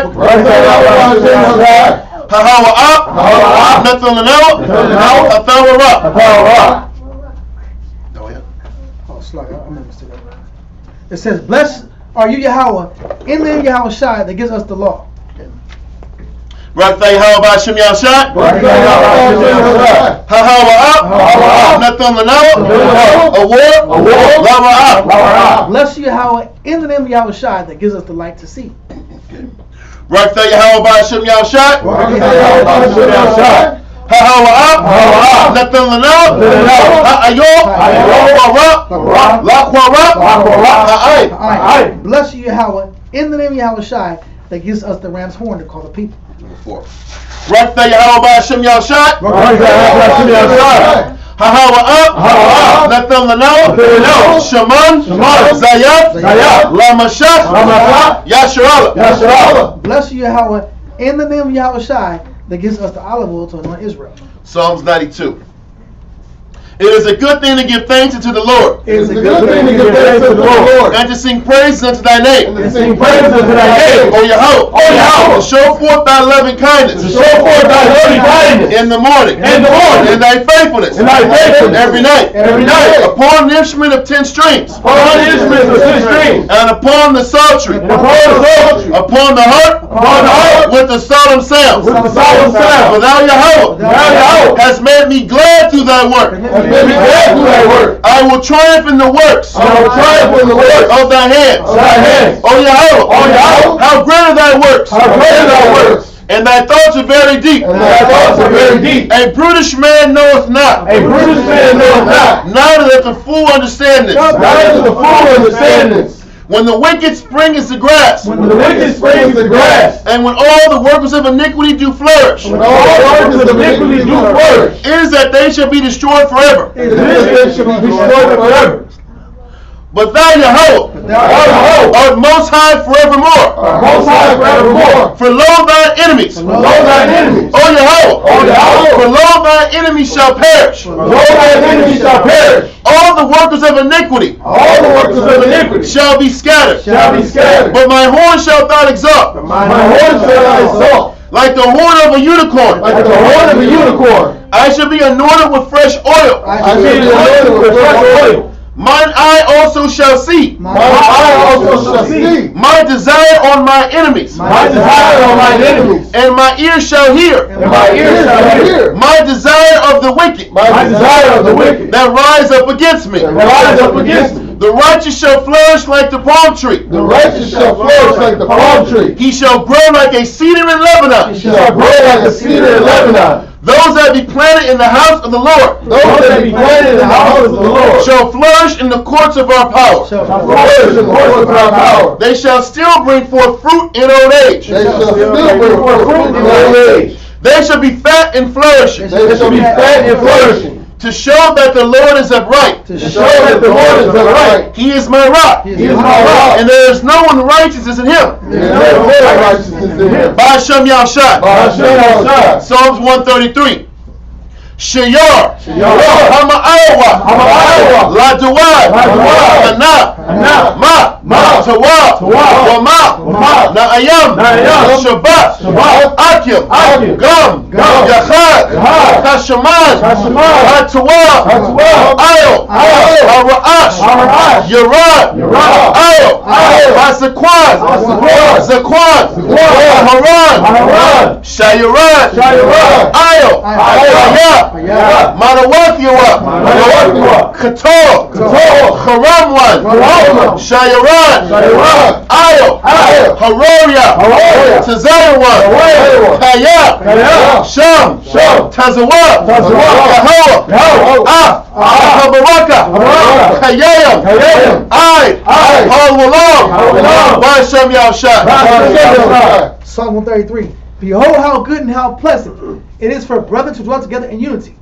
It is like the precious ointment upon the head that ran down upon the beard, even Aaron's beard that went down to the skirts of his garments, as the dew of Hermon, and as the dew that descended upon the mountains of Zion. For there the Lord commanded the blessing, even life forevermore. Amen. Amen. Yahweh, Yahweh, Ba'ashem, Yahushua, Wachanawa, Ba'ashranim, Rabiyat, support. Turn to the right. Yahweh, Ba'ashem, Yahushua, Wachanawa, Ba'ashranim, Rabiyat, support. Yahweh, Ba'ashem, Yahushua, Wachanawa, Ba'ashranim, Rabiyat, support. Yahweh, Ba'ashem, Yahushua, Wachanawa, Ba'ashranim, Rabiyat, support. Work they help. Work they help shot. Work they help. Work they help shot. All knowledge, all wisdom, all understanding, all love, all patience, all power is from your help. All power is from your help. All power is from your help. By shot, water, God, is your circle up? Watch your foot. Saluting out in the heavenly order. Yahweh, Yahushua, Okayashah, Middle Israel, Moshe, Ruh. Yahweh, Yahushua, Turn your face, sisters. saluting out the daughters of Zion, men of Israel, Muslim, Iraq. Yahweh Shema Alatha Ba'Shem Hashai. Yahweh Shema Alatha Ba'Shem Hashai. Yashmatap, dismissed. Fall out. Israel, to tuning in. Thank you. See y'all on Monday. Shalom.